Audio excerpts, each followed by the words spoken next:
ಸರಸ್ವತಿ ನಮಸ್ತುಭ್ಯಂ ವರದೆ ಕಾಮರೂಪಿಣಿ ವಿದ್ಯಾರಂಭಂ ಕರಿಷ್ಯಾಮಿ ಸಿದ್ಧಿರ್ಭವತು ಮೇ ಸದಾ. ಸರ್ವರಿಗೂ ನಮಸ್ಕಾರ. ಮಂಥನ ಮೈಸೂರು ವತಿಯಿಂದ ಆಯೋಜಿಸಲಾಗುತ್ತಿರುವ ಎಲ್ಲರಿಗೂ ಬೇಕಾದ ಅಂಬೇಡ್ಕರ್ ಗೊತ್ತೇ ಇರದ ಅದೆಷ್ಟೋ ಸಂಗತಿಗಳು ಎಂಬ ಪುಸ್ತಕ ಬಿಡುಗಡೆ ಹಾಗೂ ಸಂವಾದ ಕಾರ್ಯಕ್ರಮಕ್ಕೆ ನಾನು ಡಾಕ್ಟರ್ ಹರ್ಷವರ್ಧನ್ ಮಂಥನ ಮೈಸೂರಿನ ಪರವಾಗಿ ನಿಮಗೆಲ್ಲ ಆದರದ ಸ್ವಾಗತ ಕೋರುತ್ತೇನೆ. ಈಗ ಗಣ್ಯರು ವೇದಿಕೆಯ ಮೇಲೆ ಆಸೀನರಾಗಬೇಕೆಂದು ಕೋರಿಕೊಳ್ಳುತ್ತೇನೆ. ಮೊದಲಿಗೆ ಈ ಕಾರ್ಯಕ್ರಮವನ್ನು ಪ್ರಾರ್ಥನೆಯೊಂದಿಗೆ ಪ್ರಾರಂಭ ಮಾಡಿಕೊಡಲಿದ್ದಾರೆ ಶ್ರೀ ರವಿ ಪ್ರಕಾಶ್. ಕೊಡು ಬೇಗ ದಿವ್ಯಮತಿ, ಕೊಡು ಬೇಗ ದಿವ್ಯಮತಿ ಸರಸ್ವತಿ, ಕೊಡು ಬೇಗ ದಿವ್ಯಮತಿ ಸರಸ್ವತಿ, ಕೊಡು ಬೇಗ ದಿವ್ಯಮತಿ. ಮೃಡಹರಿಹಯ ಮುಖರ ಒಡೆಯಲೆ ನಿನ್ನಯ, ಮೃಡಹರಿಹಯ ಮುಖರ ಒಡೆಯಲೆ ನಿನ್ನಯ ಅಡಿಗಳಿಗೆ ರಘುವೇ, ಅಡಿಗಳಿಗೆ ರಘುವೇ ಬ್ರಹ್ಮನ ರಾಣಿ, ಅಡಿಗಳಿಗೆ ರಘುವೇ ಬ್ರಹ್ಮನ ರಾಣಿ. ಕೊಡು ಬೇಗ ದಿವ್ಯಮತಿ ಸರಸ್ವತಿ, ಕೊಡು ಬೇಗ ದಿವ್ಯಮತಿ. ಅಖಿಲ ವಿದ್ಯಾಭಿಮಾನಿ ಅಜನ ಪಟ್ಟದ ರಾಣಿ, ಅಖಿಲ ವಿದ್ಯಾಭಿಮಾನಿ ಅಜನ ಪಟ್ಟದ ರಾಣಿ. ಸುಖವಿತು ಪಾಲಿಸೆ ಸೃಜನ ಶಿರೋಮಣಿ, ಅಖಿಲ ವಿದ್ಯಾಭಿಮಾನಿ ಅಜನ ಪಟ್ಟದ ರಾಣಿ. ಸುಖವಿತು ಪಾಲಿಸೆ ಸೃಜನ ಶಿರೋಮಣಿ. ಪತಿತ ಪಾವನೆ ನೀನೆ ಗತಿಯೆಂದು ನಂಬಿದೆ, ಪತಿತ ಪಾವನೆ ನೀನೆ ಗತಿಯೆಂದು ನಂಬಿದೆ. ಸತತ ಪುರಂದರ ಸತತ ಪುರಂದರ ವಿಠಲನ ತೋರೆ, ಸತತ ಪುರಂದರ ವಿಠಲನ ತೋರೆ. ಕೊಡು ಬೇಗ ದಿವ್ಯಮತಿ ಸರಸ್ವತಿ, ಕೊಡು ಬೇಗ ದಿವ್ಯಮತಿ, ದಿವ್ಯಮತಿ ಸರಸ್ವತಿ.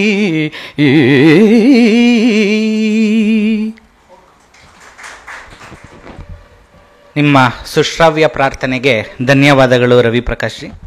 ಈ ಕಾರ್ಯಕ್ರಮವನ್ನು ಆಯೋಜಿಸಿರುವಂತಹ ಮಂಥನ ಮೈಸೂರು ವೇದಿಕೆಯ ಒಂದು ಕಿರುಪರಿಚಯ ಮಾಡಿಕೊಡುತ್ತೇನೆ. ಮಂಥನವು ರಾಷ್ಟ್ರೀಯ ನೆಲೆಗಟ್ಟಿನ ಮೇಲಿರುವಂತಹ ಒಂದು ವೈಚಾರಿಕ ವೇದಿಕೆ. ರಾಷ್ಟ್ರೀಯ ಸ್ವಯಂ ಸೇವಕ ಸಂಘದ ಪ್ರಚಾರಕರಾಗಿದ್ದಂತಹ ಚಿಂತಕರು ಹಾಗೂ ಬರಹಗಾರರಾದ ಶ್ರೀ ಉಪೇಂದ್ರ ಶೆಣೈರವರು 1987ರಲ್ಲಿ ಇದನ್ನು ಹುಟ್ಟುಹಾಕಿದರು. ಈ ವೇದಿಕೆಯು ಪುಸ್ತಕ ಬಿಡುಗಡೆ, ಚರ್ಚೆ, ಸಂವಾದ ಹಾಗೂ ಉಪನ್ಯಾಸಗಳನ್ನು ಆಯೋಜಿಸಿಕೊಂಡು ಬರುತ್ತಿದೆ. ಕರ್ನಾಟಕದ ಎಲ್ಲ ಜಿಲ್ಲೆಗಳಲ್ಲೂ ಇದರ ಅಸ್ತಿತ್ವವಿದ್ದು ಮೈಸೂರಿನಲ್ಲಿ 1 ದಶಕದಿಂದಲೂ ಸಕ್ರಿಯವಾಗಿ ಕಾರ್ಯನಿರ್ವಹಿಸುತ್ತಿದೆ. ಈಗ ಕಾರ್ಯಕ್ರಮವನ್ನು ದೀಪ ಬೆಳಗುವುದರ ಮೂಲಕ ಚಾಲನೆಗೊಳಿಸಲು ಗಣ್ಯರಲ್ಲಿ ಕೇಳಿಕೊಳ್ಳುತ್ತೇನೆ.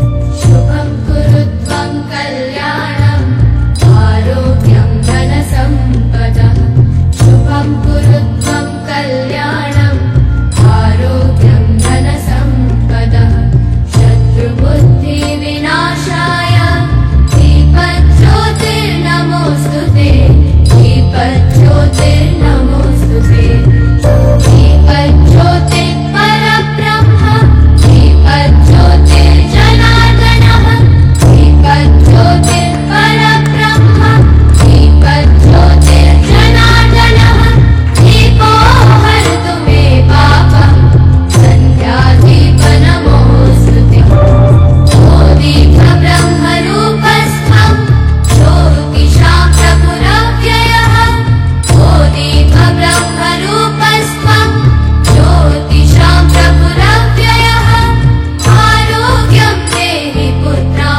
ವೇದಿಕೆಯ ಮೇಲಿರುವಂತಹ ಎಲ್ಲ ಗಣ್ಯರಿಗೆ ಧನ್ಯವಾದಗಳನ್ನು ಸಲ್ಲಿಸುತ್ತಾ ಮತ್ತೊಮ್ಮೆ ನಿಮ್ಮೆಲ್ಲರನ್ನು ಕಾರ್ಯಕ್ರಮಕ್ಕೆ ಸ್ವಾಗತಿಸುತ್ತೇನೆ. ಈ ಕಾರ್ಯಕ್ರಮಕ್ಕೆ ಆಗಮಿಸಿರುವಂತಹ ಗಣ್ಯರು ವಿಶೇಷ ವ್ಯಕ್ತಿತ್ವವನ್ನು ಹೊಂದಿರುವಂಥವರು. ಒಬ್ಬರು ಉತ್ತಮ ಬರಹಗಾರರಾದರೆ ಮತ್ತೊಬ್ಬರು ಉತ್ತಮ ವಾಗ್ಮಿಗಳು, ಒಬ್ಬರು ಚಿಂತಕರಾದರೆ ಮತ್ತೊಬ್ಬರು ಕಿರಿಯ ವಯಸ್ಸಿನಲ್ಲಿಯೇ ಶೈಕ್ಷಣಿಕ ವಲಯದಲ್ಲಿ ಮಹಾನ್ ಸಾಧನೆಗೈದವರು. ಇಂತಹ ಅಪೂರ್ವ ಗಣ್ಯರ ಕಿರುಪರಿಚಯ ಮಾಡಿಕೊಡುವುದು ನನ್ನ ಸುದೈವವೆಂದೇ ಭಾವಿಸುತ್ತೇನೆ. ಮೊದಲಿಗೆ professor N K Loknath. Professor N K Loknath ಅವರು ಮೈಸೂರು ವಿಶ್ವವಿದ್ಯಾನಿಲಯದ ಮಾನ್ಯ ಕುಲಪತಿಗಳಾಗಿದ್ದಾರೆ. ಇವರ ಹುಟ್ಟೂರು ಶಿವಮೊಗ್ಗದ ತೀರ್ಥಹಳ್ಳಿ ತಾಲೂಕಿನ ನೆರಟೂರು. 1998ರಲ್ಲಿ ಭೌತಶಾಸ್ತ್ರ ವಿಷಯದಲ್ಲಿ ಸ್ನಾತಕೋತ್ತರ ಪದವಿಯನ್ನು ಪಡೆದ ಇವರು ಮೈಸೂರು ವಿಶ್ವವಿದ್ಯಾನಿಲಯದಲ್ಲಿ ಡಾಕ್ಟರೇಟ್ ಪದವಿಯನ್ನು ಪಡೆದರು. ತದನಂತರ ದಕ್ಷಿಣ ಕೊರಿಯಾದ ಸ್ಯಾಮ್ಸಂಗ್ ಜೈವಿಕ ಸಂಶೋಧನಾ ಸಂಸ್ಥೆಯಲ್ಲಿ ಪೋಸ್ಟ್ ಡಾಕ್ಟರಲ್ ಫೆಲೋಶಿಪ್ ಪಡೆದ ಇವರು ಜಪಾನಿನ ಪ್ರತಿಷ್ಠಿತ ಹರಿಮಾ ಸಂಸ್ಥೆಯಲ್ಲಿ ವಿಜ್ಞಾನಿಯಾಗಿಯೂ ಸೇವೆ ಸಲ್ಲಿಸಿದ್ದಾರೆ. ಪ್ರಸ್ತುತವಾಗಿ ಇವರು ಅನೇಕ ಜವಾಬ್ದಾರಿಗಳನ್ನು ಹೊಂದಿದ್ದು ಹಲವಾರು ಹುದ್ದೆಗಳನ್ನು ಅಲಂಕರಿಸಿದ್ದಾರೆ. ಇವರು ಸರಿಸುಮಾರು 500 ಸಂಶೋಧನಾ ಲೇಖನಗಳನ್ನು ಪ್ರಕಟಿಸಿದ್ದು 3000ಕ್ಕೂ ಹೆಚ್ಚಿನ ಸಂಶೋಧನಾ ಉಲ್ಲೇಖಗಳಲ್ಲಿ ಇವರ ಹೆಸರಿದೆ. ಫ್ಯಾಕಲ್ಟಿ ರಿಸರ್ಚ್ ಅವಾರ್ಡ್ ಹಾಗೂ sir C V Raman young scientist state award ಎಂಬ ಪ್ರಶಸ್ತಿಗಳಿಗೂ ಸಹ ಭಾಜನರಾಗಿದ್ದಾರೆ. ಇಂತಹ ಮೇರು ವ್ಯಕ್ತಿತ್ವದ ಗಣ್ಯರು ನಮ್ಮ ಕಾರ್ಯಕ್ರಮಕ್ಕೆ ಆಗಮಿಸಿರುವುದು ಒಂದು ಹೆಮ್ಮೆಯ ವಿಷಯವೇ. ಇವರನ್ನು ಮಂಥನ ಮೈಸೂರು ಪರವಾಗಿ ಆದರದ ಸ್ವಾಗತವನ್ನು ನಾನು ಕೋರಿಕೊಳ್ಳುತ್ತೇನೆ.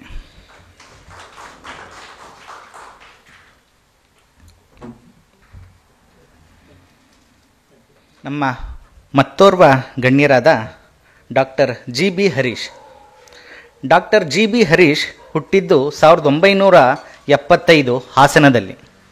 ತುಮಕೂರು ವಿಶ್ವವಿದ್ಯಾನಿಲಯ ಸೇರಿದಂತೆ ವಿವಿಧ ಶೈಕ್ಷಣಿಕ ಸಂಸ್ಥೆಗಳಲ್ಲಿ ಕನ್ನಡ ಅಧ್ಯಾಪಕರಾಗಿ, ಕರ್ನಾಟಕ ಜ್ಞಾನ ಆಯೋಗದ ಕಣಜದ ಸಂಶೋಧನಾಕಾರಿಯಾಗಿ, ಪ್ರಜಾವಾಣಿಯ ಮುಖ್ಯ ಉಪಸಂಪಾದಕರಾಗಿ, ವಿಜಯವಾಣಿಯ ಸಂಪಾದಕೀಯ ಸಲಹೆಗಾರರಾಗಿ ಸೇವೆ ಸಲ್ಲಿಸಿದ್ದಾರೆ.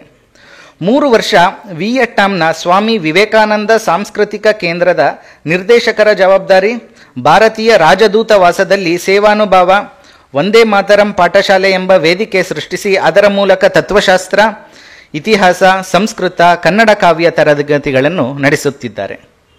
Doctor G B Harish the mythic ಸೊಸೈಟಿಯಿಂದ ಶತಮಾನದ ಕಿರಿಯ ಸಂಶೋಧಕ ಗೌರವಕ್ಕೆ ಪಾತ್ರರಾಗಿದ್ದಾರೆ. ಆನಂದ ಕುಮಾರಸ್ವಾಮಿ ಗ್ರಂಥಕ್ಕೆ ಕರ್ನಾಟಕ ಸಾಹಿತ್ಯ ಅಕಾಡೆಮಿಯ ಪುಸ್ತಕ ಬಹುಮಾನ ಪಡೆದಿದ್ದಾರೆ. ರಾಷ್ಟ್ರಾಧ್ಯಕ್ಷರು ಕೊಡಮಾಡುವ ಬಾದರಾಯಣ ವ್ಯಾಸ ಸಮ್ಮಾನ್ ಎಂಬ ಪ್ರತಿಷ್ಠಿತ ಪ್ರಶಸ್ತಿಗೂ ಭಾಜನರಾಗಿದ್ದಾರೆ. ಇವರಿಗೂ ಸಹ ನಾನು ಆದರದ ಸ್ವಾಗತ ಕೋರುತ್ತೇನೆ. ಮತ್ತೋರ್ವ ಗಣ್ಯರಾದ ಡಾಕ್ಟರ್ ಸುಧಾಕರ್ ಹೊಸಳ್ಳಿ. ಡಾಕ್ಟರ್ ಸುಧಾಕರ್ ಹೊಸಳ್ಳಿಯವರ ತವರೂರು ಮಂಡ್ಯ ಜಿಲ್ಲೆಯ ಹೊಸಳ್ಳಿ. ರಾಜ್ಯಶಾಸ್ತ್ರ ವಿಭಾಗದಲ್ಲಿ ಸ್ನಾತಕೋತ್ತರ ಪದವಿಯನ್ನು ಪಡೆದ ಇವರು ಸದ್ಯಕ್ಕೆ ಕರ್ನಾಟಕ ಮುಕ್ತ ವಿಶ್ವವಿದ್ಯಾನಿಲಯದಲ್ಲಿ ಪ್ರಾದೇಶಿಕ ನಿರ್ದೇಶಕರಾಗಿ ಕರ್ತವ್ಯ ನಿರ್ವಹಿಸುತ್ತಿದ್ದಾರೆ. ಸಂವಿಧಾನ ವಿಷಯದಲ್ಲಿ ಕನ್ನಡಪ್ರಭ, ವಿಶ್ವವಾಣಿ, ಪ್ರಜಾವಾಣಿ ಹೀಗೆ 10 ಹಲವು ದಿನಪತ್ರಿಕೆಗಳಲ್ಲಿ ಇವರ ಅಂಕಣಗಳು ನಿಯಮಿತವಾಗಿ ಪ್ರಕಟಣೆಗೊಳ್ಳುತ್ತಿದೆ. ಸಂವಿಧಾನ ಹಾಗೂ ಅಂಬೇಡ್ಕರ್ ಬಗ್ಗೆ ಇವರು ಹಲವು ಕೃತಿಗಳನ್ನು ರಚಿಸಿದ್ದು, ಈಗಷ್ಟೇ ಅವಿತಿಟ್ಟ ಅಂಬೇಡ್ಕರ್ ಎಂಬ ಪುಸ್ತಕವನ್ನು ಲೋಕಾರ್ಪಣೆ ಮಾಡಿರುತ್ತಾರೆ. ಇವರಿಗೂ ಸಹ ಮಂಥನ ಮೈಸೂರು ವತಿಯಿಂದ ಸ್ವಾಗತವನ್ನು ಕೋರುತ್ತೇನೆ.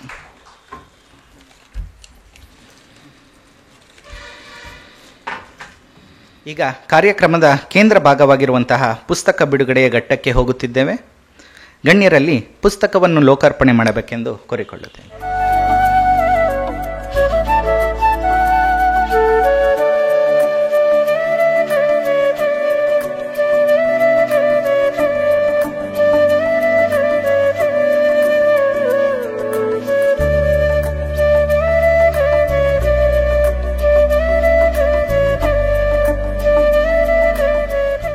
ಎಲ್ಲರಿಗೂ ಬೇಕಾದ ಅಂಬೇಡ್ಕರ್, ಗೊತ್ತೇ ಇರದ ಅದೆಷ್ಟೋ ಸಂಗತಿಗಳು. ಈ ಪುಸ್ತಕದ ಕಿರು ಪರಿಚಯ ಮಾಡಿಕೊಡಲಿದ್ದಾರೆ ಡಾಕ್ಟರ್ ಸುಧಾಕರ್ ಹೊಸಳ್ಳಿಯವರು. ಎಲ್ಲರಿಗೂ ನಮಸ್ಕಾರ. ವೇದಿಕೆಯ ಮೇಲೆ ಇರುವ ಇಬ್ಬರು ಸರಸ್ವತಿಯ ಆರಾಧಕರು ಒಬ್ಬರು ಸಾಮಾಜಿಕ ಕ್ಷೇತ್ರದಲ್ಲಿ ಸೋಷಿಯಲ್ ಸೈನ್ಸ್ನ ಒಳಗಡೆ ಬಹಳ ದೊಡ್ಡ ಆಳವಾದ ಅಧ್ಯಯನ ಮಾಡಿದವರು, ಮತ್ತೊಬ್ಬರು ಪರಿಚಯ ಮಾಡಿದ ಹಾಗೆ ನಮ್ಮ ಒಳಗಿನ ಅತ್ಯಂತ ಕಡಿಮೆ ಅವಧಿಯಲ್ಲಿ ವಿಜ್ಞಾನ ವಿಭಾಗದಲ್ಲಿ ಅತ್ಯಂತ ಶ್ರೇಷ್ಠ ಸಾಧನೆಯನ್ನು ಮಾಡಿದ ಮನೆಯ ಕುಲಪತಿಗಳಾದ ಲೋಕನಾಥ್ ಅವರು 3000 ಉಲ್ಲೇಖಗಳಲ್ಲಿ ಅವರ ಹೆಸರು ದಾಖಲಾಗಿದೆ ಅನ್ನುವ ವಿಷಯವೇ ರೋಮಾಂಚನ. ಇನ್ನೊಂದು GB ಹರೀಶ್ ಅವರ ಎಷ್ಟು ಬಾರಿ ಉಲ್ಲೇಖ ಆಗಿದೆಯೋ ಗೊತ್ತಿಲ್ಲ, ಆದರೆ ಅವರ ಇವತ್ತಿನ ಜ್ಞಾನ ಪರಂಪರೆಯ ಭಾಗದಲ್ಲಿ ಅವರ ಹೆಸರು ನಮೂದು ಮಾಡಲೇಬೇಕಾದಂಥ ಹೆಸರು. ನೇರವಾಗಿ ನಿಮ್ಮೆಲ್ಲರ ಸಮಯವನ್ನು, ಅದರ ಮಹತ್ವವನ್ನು ಅರಿತು ವಿಷಯ ಪ್ರಸ್ತಾಪ ಮಾಡ್ತೇನೆ. ನಿರೂಪಣೆ ಮಾಡಿದವರು ಇಬ್ಬರು ಗಣ್ಯರ ಜೊತೆ ನನ್ನನ್ನು ಗಣ್ಯರು ಅಂತ ಸೇರಿಸಿ ಆಯಿತು. ಅದು ಒಂದು ಪ್ರಮಾದ ಅಂತ ನಾನು ಭಾವಿಸ್ತಾ, ಎರಡನೇದು ಅವರು ಪರಿಚಯ ಮಾಡುವಾಗ ಇನ್ನೊಂದು ಹೇಳಿದ್ರು, ಕೃತಿಯ ಕಿರುಪರಿಚಯ ಮಾಡ್ತಾರೆ ಅಂತ.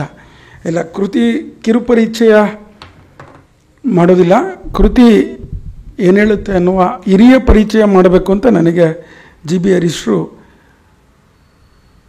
ತಿಳಿಯಪಡಿಸಿದ್ದಾರೆ. ಅದರ ಸಮಯದ ಮಿತಿಯ ಒಳಗಡೆ ಆ ಕೆಲಸ ಮಾಡೋ ಪ್ರಯತ್ನ ಮಾಡ್ತೇನೆ. GB ಹರೀಶ್ರು ಮಾತನಾಡುವಾಗ ಹೇಳಿದರು, ನಂದೇನು ವಿಶೇಷವಾದ ಮಾತಿಲ್ಲ, ಕುಲಪತಿಗಳು ಭಾಳ ಸಂಯಮಿಗಳು, ಮಾತೆಲ್ಲ ನಿಮ್ಮದೇ ಹೇಳಿದರು. ನನಗೆ ಆವಾಗ ಸಂತೋಷ ಆಯಿತು. ಯಾಕಂದರೆ ಇಬ್ಬರು ದಿಗ್ಗಜರ ನಡುವೆ ಹಿಂದೆ ಇದೇ ವೇದಿಕೆಯಲ್ಲಿ ಒಬ್ಬರು ಮಾತು ಹೇಳಿದೆ, 2 ಕುಲಪತಿಗಳ ನಡುವೆ ನನ್ನನ್ನು ಸೇರಿಸ್ಕೊಂಡ್ಬಿಟ್ಟಿದ್ರೆ ಸ್ಯಾಂಡ್ವಿಚ್ ಆಗಿಬಿಟ್ಟಿದ್ದೀನಿ ನಾನು ಅಂತ. 2 ಈ ರೀತಿಯ ದಿಗ್ಗಜರ ನಡುವೆ ಹೆಚ್ಚು ಮಾತಾಡೋ ಸದಾವಕಾಶ ನನ್ನ ಭಾಗ್ಯಕ್ಕೆ ಸಿಕ್ಕಿದೆಯಲ್ಲ ಅಂತ ನಾನು ಸಂತೋಷಪಟ್ಟರೆ, ಆಮೇಲೆ ಗೊತ್ತಾಯಿತು ಅವರು ಹೆಚ್ಚು ಮಾತಾಡುವಂಥದ್ದು ಅದರ ಮರ್ಮ ಏನು ಅಂತ. ಈ ಪುಸ್ತಕ ಕುರಿತು ನೀವೇ ಪರಿಚಯ ಮಾಡಬೇಕು ಅಂತ ನನಗೆ ಹೇಳಿದಾಗ, ನಾನು GB ಹರೀಶ್ರ ವ್ಯಕ್ತಿತ್ವ ಗೊತ್ತಿದ್ದರಿಂದ ಈ ಪುಸ್ತಕ ಅವರು ಪ್ರಾರಂಭವಾಗಿ ಬಿಡುಗಡೆ ಮಾಡಿದಾಗ ನಾನು ನೋಡಿದ್ದೆ. ಕಂಟೆಂಟ್ ಓಪನ್ ಮಾಡಿ, ಸಹಜ ಇದು ನಮ್ಮದೇ ಏರಿಯಾ ಆಗಿರೋದ್ರಿಂದ ಒಂದಷ್ಟು ವಿಷಯಗಳನ್ನು ಓದಿದ್ದೆ. ಆದರೆ ಈ ಪುಸ್ತಕದ ಆಳ ಗೊತ್ತಾಗಿದ್ದು ನನಗೆ, ನಾನು ಈ ಪುಸ್ತಕವನ್ನು ಪರಿಚಯ ಮಾಡಲಿಕ್ಕೋಸ್ಕರ ಒಳಗಡೆ ಹೊಕ್ಕಿದಾಗ ಅವ್ರು ಅದೇ ಹೇಳಿದ್ದು, ನಿಂಗೆ ನೀರು ಕುಡಿಸ್ತದೆ ಪುಸ್ತಕ, ನೀನೇ ಮಾತಾಡು ಅಂತ. ಈಗ ನಾನು ಯಾವುದನ್ನು ಮಾತಾಡಬೇಕೋ ಯಾವುದನ್ನು ಬಿಡಬೇಕೋ ಗೊತ್ತಾಗ್ಲಾರ್ದೆ, ಅಂದರೆ ಈಗ ನಿಂತದ್ದು ಏನಕ್ಕೆ ನೀವು ಏನೇನೋ ಮಾತಾಡ್ತೀರಾ ಅಂದರೆ, ಇಲ್ಲ, ಅಂಬೇಡ್ಕರ್ ವಿಚಾರ ನೀವು ಏನು ಮಾತಾಡಿದರೂ ಕೂಡ ಸಂಶೋಧನೆ ಹೊರತುಪಡಿಸಿ ಮಾತನಾಡಲಿಕ್ಕೆ ಸಾಧ್ಯ ಇಲ್ಲ. ಹಾಗಾಗಿ ನಿಮ್ಮ ಸಮಯ ವ್ಯರ್ಥ ಆಗಲಾರ್ದು ಅಂತ ನಾನು ಭಾವಿಸ್ತಾ, ಈ ಒಂದು ಸೂಚಕಕ್ಕೆ ಹೇಳೋದಾದರೆ ತುಂಬ ದೊಡ್ಡ ಸಮುದ್ರದ ಅಲೆಗಳನ್ನು ಅವರು ಬಂದಾಗ ನಾವು ಕೌಂಟ್ ಮಾಡಲಿಕ್ಕೆ ಆಗೋದಿಲ್ಲ. ಅದು ವಾಪಸ್ ಹೋಗುವಾಗ ಒಂದೊಂದು ನೋಡಿ ಇಲ್ಲಿ ಹೋಗ್ತಾ ಇದೆ, ಇಲ್ಲಿ ಹೋಗ್ತಾ ಇದೆ. ಆ ರೀತಿ ಇವತ್ತಿನ ಈ ಎಲ್ಲರಿಗೂ ಬೇಕಾದ ಅಂಬೇಡ್ಕರ್ ಪುಸ್ತಕದ ಎಳೆಯನ್ನು ನಾನು ಮುಟ್ಟುವ ಪ್ರಯತ್ನವನ್ನು ನಿಮಗೆ ಮಾಡ್ತೇನೆ.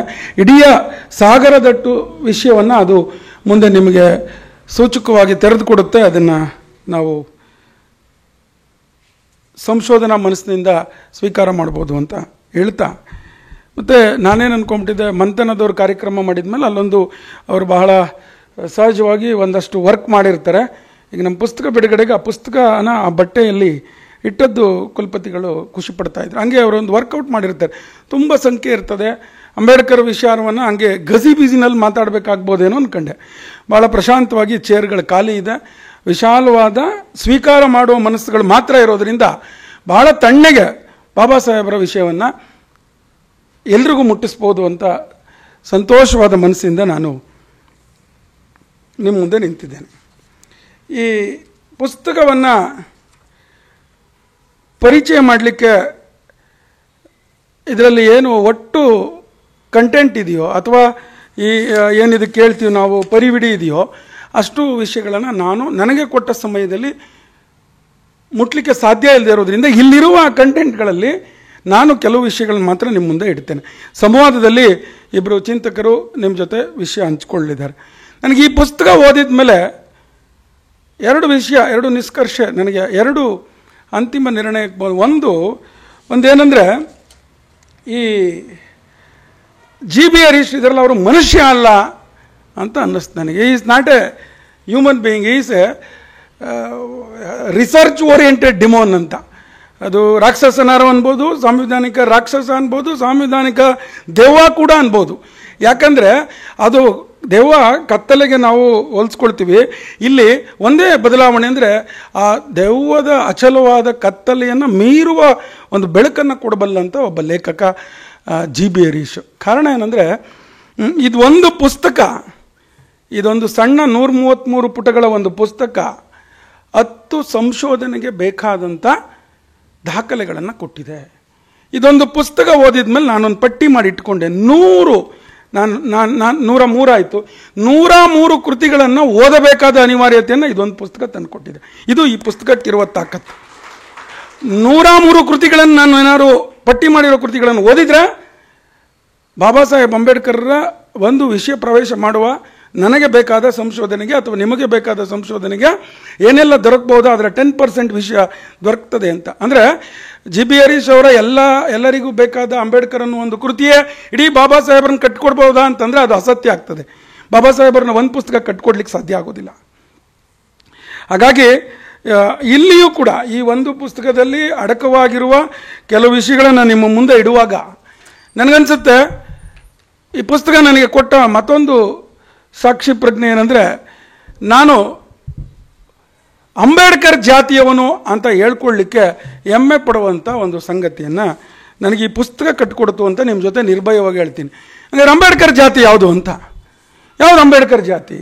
ಅಂಬೇಡ್ಕರ್ ಅಂದರೆ ನಾನು ಯಾವುದು ಅಂಬೇಡ್ಕರ್ ಜಾತಿ ಅಂದರೆ ಸಾಮಾಜಿಕ ಸಮಾನತೆ, ಶಿಕ್ಷಣ, ಏನು ಸಾಮಾಜಿಕ ಸಮಾನತೆ ಏನಿದೆಯಲ್ಲ ಅದನ್ನು ಸಾಧಿಸಲಿಕ್ಕೆ ಶಿಕ್ಷಣ ಮತ್ತು ಸ್ವಾವಲಂಬಿ ಯೋಜನೆಗಳನ್ನು ಹಾಕ್ಕೊಂಡದಿದೆಯಲ್ಲ ಅದು ಅಂಬೇಡ್ಕರ್ರ ಒಂದು ಜಾತಿ.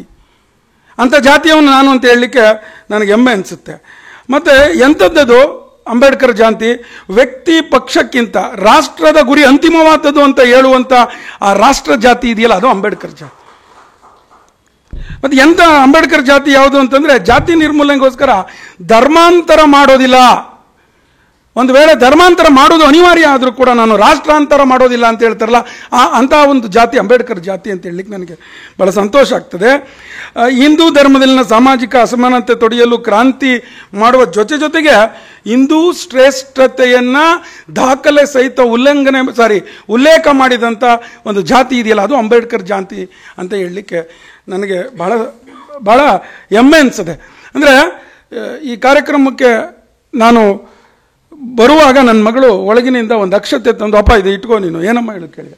ಇದು ರಾಮನ ಅಕ್ಷತೆ, ನೀನು ಅಂಬೇಡ್ಕರ್ ಬಗ್ಗೆ ಮಾತನಾಡಕ್ಕೆ ಹೋಗ್ತಾ ಇದೆಯಾ? ಅವಳಿಗೆ 7ನೇ ಕ್ಲಾಸ್ ಓದ್ತಾ ಇದ್ದಾಳೆ. ಅಂಬೇಡ್ಕರ್ ಬಗ್ಗೆ ಮಾತನಾಡಕ್ಕೆ ಹೋಗ್ತಾ ಇದೆಯಲ್ಲ, ನೀನು ಒಳ್ಳೇದಾಗ್ತದೆ. ನಾನು ಸುಮ್ಮನೆ ಕುತೂಹಲಕ್ಕೆ ಕೇಳಿದೆ ಅವಳಿಗೆ, ಏನಾಗ ರಾಮನ ಬಗ್ಗೆ ಭೀಮನ್ ಬಗ್ಗೆ ಮಾತನಾಡಕ್ಕೆ ಹೋಗುವಾಗ ರಾಮನ ಅಕ್ಷತೆ ಏನು ಪ್ರಯೋಜನ ಕೊಡ್ತದೆ? ಅವಳು ಏನು ತಿಳಿದಿರ್ಬೋದು ಕೇಳಿ. ಅವಳು ಹೇಳಿದ್ಲು, ಅವರ ತಂದೆ ಇದ್ದಾರಲ್ಲ ರಾಮ್ಜಿ ಸಕ್ಪಾಲ್, ಅಥವಾ ಅವ್ರ ತಂದೆ ಇದ್ದಾರಲ್ಲ ಅವರು ಅಂಬೇಡ್ಕರ್ ಅವರಿಗೆ ಚಿಕ್ಕ ವಯಸ್ಸಿಂದ ರಾಮಾಯಣ ಮಹಾಭಾರತ ಹೇಳ್ಕೊಟ್ರಂತೆ, ಅದಕ್ಕೆ ಅವ್ರು ಇಷ್ಟು ದೊಡ್ಡ ವ್ಯಕ್ತಿ ಆಗಿದ್ದಾರಂತ, ನಿಂಗೆ ಅನುಕೂಲ ಆಗ್ತದೆ ಹೋಗು ಅಂತ. ಅದು ನನ್ನ ಮಗಳ ತಲೆಯೊಳಗಿನ ಅಥವಾ ಹೃದಯದೊಳಗಿನ ವಿಷಯ. ಅದು ಎಷ್ಟು ಶಾಶ್ವತವಾದದ್ದು ಅಂದರೆ ಸಮಾಜ ಅದನ್ನು ಬೇರೆದೇ ನೆಲಗಟ್ಟಿನಲ್ಲಿ ಮುಟ್ಟಿಸಿದೆ. ನಾಸಿಕ್ನ ಕಾಳರಾಮನ ಗುಡಿಯ ಹೋರಾಟದಲ್ಲಿ ಬಾಬಾ ಸಾಹೇಬರು ಹೇಳಿದ್ರಲ್ಲ, ರಾಮ ನನಗೂ ಬೇಕು, ನನ್ನವ್ರಿಗೂ ಬೇಕು. ಹಾಗೆ ನಾನು ಇವತ್ತು ಹೇಳಿ ಕೊಡ್ತಾ ಇದ್ದೀನಿ, ಭೀಮ ನನ್ನವ್ರಿಗೂ ಕೂಡ ಭೀಮ ಬೇಕು ಅನ್ನುವ ಭಾವನೆ ಎಲ್ಲಿವರೆಗೆ ಬರೋದಿಲ್ವೋ ಒಟ್ಟು ಸಮಾಜವನ್ನು ನೀವು ನೋಡಲಿಕ್ಕೆ ಸಾಧ್ಯ. ಅಂಬೇಡ್ಕರ್ನ ನನ್ನವರು ಅಂತ ಯಾವಾಗ ಕೇವಲ ಅನ್ನದ ಭಾಷೆಗಾಗಿ ಅಂಬೇಡ್ಕರ್ನ ಇಟ್ಕೊಳ್ಳೋದಿದೆಯಲ್ಲ, ಅಲ್ಲಿವರೆಗೂ ಸಮಾಜ ಈಗ ವಿಘಟಿತ ರೂಪದಲ್ಲೇ ಇರ್ತದೆ. ಅಂಬೇಡ್ಕರನ್ನು ಆದರ್ಶದ ಭಾಗವಾಗಿ ಇಟ್ಕೊಳ್ಳೋದಿದೆಯಲ್ಲ ಅದು ಸಮಾಜವನ್ನು ಒಟ್ಟಿಗೆ ಕಟ್ಟೋದು. ಜಿ ಬಿ ಹರೀಶ್ ನೋಡಿದ್ರೆ ನನಗೆ ಅವರು ಅಂಬೇಡ್ಕರ್ನ ಆದರ್ಶವಾಗಿ ಇಟ್ಕೊಂಡಿದ್ದಾರೆ, ಹಾಗಾಗಿ ಇಂಥ ಕೃತಿ ಬಂದಿದೆ ಅಂತ. ಇದಕ್ಕೆ ತಪಸ್ಬೇಕಾಗ್ತದೆ ನೋಡಿ. ಈ ಕೃತಿ ಅವ್ರು ಪ್ರಾರಂಭದಲ್ಲಿ ಚೆನ್ನಾಗಿ ಹೇಳ್ತಾರೆ. ಜಿ ಬಿ ಹರೀಶ್ ಹಂಗೆ ಏನು ಹೇಳೋದಿದ್ರು ನೇರವಾಗಿ ಹೇಳೋದು, ಬರೆಯೋದು. ನಾನು ಕೇಳಿದೆ, ನಿಮಗೆ ಏನು ತೊಂದರೆ ಇಲ್ಲೋ ಅಂತ. ಈಗ ನನಗೇನೂ ಇಲ್ಲ, ನಾನು ಯಾವ ಉದ್ಯೋಗದೂ ಇಲ್ಲ, ಯಾವ ಕೆಲಸದಲ್ಲೂ ಇಲ್ಲ, ನಂದು ಏನಿದೆಯೋ ಆ ರಿಸರ್ಚನ್ನು ಸಮಾಜಕ್ಕೆ ಕೊಟ್ಟೋಗೋನೆ ನಾನು. ಅದಕ್ಕಾಗಿ ಏನು ಬಿಟ್ಟಿದ್ದೀರಿ ಕೇಳಿದೆ. ನಾನು ಊಟ ಬಿಟ್ಟಿದ್ದೀನಿ ಕೇಳಿದರು. ಸಾಧನೆ ಮಾಡಲಿಕ್ಕೋಸ್ಕರ ಅವ್ರು ಊಟ ಬಿಟ್ಟು ಅವ್ರು ಒಂದೇ ಟೈಮ್ ಊಟ ತಿನ್ನೋದು. ಹಾಗಾಗಿ ಈ ಒಂದು ಕೃತಿ ಲೇಖಕರ ನುಡಿನಲ್ಲಿ ಅವ್ರು ಎಷ್ಟು ಚೆನ್ನಾಗಿ ಹೇಳ್ತಾರೆ ಅಂದರೆ, ಕಾಲೇಜು ದಿನಗಳಿಂದ ಲೋಹಿಯಾ ಅಂಬೇಡ್ಕರ್ ನನಗೆ ಅವರು ಪ್ರೇರಣೆ ಆಗಿದ್ದರು. ಈ ಲೋಹಿಯಾ ಅಂಬೇಡ್ಕರ್ ಅವರನ್ನು ಬರೆಯುವಾಗ ಅಂಬೇಡ್ಕರ್ ಎಂದೂ ಹೀರೋಯಿಸಮ್ ಅನ್ನು ಒಪ್ಪಲಿಲ್ಲ. ಅವರು ಸ್ವತಃ ಅಂಬೇಡ್ಕರ್ ಯಾವಾಗ ನಾಯಕತ್ವದ ಗುಣವನ್ನು ಒಪ್ಪಲಿಲ್ಲ. ಅವರು ನಾನು I am the leader of community ಅಂತ ಎಲ್ಲೂ ಹೇಳಲಿಲ್ಲ ಅವರು. ಹಾಗಾಗಿ ನಾನು ಅಂಬೇಡ್ಕರ್ ಅವರು ಒಪ್ಪದ ಹೀರೋಯಿಸಮ್ ಅನ್ನು ಬದಿಗಿಟ್ಟು ನಾನೊಂದು ಹೊಸ ನೆಲೆಗಟ್ಟನ್ನು ನಿಮ್ಮ ಮುಂದೆ ಇಡ್ಲಿಕ್ಕೆ ಹೊರಟಿದ್ದೀನಿ, ಅಂದರೆ ಸಮಾಜದ ಮುಂದೆ, ಓದುಗರ ಮುಂದೆ ಇಡ್ಲಿಕ್ಕೆ ಹೊರಟಿದ್ದೀನಿ. ಅದು ಯಾವುದು ಅಂದರೆ ಅಂಬೇಡ್ಕರ್ರ ರಾಷ್ಟ್ರೀಯತೆಯ ಪ್ರಜ್ಞೆ. ಸೊ ಅಂದರೆ ಅವರ ಬರವಣಿಗೆಲೆ ಅವರ ರಾಷ್ಟ್ರೀಯತೆಯ ಪ್ರಜ್ಞೆಯನ್ನು ನಾನು ಈ ರೀತಿ ನಿಮ್ಮ ಮುಂದೆ ಇಡ್ಲಿಕ್ಕೋಸ್ಕರ ಹೊರಟಿದ್ದೀನಿ ಅನ್ನೋ ಅವರ ಒಂದು ಅಚಲವಾದ ನಿಲುವು ಅನೇಕ ಮುಖಗಳನ್ನು ಅಂಬೇಡ್ಕರ್ರ ಪರವಾಗಿ ದಾಖಲು ಮಾಡಿದೆ. ಅವರು ಎಲ್ಲಿಯೂ ಕೂಡ ಇಲ್ಲಿ ಸಂವಿಧಾನದ ವಿಷಯಗಳನ್ನು, ರಿಸರ್ವೇಷನ್ನ ವಿಷಯಗಳನ್ನು ಅವ್ರು ಮುಟ್ಲೇ ಇಲ್ಲ. ಅಂದರೆ ಹೇಗೆ ಸಂವಿಧಾನದ ವಿಷಯವನ್ನು ಮುಟ್ಟದೆ, ರಿಸರ್ವೇಷನ್ ಅನ್ನೋ ವಿಷಯಗಳನ್ನು ಮುಟ್ಟದೆ ಅಂಬೇಡ್ಕರ್ನ ಹೇಗೆ ಕಟ್ಟಿಕೊಡೋದು ಅಂತ ನಮಗನ್ನಿಸ್ಬೋದು. ಅಂಬೇಡ್ಕರ್ ರಿಸರ್ವೇಷನ್ನ ಬಗ್ಗೆ ಮಾತನಾಡಿದ ವಿಷಯ ಸಂಗತಿಗಳಿದೆಯಲ್ಲ, ಅದು ಅತ್ಯಲ್ಪ.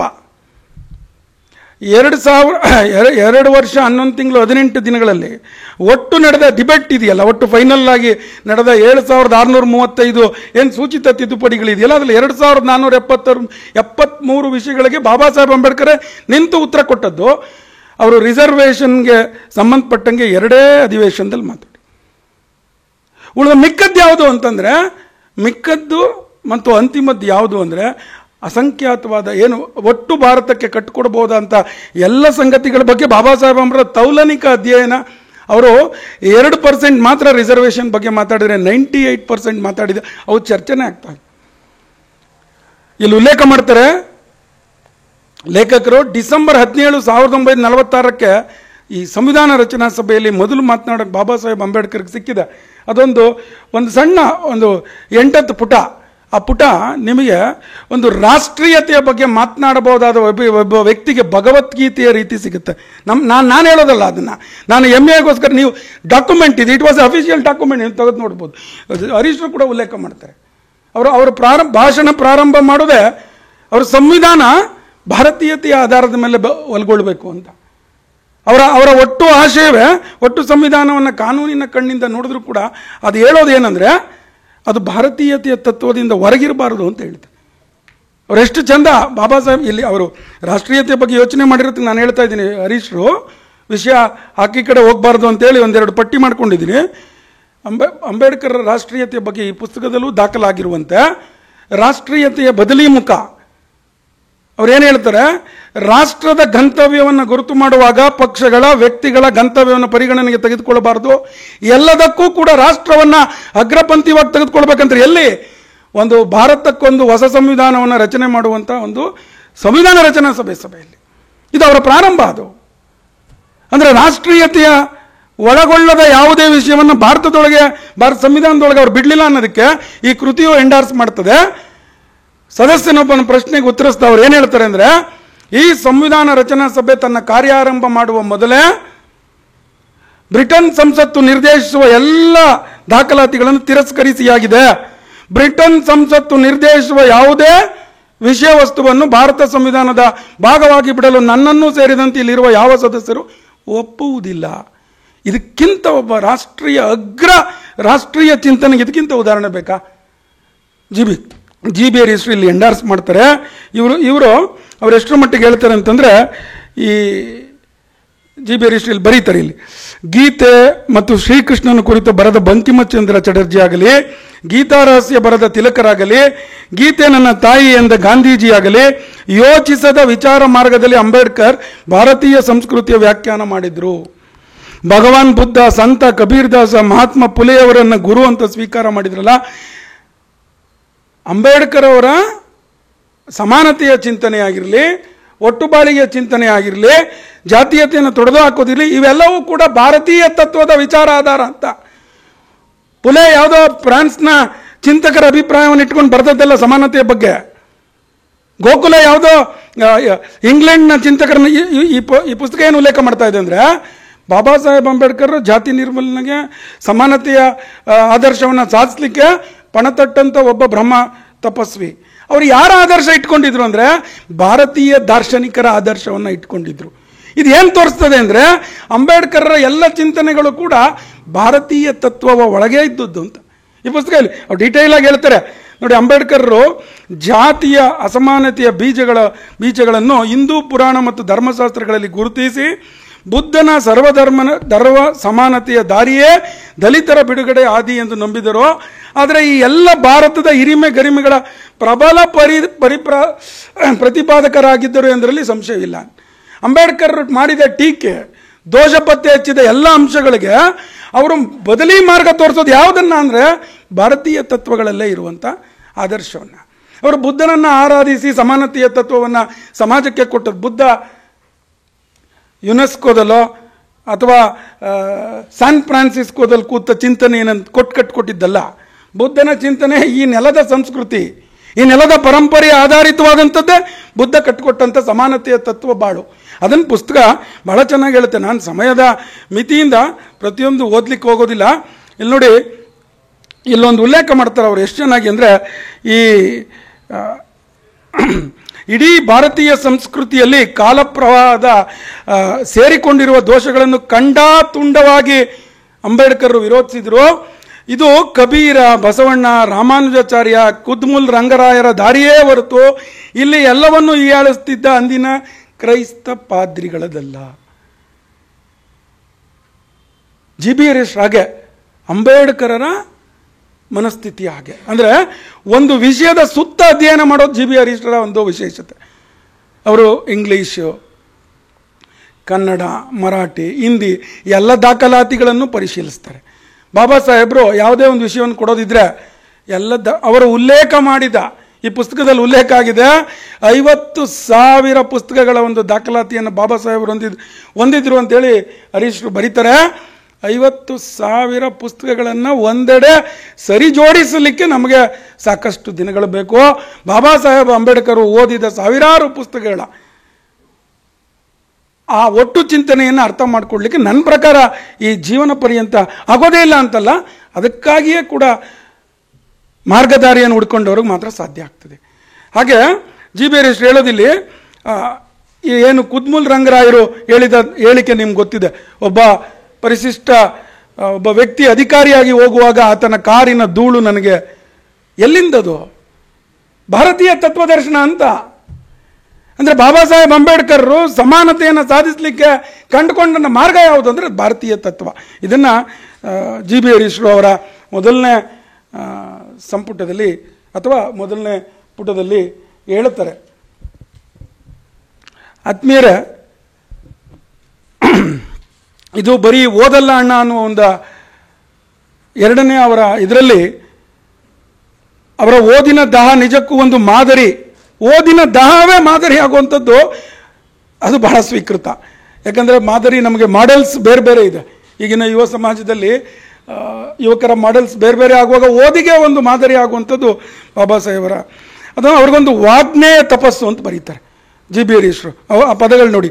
ಆಮೇಲೆ ಅವರು ಎಷ್ಟರ ಮಟ್ಟಿಗೆ ಅಂತಂದರೆ, ಧನಂಜಯ್ ಕೀರ್ ಹೇಳುವಂತೆ ವೀರ ಸಾವರ್ಕರ್ ಮತ್ತು ಲೋಕಮಾನ್ಯ ತಿಲಕರಿಗೆ ಬಾಬಾ ಸಾಹೇಬ್ ಅಂಬೇಡ್ಕರ್ರ ಓದಿನ ಹಸಿವನ್ನು ಹೋಲಿಸಬಹುದಿತ್ತು. ಅಂಬೇಡ್ಕರ್ಗೆ ಎಂಥ ಓದಿನ ಹಸಿವಿತ್ತು ಅಂದರೆ, ವೀರ ಸಾವರ್ಕರ್ಗೆ ಯಾವ ಮಾದರಿಯ, ಲೋಕಮಾನ್ಯ ತಿಲಕರಿಗೆ ಯಾವ ಮಾದರಿಯ ಓದಿನ ಹಸಿವಿತ್ತೋ ಆ ಓದಿನ ಹಸಿವು ಅಂಬೇಡ್ಕರ್ಗಿತ್ತು ಅಂತ. ಸಾಕಷ್ಟು ಜನ ನಾವು ನೋಡ್ತಾ ಇರ್ತೀವಿ, ಬಾಬಾ ಸಾಹೇಬ್ ಅಂಬೇಡ್ಕರ್ ಅಂದರೆ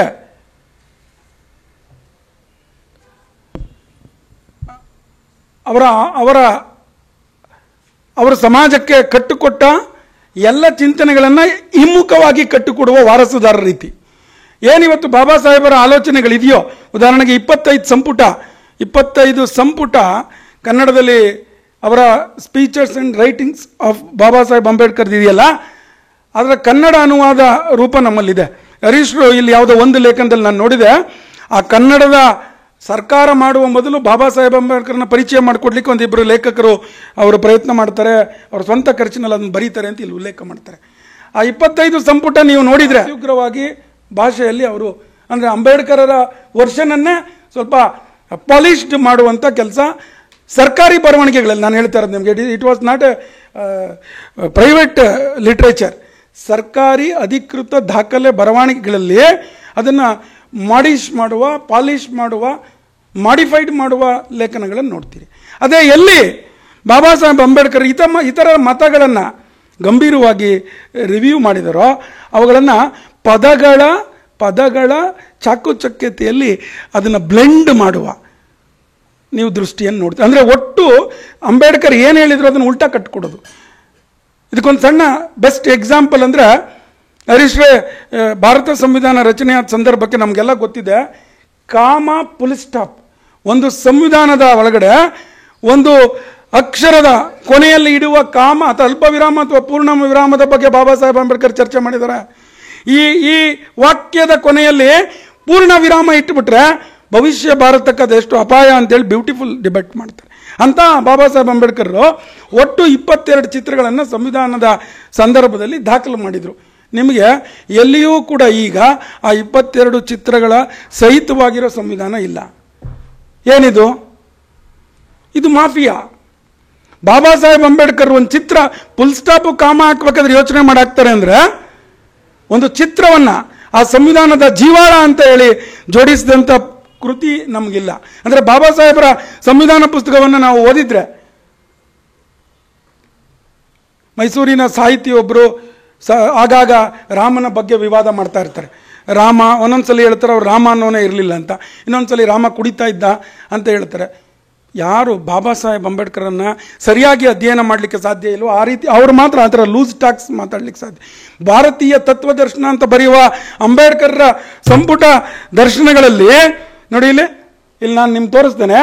ಹಿಂದೂ ಧರ್ಮದ ತತ್ವಜ್ಞಾನ ಅಂತ ಒಂದು ಟೈಟ್ಲು ಪೂರ್ತಿ ಇದು ಬಾಬಾ ಸಾಹೇಬ್ ಅಂಬೇಡ್ಕರ್ದು. ಅದರೊಳಗಡೆ ಹಿಂದೂ ಧರ್ಮದ ವಿಶಿಷ್ಟ ಲಕ್ಷಣಗಳು ಅಂತ ಬರೀತಾರೆ. ಇದು ನಾನು ಬರ್ದದ್ದಲ್ಲ, ಬಾಬಾ ಸಾಹೇಬ್ ಅಂಬೇಡ್ಕರ್ ಬರ್ದದ್ದು. ಅಂದರೆ ಸಮಾಜಕ್ಕೆ ಬಾಬಾ ಸಾಹೇಬ್ ಅವರು ಕೊಟ್ಟ ಎಲ್ಲ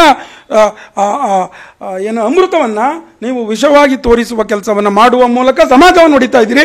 ಈ ಪುಸ್ತಕ ಅದಕ್ಕೆ ಉತ್ತರ ರೂಪಕವಾಗಿ ನೀವು ಏನನ್ನ ತಗೊಳ್ಬೇಕು, ಯಾವುದನ್ನು ನನ್ನ ಹೃದಯಕ್ಕೆ ಇಟ್ಕೋಬೇಕು, ಯಾವುದನ್ನು ಮುಡಿಗಿಡಬೇಕು, ಯಾವುದನ್ನು ನೆಲಕ್ಕಿಡಬೇಕು ಅನ್ನುವುದನ್ನು ದಾಖಲೆಗಳ ಮೂಲಕ ಈ ಪುಸ್ತಕ ಕಟ್ಟಿಕೊಡ್ತದೆ ಅನ್ಲಿಕ್ಕೆ ನನಗೆ ಖುಷಿ ಆಗ್ತದೆ, ಹೆಮ್ಮೆ ಅನಿಸ್ತದೆ.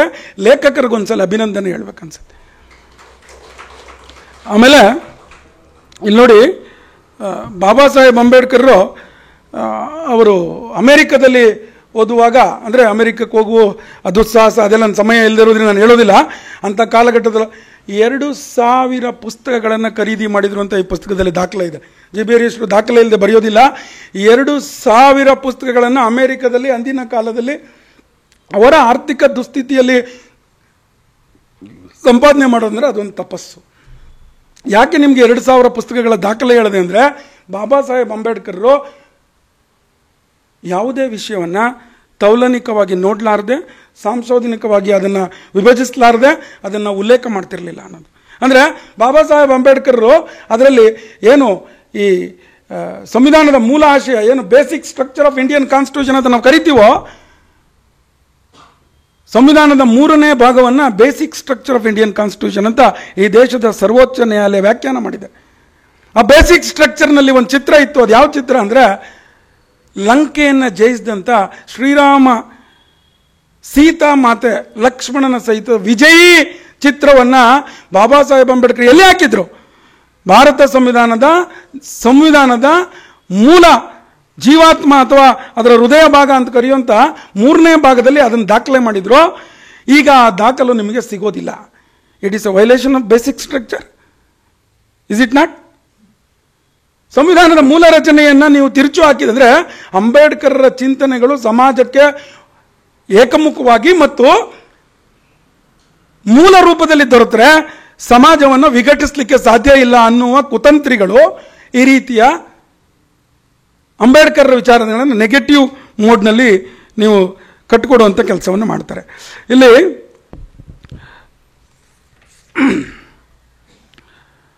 ಅವ್ರಿಗೆ ಅಕ್ಷರ ಅಂಬಲ ಹೇಗಿತ್ತು ಅಂದರೆ, ನಾವೆಲ್ ಬತನ ಅನ್ನುವ ಅವರ ಒಬ್ಬ ಸಹಪಾಠಿ ಹೇಳ್ತಾರೆ, ನಾವೆಲ್ಲ ಗ್ರಂಥಾಲಯಗಳಲ್ಲಿ ಪ್ರತಿ ಪೇಜನ್ನು ತಿಂತಾ ಇದ್ರೆ ಆತ ಪುಸ್ತಕಗಳನ್ನು ಗಬಗಬ ನುಂಗ್ಬಿಡ್ತಾ ಇದ್ದ ಅಂತ.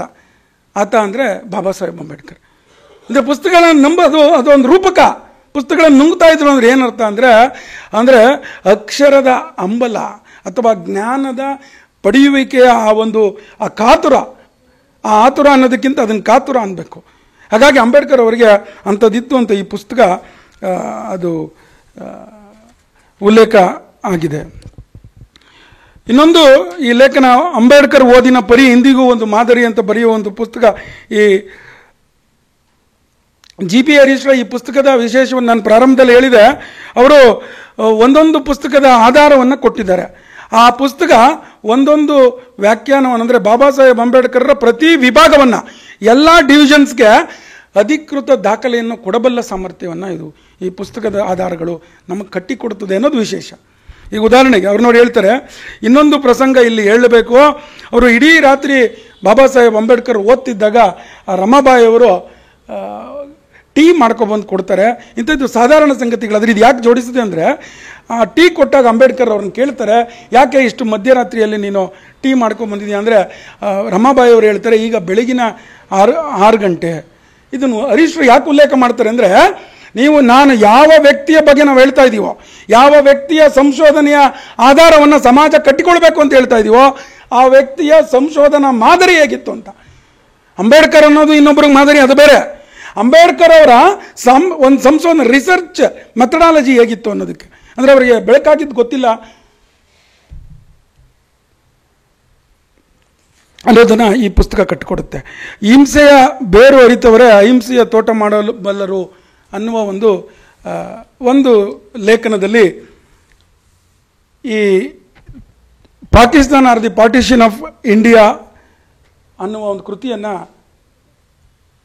ಲೇಖಕರು ಇಲ್ಲಿ ಉಲ್ಲೇಖ ಮಾಡಿದ್ದಾರೆ. ನಮಗೆಲ್ಲ ಗೊತ್ತಿದೆ, ಎಲ್ಲರೂ ಕೂಡ ನಾವು ಅಖಂಡ ಭಾರತ ಕಲ್ಪನೆ ಬಗ್ಗೆ ಮಾತನಾಡ್ತೀವಿ ಸಾಕಷ್ಟು ಜನ. ಆದರೆ ನಮಗೆ ಗೊತ್ತಿರೋದ ವಿಷಯ, ಈ ಪುಸ್ತಕ ತಂದುಕೊಡೋದು ಏನು ಗೊತ್ತಿರೋದ ವಿಷಯ ಅಂದರೆ, ಇಡೀ ಜಗತ್ತಿನಲ್ಲಿ ಭಾರತ ಪ್ರಕೃತಿ ದತ್ತವಾಗಿಯೇ ಅಖಂಡ ಅಂತ ಹೇಳಿದ ಮೊದಲ ವ್ಯಕ್ತಿ ಯಾರ ಇದ್ರೆ ಮತ್ತು ಅಂತಿಮ ವ್ಯಕ್ತಿ ಇದ್ದಾರೆ ಬಾಬಾ ಸಾಹೇಬ್ ಅಂಬೇಡ್ಕರ್. ಅವ್ರು ಹೇಳ್ತಾರೆ, ಇದನ್ನ ಎಲ್ಲಿ ಹೇಳ್ತಾರೆ ಅವರು, ಥಾಟ್ಸ್ ಆನ್ ಪಾಕಿಸ್ತಾನ್ ಕೃತಿಯಲ್ಲಿ ನೀವು ಉಲ್ಲೇಖ ಮಾಡಿರೋ ಕೃತಿಯಲ್ಲಿ ಹೇಳ್ತಾರೆ, ಭಾರತ ಪ್ರಕೃತಿ ದತ್ತವಾಗಿ ಅಖಂಡವಾದದ್ದು. ಭಾರತವನ್ನು ವಿಭಜಿಸಿ ಕೊಡುವುದಂದ್ರೆ ಅದು ಕೇವಲ ವಿಭಜನೆಯಲ್ಲ, ಭಾರತಾಂಬೆಯ ಒಂದು ಭಾಗವನ್ನು ಕತ್ತರಿಸಿ ಕೊಡುವುದು ಅಂತ. ಬಾಬಾ ಸಾಹೇಬ್ ಅಂಬೇಡ್ಕರ್ಗೆ ಅಖಂಡ ಭಾರತೀಯ ಕಲ್ಪನೆಯ ಬಗ್ಗೆ ಆ ಗ್ರಾಸ್ ರೂಟ್ ಯಾವ ರೀತಿಯ ಚಿಂತನೆ ಇತ್ತು ಅಂತ. ಅಂದರೆ ನಾವೆಲ್ಲರೂ ಕೂಡ ಇದು ಒಟ್ಟಿರಬೇಕು, ಈ ರೀತಿ ಇರಬೇಕು ಅಂತ ಬೇರೆ ಬೇರೆ ಚಿಂತಕರು ಹೇಳ್ತಾ ಇದ್ರೆ, ಅದನ್ನು ಕತ್ತರಿಸ್ಕೊಡ್ಬೇಕು, ಹಾಗಾಗಿ ಭಾರತ ವಿಭಜನೆ ಆಗಬಾರ್ದು ಅಂತ. ಅಖಂಡವಾದ ಕಲ್ಪನೆಯನ್ನು ಬಾಬಾ ಸಾಹೇಬ್ ಅಂಬೇಡ್ಕರ್ ಹೆಂಗೆ ಹೇಳಿದಾರೆ ಅಂತ ಈ ಕೃತಿ ಹೇಳ್ತದೆ. ಅದಕ್ಕೆ ನಾನು ಹೇಳಿದೆ, ಇಲ್ಲಿ ಜಗತ್ತಿನ ಇತಿಹಾಸ, ಮಿಲಿಟರಿ ಚರಿತ್ರೆ ಓದದಿದ್ರೆ ಅಥವಾ ಅದನ್ನು ತಿಳಿಯದಿದ್ರೆ ಹೇಳುವ ಧೈರ್ಯ ಇದ್ದರೆ ಮಾತ್ರ ಈಗ ಬರಿಬೋದು. ಹರೀಶ್ರು ಉಲ್ಲೇಖ ಮಾಡ್ತಾರೆ, ಈಗಿದೆ ಆ ಲೇಖನ. ಒಂದೆರಡು ಲೈನ್ ಮಾತ್ರ ನಿಮ್ಗೆ ಓದ್ತೇನೆ. ಎದುರು ಕೂತವ್ರಿಗೆ ಅನಿಸ್ಬೋದೇನೋ, ಬಾಬಾ ಸಾಹೇಬ್ ಅಂಬೇಡ್ಕರ್ ಬಗ್ಗೆ ಮಾತನಾಡುವಾಗ ರಂಜನೀಯವಾಗಿ ಮಾತಾಡೋಕ್ಕಾಗೋದೇ ಇಲ್ಲ. ನಿಮಗೆ ಏನೋ ಅದ್ಯಾವುದದು ಭಾಳ ಎಂಥೋಸಿಸಮಲ್ಲಿ ಮಾತಾಡೋಕ್ಕಾಗೋದಿಲ್ಲ. ಬಾಬಾ ಸಾಹೇಬ್ರ ಅಂಬೇಡ್ಕರ್ ಬಗ್ಗೆ ನೀವು ನಿಜವಾದ ವಿಷಯವನ್ನು ಹೇಳ್ಬೇಕಂದ್ರೆ ಈ ರೀತಿ, ಅಂದರೆ ನನ್ನ ಮಾಡೆಲ್ ಸರಿ ಇದೆ ಅಂತ ನಾನು ಹೇಳೋಕೆ ಹೊರಟಿಲ್ಲ. ಬಾಬಾ ಸಾಹೇಬ್ ಹಂಗೆ ಅವರ ಬದುಕು ಕೂಡ ಅಷ್ಟೇ ಗಾಂಭೀರ್ಯವಾಗಿತ್ತು, ಅವರ ಬೋಧನೆ ಕೂಡ ಅಷ್ಟೇ ಗಾಂಭೀರ್ಯವಾಗಿತ್ತು. ನಾವು ಅದನ್ನು ಹಾಗೆ ಕಟ್ಕೊಡ್ಬೇಕಾಗ್ತದೆ. ಇಲ್ಲಿ ನೋಡಿ, ಯಾಕಂದರೆ ಬಾಬಾ ಸಾಹೇಬ್ ಅಂಬೇಡ್ಕರ್ನ ಈಗ ಸಮಾಜಕ್ಕೆ ತೋರಿಸಿಕೊಟ್ಟಿರೋದು ಬೆನ್ನನ್ನು ತೋರಿಸುವ ವ್ಯಕ್ತಿಯ ಬೆನ್ನನ್ನು ತೋರಿಸುವ ರೀತಿಯಲ್ಲಿ ಚಿಂತನೆಯನ್ನು, ಅವರ ಚಿಂತನೆಯನ್ನು ಕಟ್ಟಿಕೊಟ್ಟು, ಹಾಗಾಗಿ ದಾಖಲೆಗಳನ್ನ ಇಟ್ಕೊಂಡು ಹೇಳಬೇಕಾಗ್ತದೆ. ಮುಸಲ್ಮಾನರು ಸುಧಾರಣಾ ವಿರೋಧಿ ಮನೋವೃತ್ತಿಯವರು, ಪ್ರಜಾಪ್ರಭುತ್ವದ ಪ್ರಭಾವ ಅವರ ಸ್ವಭಾವದಲ್ಲಿ ಲವಲೇಶವೂ ಇಲ್ಲ, ಅವರಿಗೆ ತಮ್ಮ ಮತವೊಂದೇ ಸರ್ವೋಚ್ಚ, ಅವರ ರಾಜಕೀಯಕ್ಕೆ ಇರುವುದು ಸಹ ಇದೇ ಪ್ರೇರಣೆ. ಮುಸಲ್ಮಾನರು ಯಾವುದೇ ಸಾಮಾಜಿಕ ಸುಧಾರಣೆಯನ್ನು ತೀವ್ರವಾಗಿ ವಿರೋಧಿಸುತ್ತಾರೆ. ಜಗತ್ತಿನ ಎಲ್ಲ ಕಡೆ ಅವರದು ಪ್ರಗತಿ ವಿರೋಧಿ ಮನೋವೃತ್ತಿಯೇ. ಅವರ ದೃಷ್ಟಿಯಲ್ಲಿ ಎಲ್ಲ ಜನರಿಗೂ ಎಲ್ಲ ಕಾಲಕ್ಕೂ ಎಲ್ಲ ಸನ್ನಿವೇಶಗಳಲ್ಲೂ ಸರಿ ಹೊಂದಬಹುದಾದ ಒಂದೇ ಮತವೆಂದರೆ ಅದು ಇಸ್ಲಾಮು. ಇಸ್ಲಾಂನ ಸೋದರತೆ ಇಸ್ಲಾಂನ ಒಳಗೆ ಇರುವಂಥದ್ದು ಮಾತ್ರ. ಇನ್ನು ಇಲ್ಲಿದೆ, ಪುಸ್ತಕ ಓದಿದಾಗ ದೊರಕತ್ತೆ ಮತ್ತು ಸಮಯದ ಮಿತಿಯಿಂದ ನಾನು ಪೂರ್ತಿ ಓದಲಿಲ್ಲ. ಈ ರೀತಿ ಒಂದು ಮತವನ್ನು, ಅದರಲ್ಲೂ ಇಸ್ಲಾಂ ಮತವನ್ನು ವಿಮರ್ಶೆ ಮಾಡಬೇಕು ಅಂದರೆ ಬಾಬಾ ಸಾಹೇಬ್ ಅಂಬೇಡ್ಕರ್ 1000ಕ್ಕಿಂತ ಹೆಚ್ಚು ದಾಖಲೆ ಕೊಟ್ಟಿದ್ದಾರೆ. ಅದರ ವಿಶೇಷ ಏನು ಕೇಳಿದರೆ, ಬಾಬಾ ಸಾಹೇಬ್ ಅಂಬೇಡ್ಕರ್ ಈ ರೀತಿಯ ಸುಧರ್ಮ ಯಾವುದು, ಸುಸ್ಥಿತಿಯಲ್ಲಿಲ್ಲದ ಮತ ಯಾವುದು ಅನ್ನುವ ಡೆಫಿನೇಷನ್ ಅನ್ನು ಕೊಡುವಾಗ ಬಹಳ ಅಚ್ಚರಿ ಅನಿಸುತ್ತೆ ನಿಮಗೆ. ಅವರು ಬಳಸಿಕೊಂಡ ಆಧಾರಗಳು ವೇದಗಳು, ಉಪನಿಷತ್ಗಳು, ಪುರಾಣಗಳು, ಇವೆಲ್ಲವೂ ಭಾರತೀಯ ಪರಂಪರೆಯ ಆಧಾರ ಮತ್ತು ಹಿಂದೂ ಧರ್ಮದ ಒಂದು ಜೀವಾಳವನ್ನು ಇಟ್ಕೊಂಡೇ ಬಾಬಾ ಸಾಹೇಬ್ ಅಂಬೇಡ್ಕರ್ರು ಧರ್ಮ ಮತ್ತು ಮತದ ನಡುವಿನ ತೌಲನಿಕವಾದಂಥ ಒಂದು ಎಕ್ಸ್ಪ್ಲನೇಷನ್ನ ಕೊಡ್ತಾರೆ. ನಮಗೆ ಗೊತ್ತಿರಲಿ, ಬಾಬಾ ಸಾಹೇಬ್ ಅಂಬೇಡ್ಕರ್ರು ಧರ್ಮವನ್ನು ತಾಯಿಗಣ್ಣಿಂದ ನೋಡಿದಂಥ ವ್ಯಕ್ತಿ. ತಾಯಿಗಣ್ಣು ಏನು, ತನ್ನ ಮಗುಗೆ ಹುಟ್ಟಿದಾಗ ಅದು ಹೇಗಾರೋ ಇರಲಿ ಒಂದ್ಸಲಿ ನತ್ತಿ ತಡ್ತಾ ಇರ್ತಾಳೆ ಅವಳು, ಯಾಕಂದ್ರೆ ನತ್ತಿ ಅದು ವ್ಯತ್ಯಾಸ ಆಗಬಾರ್ದು ಅಂತ.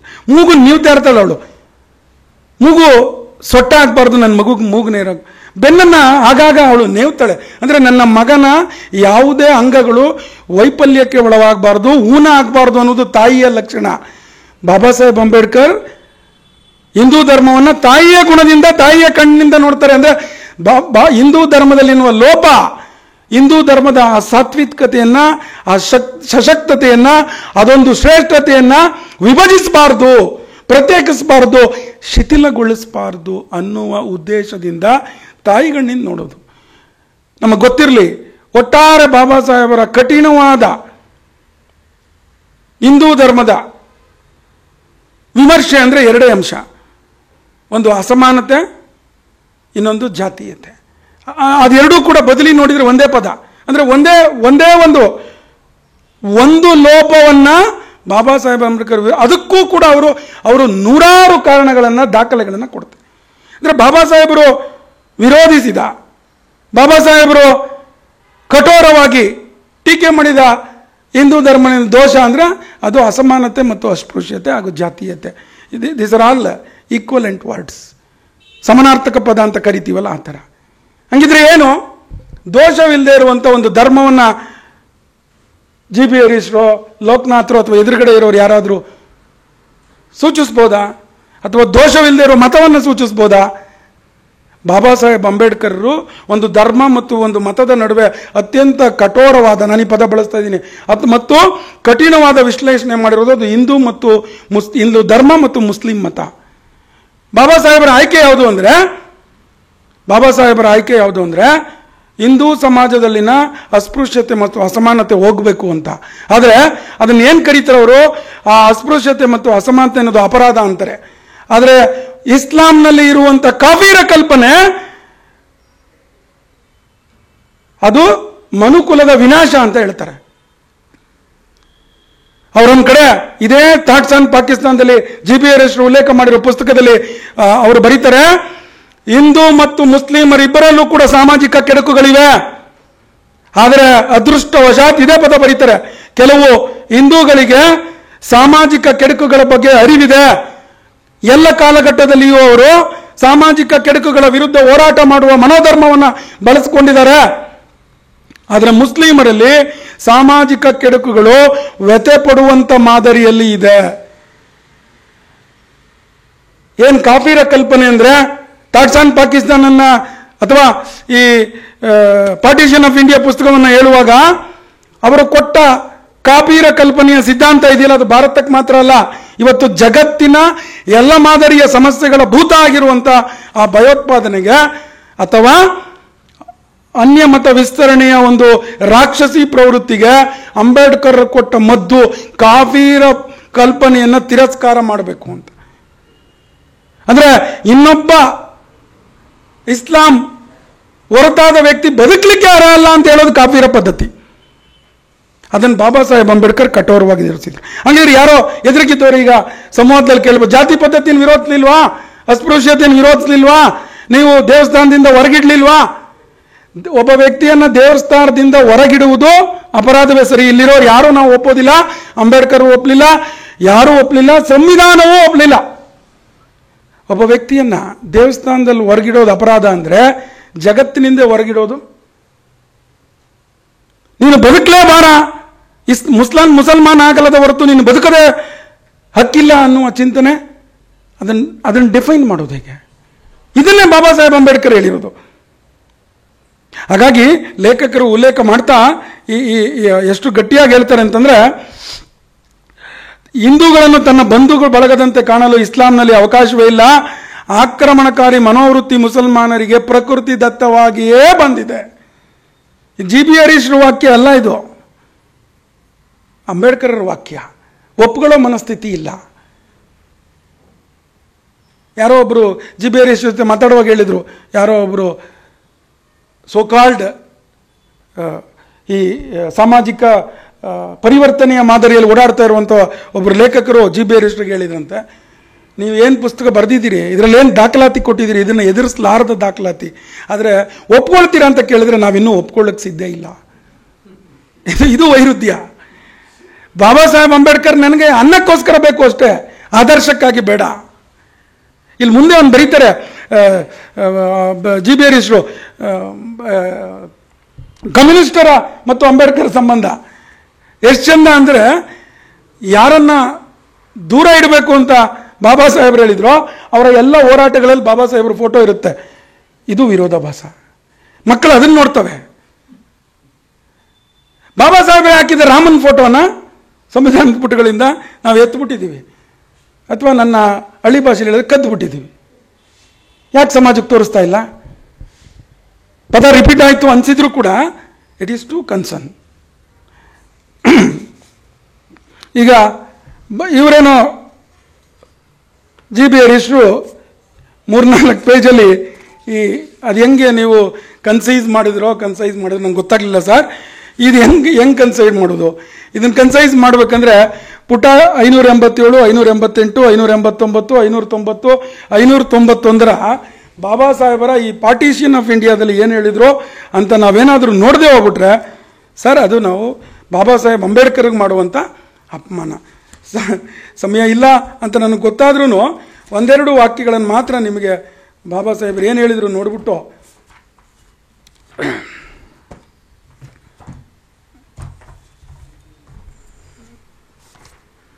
ಸರ್ ನಾವೇ ಓದ್ಕೊತಾ ಇದ್ವಿ ಪುಸ್ತಕ ತಗೊಂಡು, ಆಮೇಲೆ ಇದೆಲ್ಲ ಸಿಕ್ತಿತ್ತು, ನೀವು ಯಾಕೆ ಸರ್ ಹಿಂಗೆ ಹಿಡ್ಕೊಂಡು ಬಂದು ನಮಗೆ ಇಷ್ಟೊಂದು ತೊಂದರೆ ಕೊಡ್ತಾಯಿದ್ದೀರಿ, ಭಾನುವಾರ ಬೇರೆ ಬೇರೆ ಕೆಲಸ ಇದೆ. 587 ಇದು ಬಾಬಾ ಸಾಹೇಬ್ ಅಂಬೇಡ್ಕರ್ರ ಒರಿಜಿನಲ್ ಬರವಣಿಗೆಯನ್ನು ಮಾಡಿಫೈಡ್ ಮಾಡಿ ಅಕ್ಷರ ದೋಷಗಳೊಂದಿಗೆ ಮುದ್ರಿಸಿಕೊಟ್ಟಂಥ ಪುಸ್ತಕ. ನನ್ನೊಂದು ಸತಿ ಹೇಳ್ತಾವನೆ, ಅಕ್ಷರ ದೋಷಗಳೊಂದಿಗೆ ಮುದ್ರಿಸ್ಕೊಟ್ಟಿದ್ದಾರೆ.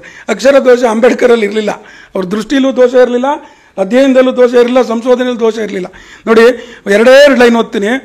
ಪರದಾ ಪದ್ಧತಿಯ ಪರಿಣಾಮದಿಂದಾಗಿ ಮುಸ್ಲಿಂ ಮಹಿಳೆಯರಲ್ಲಿ ಒಡಕು ಉಂಟಾಗಿದೆ. ಮುಸ್ಲಿಂ ಮಹಿಳೆಯರು ಮನೆಯ ಮುಂದಣ ಕೊಠಡಿಗಳಿಗೆ, ಮೊಗಸಾಲೆಗಳಿಗೆ, ತೋಟಗಳಿಗೆ ತಲೆ ಹಾಕುವಂತಿಲ್ಲ. ಅವರ ಓಡಾಟ ಏನಿದ್ರು ಮನೆಯ ಹಿಂಭಾಗಕ್ಕಷ್ಟೇ ಸೀಮಿತ. ದೊಡ್ಡವರಿಂದ ಚಿಕ್ಕವರಾದಿಯಾಗಿ ಮನೆಯ ಹೆಂಗಸರೆಲ್ಲ ಹಿಂಭಾಗದ ಒಂದೇ ಕೊಠಡಿಯಲ್ಲಿ ವಾಸಬೇಕು.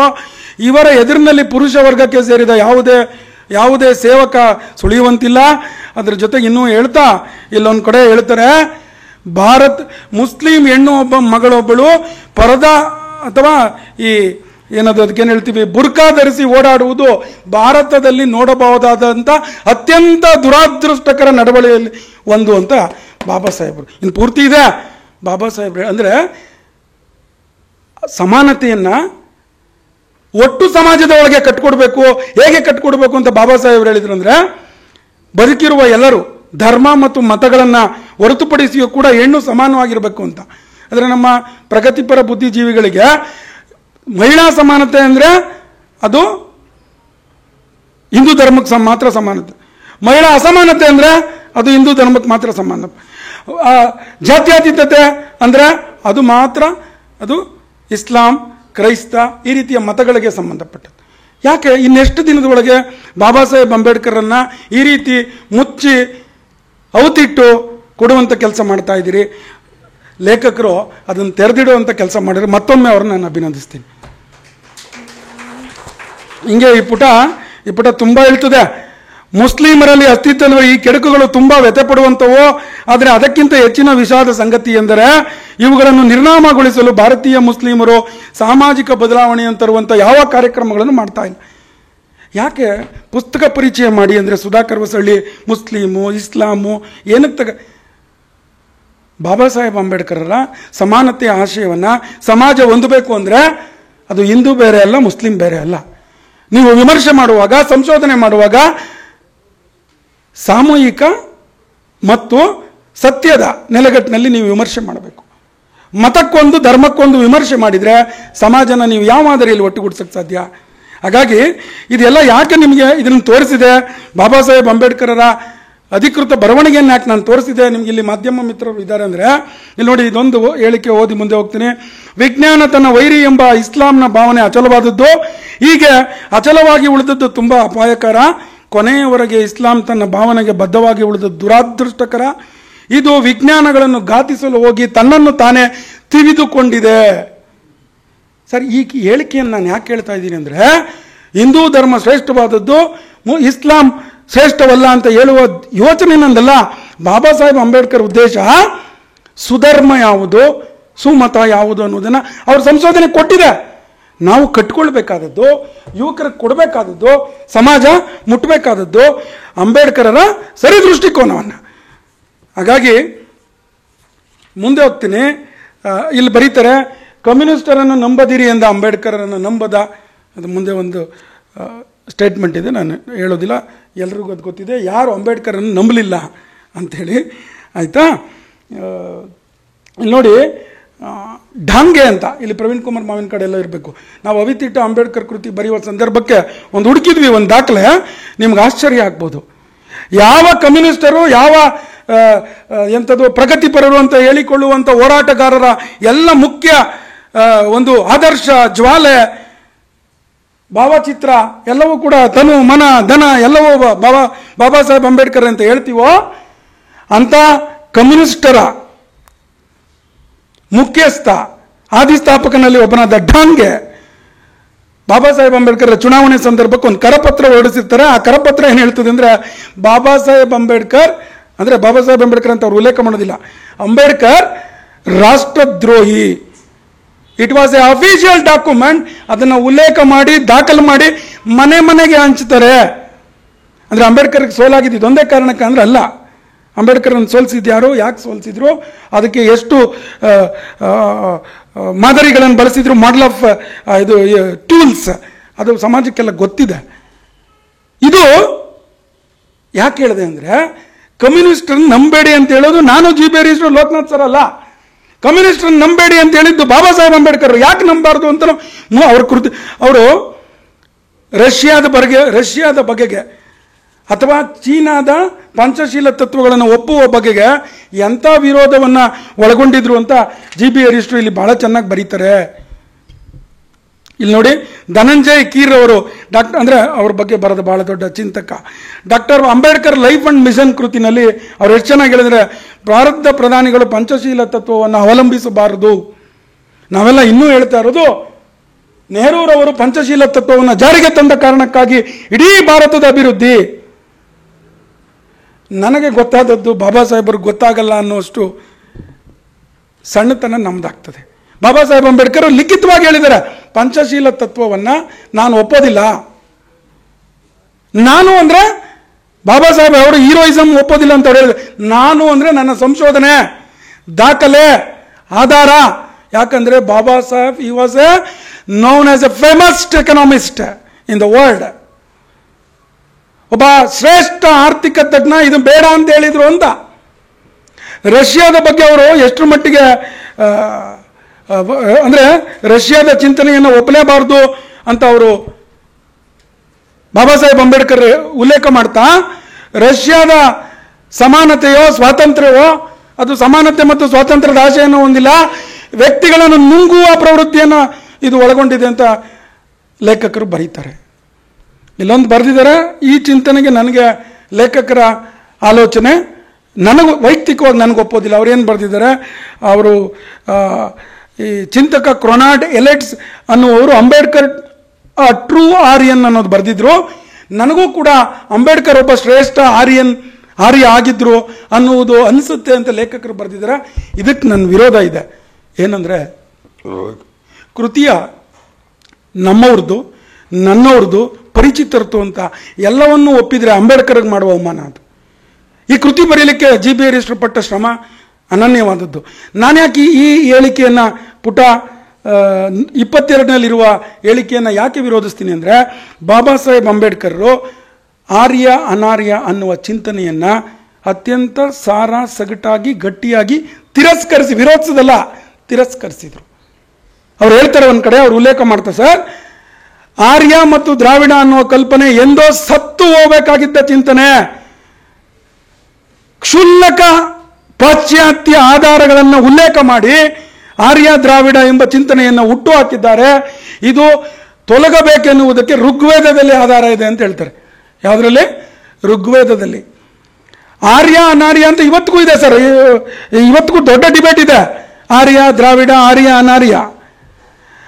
ಅದನ್ನು ಸತ್ತೋಗ್ಬೇಕಾಗಿತ್ತು ಅಂತ ಬಾಬಾ ಸಾಹೇಬ್ ಅಂಬೇಡ್ಕರ್ ಹೇಳ್ತಾರೆ. ಸಾಯ್ಬೇಕಾಗಿತ್ತು ಅಂತ, ತಿರಸ್ಕರಿಸೋದು ವಿರೋಧಿಸೋದು ಅನ್ನೋದಕ್ಕಿಂತ ಸತ್ತೋಗ್ಬೇಕಾಗಿತ್ತು. ಅದನ್ನು ಹೊಡೆದಾಕಕ್ಕೆ ಬಾಬಾ ಸಾಹೇಬ್ ಕೂಡ ಎಲ್ಲ ಆಧಾರಗಳಿಲ್ಲಿದೆ, ಇಲ್ಲೂ ಇದೆ, ದಾಖಲೆಗಳು ಸಿಗ್ತದೆ. ಅವ್ರು ಕೊಟ್ಟದ್ದು ವೇದ, ಪುರಾಣ, ಮಹಾಭಾರತ, ಶಾಂತಿ ಪರ್ವ, ಇದು ಆಧಾರ ಕೊಡ್ತಾರೆ. ಇದು ಎಲ್ಲಿದು ಸರ್? ಈ ನೆಲಮೂಲದ ಸಂಸ್ಕೃತಿಯ ದ್ಯೋತಕಗಳಿವು. ಹಂಗಂದ್ರೆ ಈ ಆರ್ಯ ಅನಾರ್ಯ ಅನ್ನೋ ಸಿದ್ಧಾಂತವನ್ನು ನಾವು ಹೊಡೆದಾಕ್ಬೇಕು, ಬಾಬಾ ಸಾಹೇಬ್ರೆ ಸಾಯಿಸಬೇಕು ಅಂದ್ಮೇಲೆ ನಾವು ಇನ್ನೂ ಅದಕ್ಕೆ ನೀರೆರಿತಾ ಇದ್ರೆ ಅದು ಸಮಾಜಕ್ಕೆ ಸರಿಯಾಗಿ ಹೋಗೋದಿಲ್ಲ ಅನ್ನೋದು ನನ್ನ ಮನವಿ ಸರ್. ನನ್ನ ಮನವಿ. ಲೇಖಕರಿಗೆ ಸ್ವಾತಂತ್ರ್ಯ ಇರ್ತದೆ, ಅವ್ರು ಬರೆದಿದ್ದಾರೆ. ಇನ್ನು ಅವ್ರ ರಾಷ್ಟ್ರೀಯತೆಯನ್ನು, ಈ ಕೃತಿಯ ಇನ್ನೊಂದು ವಿಶೇಷ ಏನಂದರೆ, ಜಿ ಬಿ ಹರೀಶ್ರಿಗೆ ಗೊತ್ತೋ ಗೊತ್ತಿಲ್ಲದೆ ಮಾಡುವ ಎಲ್ಲ ಉಲ್ಲೇಖಗಳ ಜೊತೆಗೆ ಬಾಬಾ ಸಾಹೇಬ್ ಅಂಬೇಡ್ಕರರ ರಾಷ್ಟ್ರೀಯತೆಯ ಬಗೆಗಿನ ಚಿಂತನೆಯನ್ನು ಅಲ್ಲಲ್ಲಿ ಜೋಡಿಸ್ಬಿಟ್ಟಿದ್ದಾರೆ. ಅದು ಹೇಗೆ ಸಹಜವಾಗಿ ಜೋಡಿಸ್ಕೊಳ್ತೋ ಅಂತ ಅನ್ಸತ್ತೆ. ಹಾಗಾಗಿ ಇನ್ನು 50 ನಿಮಿಷ ಮಾತ್ರ ಮಾತಾಡಿ ಅಂತೇಳಿ ಇಲ್ಲೊಂದು ಚೀಟಿ ಬಂದಂಗಿತ್ತು. ಇನ್ನೊಂದು 40-45 ನಿಮಿಷಕ್ಕೆ ನಾನು ಮುಗಿಸ್ತೇನೆ. ಆಯಿತು, ಯಾಕಂದರೆ ಸಂವಾದಕ್ಕೆ ನಾವು ಎಡೆ ಕೊಡಬೇಕು ಅನ್ನೋ ಕಾರಣಕ್ಕೆ ಇನ್ನು 5 ನಿಮಿಷ ಅಂತ ಅವರು ಸೂಚನೆ ಕೊಟ್ಟಿದ್ದಾರೆ. ಬಟ್ ನನ್ನ ಉದ್ದೇಶ ಏನಂದರೆ, ಮಾತಿಗೆ ನಾನು ಒಪ್ಕೊಂಡಿದ್ದು 30-35 ನಿಮಿಷನೇ. ಅಂದರೆ ಬಾಬಾ ಸಾಹೇಬ್ ಅಂಬೇಡ್ಕರ್ ನಾನು ಇನ್ನೂ 22 ಪುಟ ಮಾತ್ರ ವಿವರಿಸಿ. ನಿಂಗೆ ತಲೆಗೆಲ್ಲ ಕೆಟ್ಟೋಗಿದೆಯಪ್ಪ, 133 ಪುಟ ಅದೇ ಅಂದಿದೆಯಾ, 22 ಅಂದ್ರೆ ನೀನು ಮುಗಿಸೋದ್ಯಾವ? ಇಲ್ಲ, ನಾನು 5 ನಿಮಿಷಕ್ಕೆ ಮುಗಿಸ್ತೀನಿ. ಸಂವಾದದಲ್ಲಿ ಮತ್ತೆ ನಾವೆಲ್ಲರೂ ಜೋಡ್ಕೊಳ್ಳೋಣ ಅಂತ. ಇಲ್ಲಿ ನೋಡಿ, ಅವರು ನಾವು ಮೊಟ್ಟ ಮೊದಲು ಭಾರತೀಯರು ಮತ್ತು ಕಟ್ಟೆ ಕಡೆಗೂ ಭಾರತೀಯರು, ಕಾಲಾನುಕ್ರಮದಲ್ಲಿ ಯೋಗ್ಯ ಸನ್ನಿವೇಶಗಳು ಕೂಡಿ ಬಂದಾಗ ಈ ದೇಶ ಒಂದಾಗುವುದನ್ನು ಯಾವ ವಿಶ್ವಶಕ್ತಿಯೂ ಕೂಡ ತಡೆಯಲು ಸಾಧ್ಯ. ಇದೆಲ್ಲ ಹೇಳ್ತಾರೆ ಅಂದರೆ ಡಿಸೆಂಬರ್ 17ನೇ ತಾರೀಕು ಸರ್, ನಾನು ನೋಡಿ ಪಟ್ಟಿ ಮಾಡ್ಕೊಂಡೆ. ಡಿಸೆಂಬರ್ 17ನೇ ತಾರೀಕು ತಮಗೆ ಮೊದಲು ಸಂವಿಧಾನ ರಚನಾ ಸಭೆಯಲ್ಲಿ ಮಾತನಾಡಲಿಕ್ಕೆ ಅವಕಾಶ ಸಿಕ್ತಾಗ ಹೇಳ್ತಾರೆ ಬಾಬಾ ಸಾಹೇಬರು. ಅಂದರೆ ಇಂಥ ಒಬ್ಬ ಶ್ರೇಷ್ಠ ರಾಷ್ಟ್ರೀಯ ಚಿಂತಕನನ್ನ, ರಾಷ್ಟ್ರಪರ ಜೀವ ಇರುವಂಥ ಸೆಲೆ ಇರುವಂಥ ಚಿಂತಕನನ್ನ ನೀವು ಯಾವುದೋ ದೇಶ ವಿರುದ್ಧದ ಚಟುವಟಿಕೆಗಳಲ್ಲಿ, ಯಾವುದೋ CAA ವಿರುದ್ಧದ ಹೋರಾಟಗಳಲ್ಲಿ, ಯಾವುದೋ ರೋಹಿಂಗ್ಯಾ ಮುಸ್ಲಿಮರನ್ನ ಭಾರತಕ್ಕೆ ಕರೆದುಕೊಳ್ಳುವ ಹೋರಾಟದಲ್ಲಿ ಅಂಬೇಡ್ಕರ್ ಫೋಟೋ ಇಡೋದಿದೆಯಲ್ಲ, ಇಲ್ಲಿ ಜಿ ಬಿ ಹರೀಶ್ ಉಲ್ಲೇಖ ಮಾಡಿದರೆ ಅವರ ಥಾಟ್ಸ್ ಆನ್ ಪಾಕಿಸ್ತಾನ್ ಕೃತಿಯಲ್ಲಿ ಉಲ್ಲೇಖ ಆಗಿದೆ. ಹಿಂದೂ ಧರ್ಮದ ದಾರ್ಶನಿಕತೆಯನ್ನ ಕ್ರೈಸ್ತ ಮತ್ತು ಇಸ್ಲಾಂಗೆ ಹೋಲಿಕೆ ಮಾಡುವುದೇ ಅಪರಾಧ ಅಂತ ಬರೀತಾರೆ. ದಾಖಲೆ ನಾನು ಕೊಡ್ತೀನಿ, ಇಲ್ಲಿದೆ, ಇಲ್ಲೂ ಉಲ್ಲೇಖ ಮಾಡಿದೆ. ಅಂದರೆ ಎಷ್ಟರ ಮಟ್ಟಿಗಿನ ಹಿಂದೂ ಧರ್ಮದಲ್ಲಿನ ದೋಷಗಳನ್ನು ಅತ್ಯಂತ ಕಠಿಣವಾಗಿ ಟೀಕೆ ಮಾಡ್ತಲೇ ಅವರೊಬ್ಬ ಶ್ರೇಷ್ಠ ಹಿಂದೂ ಆಗಿದ್ರು ಅನ್ನೋದಕ್ಕೆ ದಾಖಲೆ ಇದೆ. ನೋಡಿ, ನಮ್ಮಲ್ಲಿ ಈ ಸಮಯ ಇಲ್ಲದೆ ಇರೋದ್ರಿಂದ ಅವರು ಬೌದ್ಧಕ್ಕೆ ಹೋಗ್ಬಿಟ್ರು. ಎಲ್ಲಿ ಬೌದ್ಧ ಎಲ್ಲಿ? ಆಸ್ಟ್ರೇಲಿಯಾದಲ್ಲಿ ಉಗಮಿಸಿದ್ದ.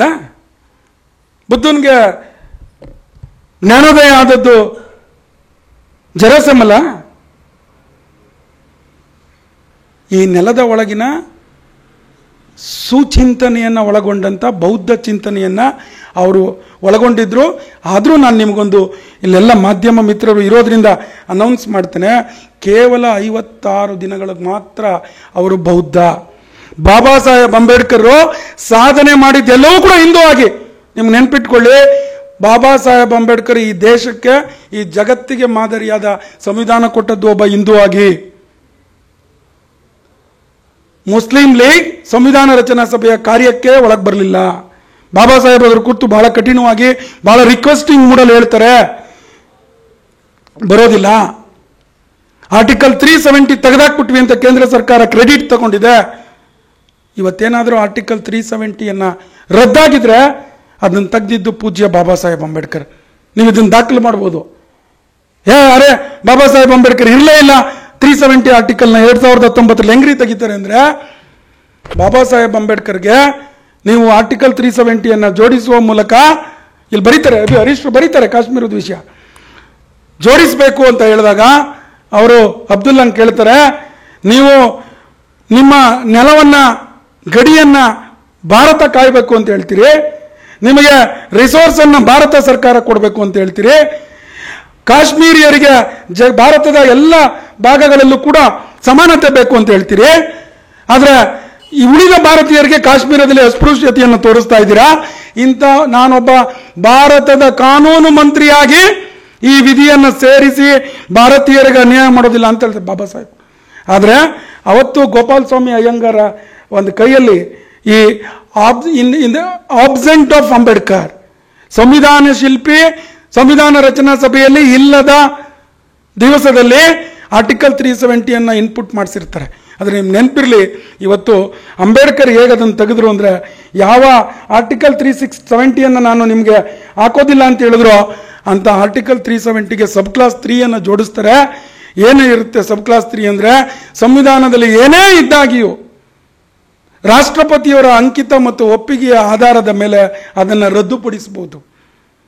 ಸರ್, ಇದು ಬಾಬಾ ಸಾಹೇಬ್ ಅಂಬೇಡ್ಕರ್ ರಾಷ್ಟ್ರೀಯತೆ ಚಿಂತನೆ, ಸಮಾನತೆಯ ಚಿಂತನೆ. ನೀವು ಇದನ್ನು ಹೇಳ್ಕೊಡ್ಬೇಕು. ಸಮಾಜಕ್ಕೆ ನೀವು ಕೊಡಬೇಕಾಗಿರೋದು, ಯುವಕರಿಗೆ ಕೊಡಬೇಕಾಗಿರೋದು, ಅಂಬೇಡ್ಕರರು ಪ್ರೀತಿಸುವ ಮಾದರಿಯಲ್ಲಿ ರಾಷ್ಟ್ರವನ್ನು ಪ್ರೀತಿಸಿ. ನಿಮ್ಮ 50% ಸಮಸ್ಯೆ ತೀರೋಯ್ತು. ಯಾರು ಕಲ್ಲು ಹೊಡಿಯೋಕ್ಕೆ, ಕೆಲವರು ಕಲ್ಲು ಹೊಡಿತಾರೆ ಅಂದರೆ ಅದನ್ನು ಬಾಬಾ ಸಾಹೇಬ್ ಅಂಬೇಡ್ಕರ್ ವಿಶ್ಲೇಷಣೆ ಮಾಡಿದ್ದಾರೆ. ಕಾಫೀರ ಕಲ್ಪನೆಯ ಚಿಂತನೆ ಇರೋರು ಕಲ್ಲು ಹೊಡಿತಾರೆ. ಸಮಾನತೆಯನ್ನು ಅವರು ಯಾವತ್ತೂ ಇಷ್ಟಪಡೋದಿಲ್ಲ ಅಂತ ಹೇಳಿದ್ದಾರೆ. ಹಾಗಾಗಿ ಈ ಕೃತಿ ಆಕ್ಚುಲಿ ಈ ಕೃತಿ ಹಲವಾರು ತಿಳಿದಿರುವ ವಿಶೇಷಗಳು, DVG ಅವರ ಜೊತೆ ಇರುವ ಸಂಬಂಧ ಇರ್ಬೋದು. ನೋಡಿ, ಎಲ್ಲಿಯ DVG, ಎಲ್ಲಿಯ ಬಾಬಾ ಸಾಹೇಬ್ ಅಂಬೇಡ್ಕರ್. ದುಂಡುಮೇಜಿನ ಸಮ್ಮೇಳನದಲ್ಲಿ DVG ಅವರ ಒಂದು ಹೇಳಿಕೆಯನ್ನ, DV ಗುಂಡಪ್ಪನವರ ಹೇಳಿಕೆಯನ್ನ ಬಾಬಾ ಸಾಹೇಬ್ ಅಂಬೇಡ್ಕರ್ ಉಲ್ಲೇಖ ಮಾಡಿದ್ರು ಅಂತ GB ಹರೀಶ್ರು ಬರೀತಾರೆ. ಇದು ಸಂಶೋಧನೆ ಅಂದ್ರೆ ಇದೇನು ಟೈಟ್ಲಲ್ಲಿ ಮಾತ್ರ ಎಲ್ಲರಿಗೂ ಗೊತ್ತಿಲ್ಲದ ಅಂಬೇಡ್ಕರ್ ಅಂತ ಮಾಡೋದಿಲ್ಲ. ಕೆಲವು ಕಡೆ ನಮ್ಮಲ್ಲಿ ಸೆಮಿನಾರ್ ಮಾಡ್ತೀವಿ, ನ್ಯಾಷನಲ್ ಮತ್ತು ಇಂಟರ್ನ್ಯಾಷನಲ್ ಕಾನ್ಫರೆನ್ಸ್ ಅಂತ ಕುಲಪತಿಗಳು ಬೇರೆ ಇದ್ದಾರೆ. ಅದು ಅವ್ರಿಗೂ ಗೊತ್ತಿರೋ, ಯಾಕಂದ್ರೆ ಅವರು ಇಂಟರ್ನ್ಯಾಷನಲ್ ರಿಸರ್ಚರು. ಮಂಡಿ ಮೂಲದಿಂದ ಸ್ಪೀಕರ್ಸನ್ನು ಕರೆದು ಇಂಟರ್ನ್ಯಾಷನಲ್ ಸೆಮಿನಾರ್ ಅಂತ ನಾವು ಮಾಡಿ ಬಿಲ್ ತಗೊಂಡದ್ದು ಉಂಟು. ಅಂದ್ರೆ ನಾನೇನು ಹೇಳ್ತಿದ್ದೀನಿ ಅಂದರೆ, ಎಲ್ಲರಿಗೂ ಸಲ್ಲುವ ಅಂಬೇಡ್ಕರ್ ಅಥವಾ ಎಲ್ಲರಿಗೂ ಗೊತ್ತಿಲ್ಲದೆ ಇರೋ ಅಂಬೇಡ್ಕರ್ ಅಂತ ಬರೀ ಟೈಟ್ಲಲ್ಲಿ ಬರೆದ್ರಾಗಲ್ಲ, ಆ ಸಂಶೋಧನೆಯಲ್ಲಿ ಬರೀಬೇಕು. GB ಹರೀಶ್ರ ವ್ಯಕ್ತಿತ್ವ ಅಂಥದ್ದು. ಅವರ ಇನ್ನೂ ಅನೇಕ ಬರವಣಿಗೆಗಳು ಅಂಬೇಡ್ಕರ್ ಮೇಲೂ ಸಾಗಲಿ. ಅವರಿಗಾಗಲೇ ಸಾವರ್ಕರ್ ಮೇಲೆ ಬರೆದಿದ್ದೀರಿ ಸರ್, ನೇತಾಜಿ ಮೇಲೆ ಬರೆದಿದ್ದೀರಿ, ಅಂಬೇಡ್ಕರನ್ನು ಮುಟ್ಟಿದ್ದೀರಿ. ಅವರನ್ನು ಇನ್ನೂ ಗಟ್ಟಿಯಾಗಿ ಅಪ್ಪಬೇಕು. ನನ್ನ ಕೊನೆಯ ಮಾತು, ನನಗೂ ಭೀಮ ಬೇಕು. ಹೇಗೆ ರಾಮ ಬೇಕು ಅಂತೇಳಿ ಭೀಮ ಹೇಳಿದ್ನೋ, ನನಗೂ ಭೀಮ ಬೇಕು, ನನ್ನವರಿಗೂ ಭೀಮ ಬೇಕು ಅನ್ನುವ ಆದರ್ಶವನ್ನು ಸಮಾಜ ಒಗ್ಗೂಡಿಸ್ಕೊಳ್ಳಿ, ಮೈಗೂಡಿಸ್ಕೊಳ್ಳಿ ಅಂತ ಹೇಳ್ತಾ ಮಂಥನದ ಈ ಕಾರ್ಯಕ್ರಮದಲ್ಲಿ ಅದು ಈ ದಿಗ್ಗಜರ ಮುಂದೆ ಈ ಕಡೆ ನೋಡಿದರೆ ಇಬ್ಬರು ದಿಗ್ಗಜರು, ಎದುರುಗಡೆ ನೋಡಿದರೆ 4-6 ಜನ ದಿಗ್ಗಜರು.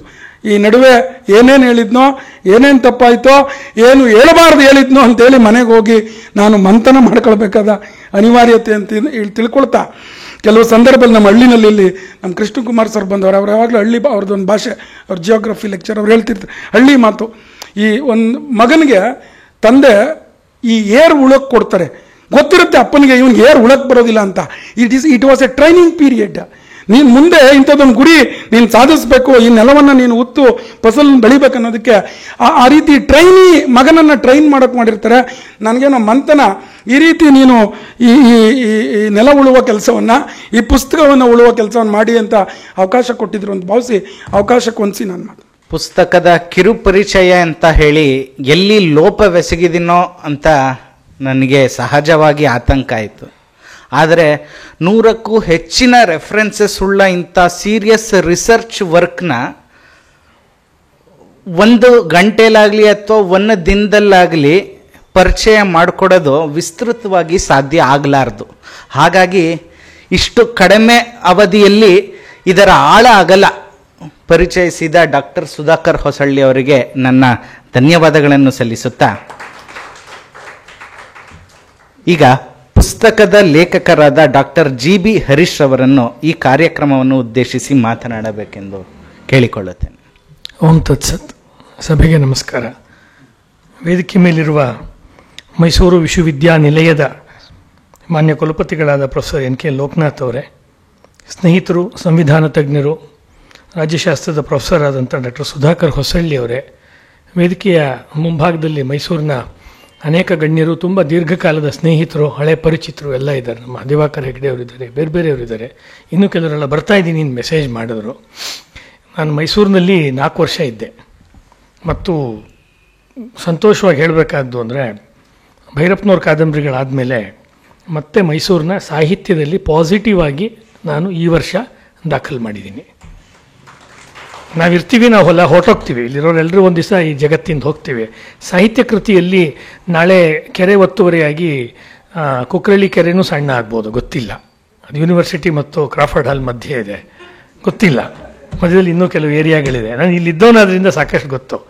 ಆದರೆ ಈ ಕಾದಂಬರಿ, ಇವತ್ತು ಇದಕ್ಕೆ ಬರ್ತೀನಿ, ಈ ಕಾದಂಬರಿ ಮಹಾಕಾಲ ಅಂತ ಹೊರಗಡೆ ಇದೆ ನೇತಾಜಿಯವ್ರ ಬಗ್ಗೆ. ಅದರೊಳಗಡೆ ಇರುವಂತಹ ಒಬ್ಬ ಜ್ಯೋತಿಷ್ಯ ಅಧ್ಯಾತ್ಮದಲ್ಲಿ ಪ್ರವೀಣನಾದ ಒಬ್ಬ ಶಾಸ್ತ್ರಿ, ಅವನ ಮಗ ಇನ್ನೊಬ್ಬ ಶಾಸ್ತ್ರಿ, ಅವನು Mysuru university history department professor, ಅವನ ಫ್ರೆಂಡು ವಿಶ್ವನಾಥ ಅಂತ, ಅವನು ಬೆಂಗಳೂರಿನಲ್ಲಿ ಒಂದು ನ್ಯೂಸ್ ಪೇಪರ್ನಲ್ಲಿ ರಿಪೋರ್ಟರು, ಅವನ ಹೆಂಡತಿ ಒಂದು IT ಕಂಪ್ನಿನಲ್ಲಿ ಕೆಲಸ ಮಾಡೋ ಹುಡುಗಿ. ಆ 4 ಜನ ಸೇರ್ಕೊಂಡು ನೇತಾಜಿ ಬದುಕಿರ್ಲಿಲ್ವ? ಬದುಕಿದ್ರು, ಯಾರು ಮುಚ್ಚಿಟ್ರು? ಅವಿತಟ್ಟ ಅಂಬೇಡ್ಕರ್ ಅಂದ್ರಲ್ಲ, ಹಾಗೆ ನಾವು ಅವಿತಿಟ್ಟ ನೇತಾಜಿ ಬಗ್ಗೆ ಒಂದು 1000 ಪುಟ ಅಷ್ಟೇ, ಜಾಸ್ತಿ ಇಲ್ಲ, 1000 ಪುಟದ್ದೊಂದು ಕಾದಂಬರಿ ಬರ್ತಾ ಇದೆ. ಅದರಲ್ಲಿ ಈಗೊಂದು 300-350 ಪುಟದ ಪುಸ್ತಕ ಬಂದಿದೆ. 1 ತಿಂಗಳಲ್ಲಿ 3 ಪ್ರತಿ 3 ಮುದ್ರಣ ಆಗಿದೆ. ಯಾಕೆ ಹೇಳಿದೆ? ಆ ಕಾದಂಬರಿಯ ಸಿಂಹಪಾಲು ನಡೆಯೋದು ಒಂದು ವಿಯೆಟ್ನಾಂನಲ್ಲಿ, ಇಲ್ಲ ಸರಸ್ವತಿಪುರಂನಲ್ಲಿ. ಅದಕ್ಕೆ ಅದರ ಉಲ್ಲೇಖ ಮಾಡಿದೆ. ಇವಾಗ ಸುಧಾಕರ್ ಅವರು ತುಂಬ ಮನೋಜ್ಞವಾಗಿ, ವಿಸ್ತಾರವಾಗಿ ಅದರ ಒಂದು ಹೃದಯ, ಪುಸ್ತಕದ ಹೃದಯ ಏನಿದೆ ಅನ್ನೋದನ್ನು ಅವರು ತೆಗೆದಿಟ್ಟಿದ್ದಾರೆ. ಅದು ಮುಖ್ಯ. ಎಲ್ಲ ಚಾಪ್ಟರ್ಗಳನ್ನು ಅವ್ರು ಹೇಳಬೇಕು ಅಂತ ಯಾರೂ ನಿರೀಕ್ಷೆ ಮಾಡಲ್ಲ. ಯಾಕೆಂದ್ರೆ ಆಮೇಲೆ ಪುಸ್ತಕ ಕೊಂಡ್ಕೊಳ್ಳಲ್ಲ ಜನ. ನಮ್ಮ ಯೋಚನೆ ಅದು, ಪುಸ್ತಕ ಕೊಂಡ್ಕೋಬೇಕಲ್ಲ. ಅದು ಒಂದು. ಎರಡನೇದು ಬಹಳ ವಿಶೇಷ ವಿಚಿತ್ರ ಅಂದರೆ, ಪುಸ್ತಕಗಳ ಬಗ್ಗೆ ನಾನೇನು ಹೇಳಲ್ಲ. ನೀವು ಪ್ರಶ್ನೋತ್ತರ ಇದ್ದರೆ ಅದ್ರಲ್ಲಿ ಹೇಳ್ಬೋದು. 5 ನಿಮಿಷದಲ್ಲಿ 5 ಇಲ್ಲ, 2-3 ನಿಮಿಷದಲ್ಲಿ ಮುಗಿಸ್ತೀನಿ ಅಷ್ಟೇ. ಪುಸ್ತಕ ಇದೆಯಲ್ಲ, ಹಾಮಾನಾಯಕರು ಹೇಳೋರು, ಪುಸ್ತಕ ಒಂದು ಸರ್ತಿ ಪ್ರಿಂಟರು ಬೈಂಡ್ ಹಾಕ್ತಾನಲ್ಲ, ಆಗಲೇ ಬಿಡುಗಡೆ ಆಯಿತು ಕಣ್ರಿ ಅಂತ. ಯಾಕೆಂದ್ರೆ ಅವನು ಪಬ್ಲಿಷರ್ಗೋ ಯೂನಿವರ್ಸಿಟಿಗೋ ಯಾರು ಬಿಲ್ ಕೊಡ್ತಾರೋ ಅವ್ರಿಗೆ ಕಳಿಸ್ಬಿಡ್ತಾನೆ. ನಮ್ಮ ಆಕಾಶವಾಣಿಯಲ್ಲಿ ಒಂದು ಸತಿ ಅದು ರೆಕಾರ್ಡ್ ಆಗಿ ಸ್ಪೂಲಲ್ಲಿ ಬಂದರೆ ಅದು ಬ್ರಾಡ್ಕಾಸ್ಟ್ ಆಯಿತು ಅಂತ, ಆಮೇಲೆ ನೀವು ಅದಕ್ಕೊಂದು ಡೇಟ್ ಬರೆದು ಯಾವತ್ತು ಪ್ರಸಾರ ಆಗುತ್ತೆ ಕಾರ್ಯಕ್ರಮ ಅಂಥೇಳಿ. ಒಂದು ಇನ್ನೂ ಸೂಕ್ಷ್ಮವಾಗಿ ಹೋಗೋದಾದ್ರೆ, ಲೇಖಕ ಯಾವತ್ತು ಬರೆದು ಇಡ್ತಾನೋ, ಅಂದರೆ ಇವತ್ತಾಯ್ತಪ್ಪ ಈ ಸಬ್ಜೆಕ್ಟ್ ಮುಗೀತು ನಂದು ಅಂತ, ಅವಾಗಲೇ ಪುಸ್ತಕ ಬಿಡುಗಡೆ. ಓದುಗರು ಆ ಪುಸ್ತಕವನ್ನು ತೊಗೊಂಡು ಮನೆಗೆ ಹೋಗಿ ಎಷ್ಟೋ ವರ್ಷ ಇಟ್ಟಿರ್ತಾರೆ. ಇವಾಗ ನಮ್ಮ ಸುಧಾಕರ್ ಹೇಳಿದ್ರು, ನಾನು ಮುಂಚೆನೇ ತೊಗೊಂಡು ಇಟ್ಕೊಂಡಿದ್ದೆ, ಈಗ ಈ ಒತ್ತಡ ಬಂತು ಕಾರ್ಯಕ್ರಮದ್ದು, ಬಹಳ ಡೀಟೇಲಾಗಿ ಓದಿದೆ. ಅದುವರೆಗೂ ಅವರ ಹೃದಯದಲ್ಲಿ ಬಚ್ಚಿಟ್ಟುಕೊಂಡಿದ್ದಂಥ ಪುಸ್ತಕ ಈ ಓದೋದ್ರ ಮೂಲಕ ಬಿಡುಗಡೆ ಆಯಿತು. ಹೀಗೆ ಬಿಡುಗಡೆ ಅನ್ನೋದು, ಪುಸ್ತಕ ಏಕ, ಬಿಡುಗಡೆ ಅನೇಕ. ಪುಸ್ತಕ ಮತ್ತೆ ಮತ್ತೆ ಬಿಡುಗಡೆ ಆಗ, ಇನ್ಯಾರೋ ಒಬ್ಬರು ಇವರು ಓದಿದ್ದನ್ನು ಓದಿರ್ಬೋದು, ಇಲ್ಲಿ ಇವ್ರು ಹೇಳಿದ್ದನ್ನು ಆ್ಯಂಗಲಲ್ಲಿ ಹೌದಾ ಹಿಂಗೂ ಇದೆಯಾ ಅಂತ ಓದಿದರೆ ಆ ಮರು ಓದು, ಅದು ಒಂದು ಬಿಡುಗಡೆ.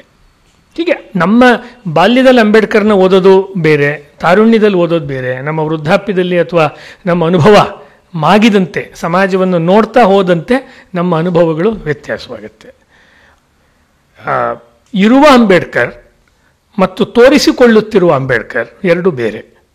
ಇದನ್ನು ಮೈಸೂರಿನಲ್ಲೇ ಹೇಳಬೇಕಾಗಿರೋ ಮಾತಿದೆ. ಯಾಕೆಂದರೆ ದಲಿತ ಸಾಹಿತ್ಯ ಚಳುವಳಿ, ದಲಿತ ಹೋರಾಟದ ಬಹಳ ಮುಖ್ಯ ಭೂಮಿ ಹಾಸನ, ಭದ್ರಾವತಿ, ಮೈಸೂರು ಮತ್ತು ಕೋಲಾರ. ಈ 4 ಊರಿನಲ್ಲಿ ಬಿ ಕೃಷ್ಣಪ್ಪನವರು ಮತ್ತು ಇಲ್ಲಿ ಕೆಲವರು ಅವರ ಶಿಷ್ಯರುಗಳು ಇರ್ಬೋದು ಇಲ್ಲಿ, ಅವರು ಅಥವಾ ಅವ್ರನ್ನ ನೋಡಿದವರು ಇರ್ಬೋದು. ಬಹಳ ದೊಡ್ಡ ವ್ಯಕ್ತಿ ಬಿ ಕೃಷ್ಣಪ್ಪನವರು. ದಲಿತ ಚಳುವಳಿಯನ್ನು ಪ್ರಾಮಾಣಿಕವಾಗಿ ಕಟ್ಟಿದವರು. ಒದೆಸಿಕೊಂಡು ಹೊರಗಿದವರು ನನ್ನ ಜನಗಳು ಅಂತ ಸಿದ್ಧಲಿಂಗಯ್ಯ ಏನು ಹೇಳ್ತಾರೆ ಅದನ್ನು ನೋಡಿದವರು ಆ್ಯಕ್ಚುಲಿ. ಆಮೇಲೆ ಬಂದವರು, ನಾನು ಯಾರ ಹೆಸರು ಹೇಳ್ತಿಲ್ಲ, ಆಮೇಲೆ ಕೃಷ್ಣಪ್ಪನವರಾದ್ಮೇಲೆ ಬಂದವರು ಆ ಚಳುವಳಿಯ ಲಾಭವನ್ನು ತೆಗೆದುಕೊಂಡವರು. ಹಾಗಾಗಿ ಅಂಬೇಡ್ಕರ್ ಮೂಲ ಆಶಯವನ್ನು ಅವರು ದಾಟ್ಸೋಕ್ಕಾಗಲಿಲ್ಲ. ಯಾಕೆಂದರೆ ಮನೆಗೆ ಗೆಸ್ಟ್ ಊಟಕ್ಕೆ ಬಂದಾಗ ಮನೆಯವರು ಊಟಕ್ಕೆ ಕೂರಲ್ಲ. ನಿಮ್ದೆಲ್ಲ ಊಟ ಆದಮೇಲೆ ಕೊನೆಯಲ್ಲಿ ಕೂರ್ತೀವಿ ಅಂತಾರೆ. ನಾನೇ ಮುಂಚೆ ನುಗ್ಗುಬಿಟ್ಟು ಊಟಕ್ಕೆ ಕೂತ್ರೆ ಹಂಗಾಗೋಯ್ತು ಕರ್ನಾಟಕದ ಸಾಮಾಜಿಕ ಚಳುವಳಿ. ಇದೇ ಕರ್ನಾಟಕದ ದಲಿತ ಸಾಮಾಜಿಕ ಚಳುವಳಿಗೂ ಮಹಾರಾಷ್ಟ್ರದ ದಲಿತ ಸಾಮಾಜಿಕ ಚಳುವಳಿಗೂ ನಾ ಸಾಹಿತ್ಯದ ಬಗ್ಗೆ ಐ ಡೋಂಟ್ ಕೇರ್. ಕವನ ಕತೆ ಬರ್ಕೊಳ್ಳಿ, ನೀವು ಸಂತೋಷವಾಗಿರೋ ಕವಿಗಳು, ನನಗೇನು ಬೇಜಾರಿಲ್ಲ ಅದ್ರ ಬಗ್ಗೆ. ಸಾಮಾಜಿಕವಾಗಿ ಯಾಕೆ ದಲಿತರು ಇಲ್ಲಿ ಇಂಡಸ್ಟ್ರಿ ಮಾಡಲಿಲ್ಲ? ಇವತ್ತು ಊಟಗಳಿಗೆ ಹೋಗಿ ಅಥವಾ ಇನ್ನೂ ಬೇರೆ ಬೇರೆ ಆ ಕಡೆ ಇರುವಂಥ ಇಂಡಸ್ಟ್ರಿಯಲ್ ಏರಿಯಾಗಳಿಗೆ ಹೋಗಿ ಎಷ್ಟು ಜನ ದಲಿತರು ಇವತ್ತು ಶ್ರೀಮಂತರಾಗಿದ್ದಾರೆ, ಕೋಟ್ಯಾಧಿಪತಿಗಳಾಗಿದ್ದಾರೆ. ಅವರಲ್ಲಿ ಸರಸ್ವತಿ ಜೊತೆಗೆ ಲಕ್ಷ್ಮಿ ಕೂಡ ಅವಳ ಮನೆಯಲ್ಲಿದ್ದಾರೆ, ನೆಲೆಸಿದ್ದಾಳೆ. ಇದು ಬೇಕಲ್ವಾ? ಬಡತನ ಹೋಗಬೇಕು ಅಂದರೆ ಒಂದಷ್ಟು ಧನ ಸಂಗ್ರಹ ಆಗಬೇಕಲ್ವಾ? ಇನ್ನು ಪಾಸಿಟಿವ್ ವೇ, ದುಡಿದು ಕಷ್ಟಪಟ್ಟ ದಾರಿಯಲ್ಲಿ ಅದನ್ನು ಹಾಕ್ಕೊಟ್ಟಿದೆ ಸಂವಿಧಾನ. ಸಂವಿಧಾನದಲ್ಲಿ ಎಲ್ಲ ಅವಕಾಶ ಇದೆ. ಯಾಕೆ ಎಲ್ಲರೂ ಕಾಲೇಜ್ ಮೇಸ್ಟ್ರೇ ಆಗಬೇಕು? ಎಲ್ಲರೂ ಯಾಕೆ ಕವಿಗಳೇ ಆಗಬೇಕು?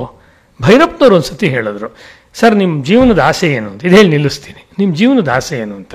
ನೋಡ್ರಯ್ಯ, ಈ ಕತೆ ಕಾದಂಬರಿ ಎಲ್ಲ ಆಯಿತು, ನನಗೆ ಇನ್ನೊಂದು ಜನ್ಮ ಇದ್ದರೆ ನಾನು ಟಾಟಾ ಥರ ನಾನು ದೊಡ್ಡ ಒಬ್ಬ ಕೈಗಾರಿಕೋದ್ಯಮಿ ಆಗಬೇಕು, ಸಾವಿರಾರು ಜನಕ್ಕೆ ನಾನು ಉದ್ಯೋಗ ಕೊಡಬೇಕು, ನಾನು ಉದ್ಯೋಗ ಕೊಡೋನು ಆಗುವಂಥ ಜನಗಳನ್ನು ಸೃಷ್ಟಿ ಮಾಡಲಿ ಅನ್ನೋದು ಒಟ್ಟು ಸಂವಿಧಾನದ ಆಶಯ. ಏನು ಆತ್ಮನಿರ್ಭರ ಅಂತ ಮೋದಿಯವರು ಇವತ್ತು ಹೇಳ್ತಿದ್ದಾರೆ, ಅದು ಎಷ್ಟು ಕಾಲ ಬ್ರಿಟಿಷ್ನವರೇ ಹಾಕ್ಕೊಟ್ಟಿರೋ ಅದೇ ಕಾನೂನು, ಅದೇ ಶಿಕ್ಷಣ, ಅದೇ ಪಾಠಶಾಲೆ, ಅದೇ ಮತ್ತೊಂದು, ಅದನ್ನೇ ಇಟ್ಕೊಂಡಿರ್ತೀರಾ. ಏತದ್ದೇಶ ಪ್ರಸೂತಸ್ಯ ಸಕಾಶಾದಗ್ರಜನ್ಮನಃ ಮನು ಹೇಳ್ತಾನೆ. ಈ ದೇಶದ ಜನ ಜಗತ್ತಿಗೆಲ್ಲ ಬೆಳಕು ಕೊಡೋರು. ಸ್ವಂ ಪೃಥಿವ್ಯೇ ಮಾನವಾಹ, ಓ ಜಗತ್ತಿನ ಜನಗಳೇ ಇಲ್ಲಿ ಬನ್ನಿ, ವಿದ್ಯೆ ಕಲ್ತ್ಕೊಳ್ಳಿ ಅಂತ ನಾವು ಹೇಳೋದು ಬಿಟ್ಟು, ನಮ್ಮ ಏರಿಯಾದಲ್ಲಿ ಇರುವಂಥ ಒಂದು ಹಳೆಯ ಸ್ಕೂಲ್ಗೂ ನಾವು ಕೇಂಬ್ರಿಡ್ಜ್ ಸ್ಕೂಲ್ ಅಂತಲೇ ಹೆಸರಿಡ್ತೀವಿ, ಆಕ್ಸ್ಫರ್ಡ್ ಕಾನ್ವೆಂಟ್ ಅಂತಲೇ ಈಗಲೂ ಹೆಸರಿಡ್ತೀವಿ. ಅದಕ್ಕೆ ಮತ್ತೊಂದು 60,000 ರೂಪಾಯಿಂದು ಫೀಸು, ಒಂದು 10,000 ರೂಪಾಯಿಂದು ಯೂನಿಫಾರ್ಮು. ಆ ಅರ್ಥದಲ್ಲಿ ನಾವು ಕೇಳ್ಬೋದು, ಯಾರಿಗೆ ಬಂತು, ಎಲ್ಲಿಗೆ ಬಂತು 47ರ ಸ್ವಾತಂತ್ರ್ಯ? ಕೇವಲ ದಲಿತರ ಪ್ರಶ್ನೆ ಅಲ್ಲ ಇದು. ದಲಿತರೇ ಪ್ರಶ್ನೆ ಆಗಬಹುದಾಗಿದ್ದ ಸಂಗತಿಗಳನ್ನು ಭಾರತೀಯರ ಪ್ರಶ್ನೆ ಮಾಡಿದ್ರಲ್ಲ. ದಲಿತರಿಗಿದ್ದಂಥ ಕೊರಗನ್ನು ಭಾರತೀಯರಿಗೆ ನಿಮ್ಗೆ ಅಪಮಾನ ಆಗ್ತಾ ಇಲ್ವಾ, ಹೀಗೆಲ್ಲ ಮಾಡ್ತಾ ಇದ್ದೀರಲ್ಲ ಅಂತ ಕೇಳುವಂತೆ ಅದನ್ನು ಮೇಲಕ್ಕೆ ಎತ್ತಿದ್ರು. ಪ್ರಶ್ನೆಯನ್ನು ಎತ್ತಿ ಮೇಲಕ್ಕೆ ನಿಲ್ಲಿಸಿದಾಗ ಪ್ರಶ್ನೆಯ ಕ್ವಾಲಿಟಿ ಚೇಂಜ್ ಆಗುತ್ತೆ. ಅಲ್ಲೇ ಮಾತಾಡೋಕ್ಕೂ, ನೀವು ನಿಮ್ಮೂರಿನಲ್ಲೇ ಭಾಷಣ ಹೊಡೆಯೋಕ್ಕೂ, ಇಂಟರ್ನ್ಯಾಷನಲ್ ಕಾನ್ಫರೆನ್ಸ್ಗೆ ಹೋಗಿ ಸೈಂಟಿಸ್ಟ್ಗಳ ಮುಂದೆ ಭಾಷಣ ಮಾಡೋಕ್ಕೂ ಅಥವಾ ಸೋಷಿಯಲ್ ಸೈಂಟಿಸ್ಟ್ ಮುಂದೆ ನೀವು ವಿಲ್ ಬಿ ಮೋರ್ ಅವೇರ್. ಸುಮ್ಮನೆ ಏನೇನೋ ಮಾತಾಡೋಕ್ಕೂ, CFTR ಏನಲ್ಲಿ ಹೋಗ್ಬಿಟ್ಟು ಫುಡ್ ಬಗ್ಗೆ ಮಾತಾಡೋಕ್ಕೂ ತುಂಬ ವ್ಯತ್ಯಾಸ ಇದೆ. ಯಾಕೆಂದ್ರೆ ಅಲ್ಲಿ ತಿಳಿದವ್ರು ಇರ್ತಾರೆ. ತಿಳಿದವ್ರ ನಡುವೆ ಅಂಬೇಡ್ಕರ್ ಜಯಿಸ್ಕೊಂಡ್ಬಂದರು. ತಿಳಿದವ್ರ ನಡುವೆ ಜಯಿಸ್ಕೊಂಡ್ಬಂದಿದ್ದರಿಂದ ಅವರು ಲೋಕಮಾನ್ಯರಾದರು. ಅವ್ರ ಬಗ್ಗೆ ಬರ್ದೀನ ಲೋಕಮಾನ್ಯ ಅಂಬೇಡ್ಕರ್ ಅಂತ ಅವರೆಲ್ಲ ಹೇಳ್ಬಿಟ್ಟಿದ್ದಾರೆ. ಅವ್ರು ಹೇಳದೇ ಇರೋದನ್ನು ಹುಡುಕೊಂಡು ಹೇಳ್ಬೇಕು ಇವಾಗ. ಹಾಗಾಗಿ ಒಂದು, ಅಂಬೇಡ್ಕರ್ ಅವರು ಹತ್ಯೆ ಆದರು, ಇದು ನನ್ನ ಪ್ರತಿಪಾದನೆ. ಅಂಬೇಡ್ಕರ್ ಕೊಲೆ ಆಯಿತು. ಹೇಗೆ ಏನು ಅಂತ 4 ಚಾಪ್ಟರ್ ಬರೆದಿದ್ದೀನಿ. ಈ ಪುಸ್ತಕ ಯಾಕೆ ಬ್ಯಾನ್ ಆಗಲಿಲ್ಲ ಹಾಗಾದರೆ 10 ವರ್ಷ ಆದ್ರೂ ಅಂದರೆ ಸತ್ಯ ಹೇಳಿರೋದ್ರಿಂದ. ಮರಾಠಿಗೆ ಬರೆಸ್ ನೋಡಿದೆ, ಮರಾಠಿಲೂ ಬ್ಯಾನ್ ಆಗಲಿಲ್ಲ. ಬ್ಯಾನ್ ಆಗಲಿ ನಾನು ಹೇಳ್ತಿಲ್ಲ, ಚೆನ್ನಾಗಿರಲಿ. ಯಾಕೆ ಯಾವ ಲೇಖಕನ ಪುಸ್ತಕ ಬ್ಯಾನ್ ಆಗಬೇಕು ಅಂತ ಇಷ್ಟ ಇರುತ್ತೆ. ತಮಿಳಿಗೆ ಮಾಡಿಸಿದೆ, ತಮಿಳಲ್ಲಿ ಹೆದರಿ ಅವರು ಅನುವಾದ ಮಾಡಿಸಿದ್ರು. ಯಾಕೆಂದ್ರೆ ತಮಿಳುನಾಡಿನ ರಾಜಕೀಯ ಪರಿಸ್ಥಿತಿ ನಿಮಗೆಲ್ಲ ಗೊತ್ತಿದೆ, ಬೇರೆ ಥರ 2 ಪಕ್ಷಗಳ ನಡುವೆ ಒದಾಡ್ತಿರುತ್ತೆ ಅದು. ಅಲ್ಲಿ ಸರ್ ಚೆನ್ನಾಗಿ ಹೋಗ್ತಿದೆ ಸರ್ ಅಂತ ಹೇಳ್ತಾರೆ. ರಿಲೀಸ್ ಫಂಕ್ಷನ್ ಇಟ್ಕೊಳ್ರಿ ಅಂದರೆ ರಿಲೀಸ್ ಫಂಕ್ಷನ್ ಬೇಡ ಸರ್, ಸೈಲೆಂಟಾಗಿ ಹೋಗ್ಲಿಕ್ಕೆ ಆಫೀಸು. ಹಾಗಾಗಿ ಇದು ಅವಿತಿಕ್ತ ಅಂಬೇಡ್ಕರ್ ಎಲ್ಲರಿಗೂ ಬೇಕಾದ ಅಂಬೇಡ್ಕರ್ ಗೊತ್ತಾಗ್ತಿಲ್ಲ.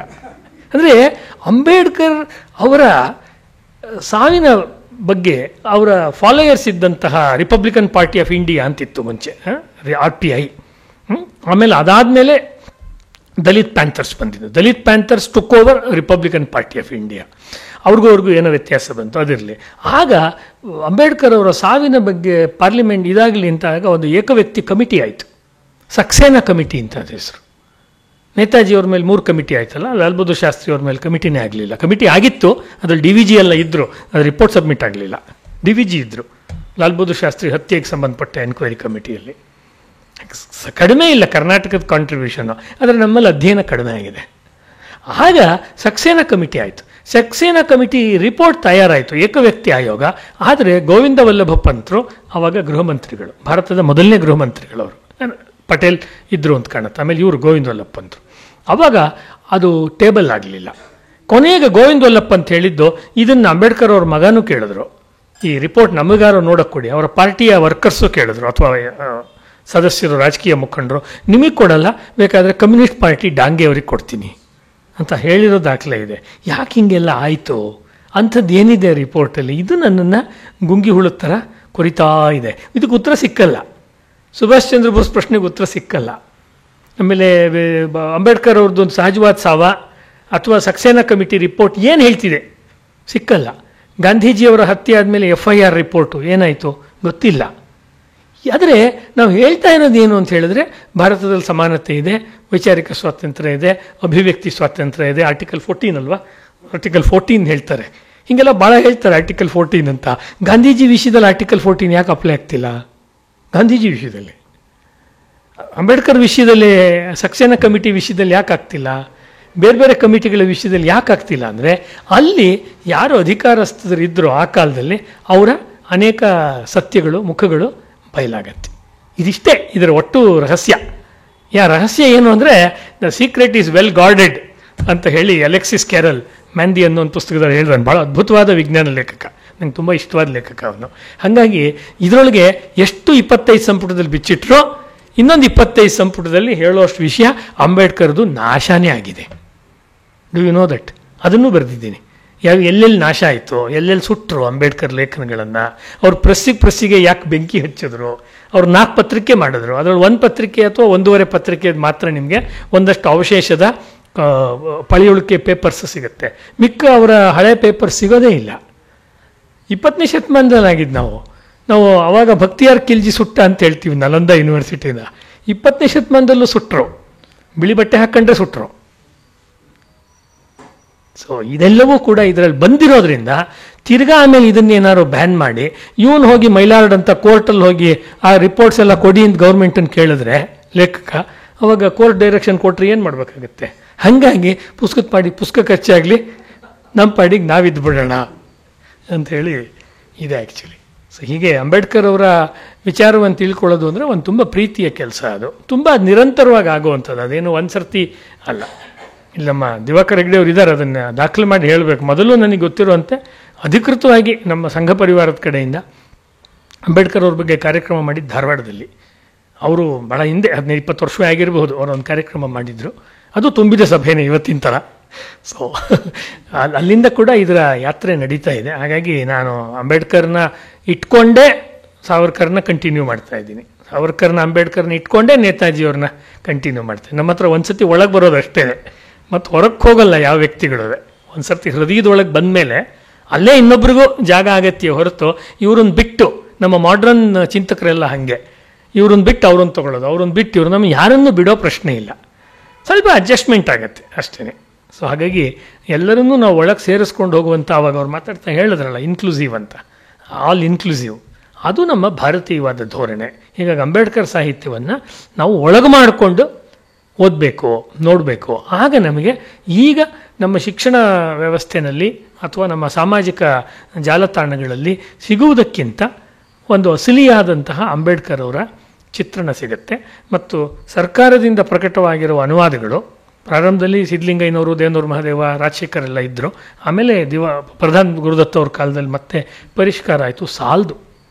ಅಂಬೇಡ್ಕರ್ ಅವ್ರದ್ದು ತುಂಬ ಮಜಾ ಇಂಗ್ಲೀಷ್ ಲ್ಯಾಂಗ್ವೇಜ್, ಏನು ಸ್ಟ್ರಾಂಗ್ ಇಂಗ್ಲೀಷ್ ಲ್ಯಾಂಗ್ವೇಜು.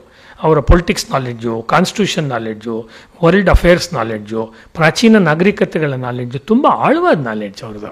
ಸುಮ್ಮನೆ ಪೆರಿಫರಲ್ ಆಗಿರೋ ನಾಲೆಡ್ಜ್ ಅಲ್ಲ, ಆ್ಯಕ್ಚುಲಿ ಮೇಲ್ಮಟ್ಟ ತೋರಿಕೆಯ ನಾಲೆಡ್ಜ್ ಅಲ್ಲ. ಆದರೆ ಅದನ್ನು ಮಾಡಿದಾಗ ಅನುವಾದ ತುಂಬ ಬಡಕಲಾಗಿದೆ. ಹಿಂದೆ ದಲಿತ ಚಳುವಳಿ ಇದ್ದಾಗ ಬಂದಿರೋ ಕೆಲವು ಪುಸ್ತಕಗಳೇ ಚೆನ್ನಾಗಿದೆ ಆ್ಯಕ್ಚುಲಿ.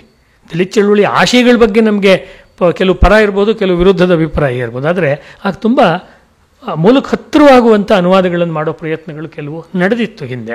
ಆದರೆ ಈಗ ಮಾಡುವಾಗ ಸಾರಾಸಗಟು ಒಂದು ಇನ್ ಜನರಲ್ ಆಗಿರೋ ರೀತಿಯ, ಎಷ್ಟೇ ಪ್ರಧಾನ ಗುರುದತ್ತ ಅವ್ರು ತಿದ್ದಿದ್ರೂ ಬೇರೆ ಬೇರೆ ವಿದ್ವಾಂಸರನ್ನ ಇಟ್ಕೊಂಡು ಇನ್ನೂ ಸಾಕಷ್ಟು ಮುದ್ರಣ ದೋಷಗಳು ಇದೆ, ವಾಕ್ಯ ದೋಷಗಳು ಇದೆ, ಅನುವಾದ ದೋಷಗಳು ಇದೆ. ಹೀಗೆ ಅಂಬೇಡ್ಕರ್ ಅಂತ ದೊಡ್ಡ ವ್ಯಕ್ತಿಯ ಬಗ್ಗೆ ಅಷ್ಟು ನಿರ್ಲಕ್ಷ್ಯದಿಂದ ಮಾಡಬಾರ್ದಾಗಿತ್ತೇನೋ, ಇನ್ನೂ ಅವಕಾಶ ಉಂಟು.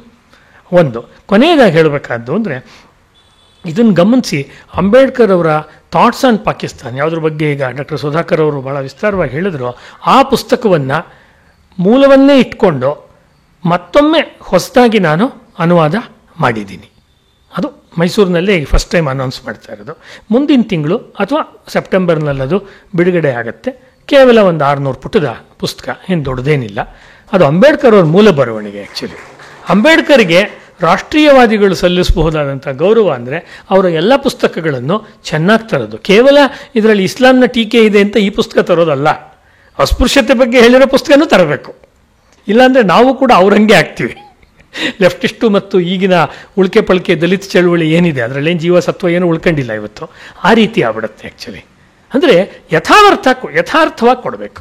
ಸಕ್ರೆಪಟ್ಟಣದ ಅವಧೂತರು ಹೇಳ್ತಾ ಇದ್ರು ಯಥಾರ್ಥವಾಗಿ ಅಂತ, ಸಿದ್ದಪ್ಪಾಜಿ ಹೇಳ್ತಾರೆ ಯಥಾರ್ಥವಾಗಿ ಹೆಂಗಿದೆಯೋ ಹಾಗೆ ಅಂತ. ನಮ್ಮ ಅಭಿಪ್ರಾಯ ಏನಾದರೂ ಇದ್ಕೊಳ್ಳಿ, ಅವರೇನು ಹೇಳಿದಾರೋ ಅದನ್ನು ಹೇಳ್ದಂಗೆ ಯಥಾರ್ಥವಾಗಿ ತರೋದೇ ಭಾರತೀಯ ಜ್ಞಾನ ಪರಂಪರೆ. ಹೀಗೆ ಪುಸ್ತಕವನ್ನು ನಾನು ಯಥಾರ್ಥವಾಗಿ ತರೋದಕ್ಕೆ ಪ್ರಯತ್ನ ಮಾಡಿದ್ದೀನಿ. ತುಂಬ ಜನ ಇದನ್ನು ಮೆಚ್ಕೊಂಡ್ರು. ಇದು ಲೇಖನಗಳ ರೂಪದಲ್ಲಿ ಬಂದಾಗ ಮೈಸೂರಿನಿಂದಲೂ ಅನೇಕ ಪ್ರಗತಿಪರರು ದಿನ ಮೆಸೇಜ್ ಮಾಡ್ತಾಯಿದ್ರು. ಅಂದರೆ ಎಲ್ಲರಿಗೂ ಇದು ತಲುಪ್ತು ಅಂತ ಹೇಳಬೇಕಾದ ಉದ್ದೇಶ. ಇನ್ನೂ ಕೆಲವರು ಅಯ್ಯೋ ಈ ಸಬ್ಜೆಕ್ಟ್ನ ಬಗ್ಗೆ ಐಡಿಯಾನೇ ಇರಲಿಲ್ಲ, ಶ್ರೀನಿವಾಸ ರಾಮಾನುಜಮ್ ಅನ್ನೋ ಮ್ಯಾಥಮೆಟಿಷಿಯನ್ ಬಗ್ಗೆ ಅಂಬೇಡ್ಕರ್ ಬರೆದಿದ್ದಾರ, ನಮ್ಗೆ ಐಡಿಯಾನೇ ಇರಲಿಲ್ಲ ಅನ್ನುವಂಥ ಅನೇಕ ವಿಷಯಗಳು ಬಂತು. ಹಾಗಾಗಿ 25 ಸಂಪುಟದ ಪುಸ್ತಕನ ನಾನು 133 ಪುಟದಲ್ಲಿ ಏನು ತರೋಕ್ಕಾಗತ್ತೆ. ಹಾಗಾಗಿ ಅದೊಂದು ವಿಸ್ತಾರವಾದ ಮರುಓದು ಆಗಬೇಕು.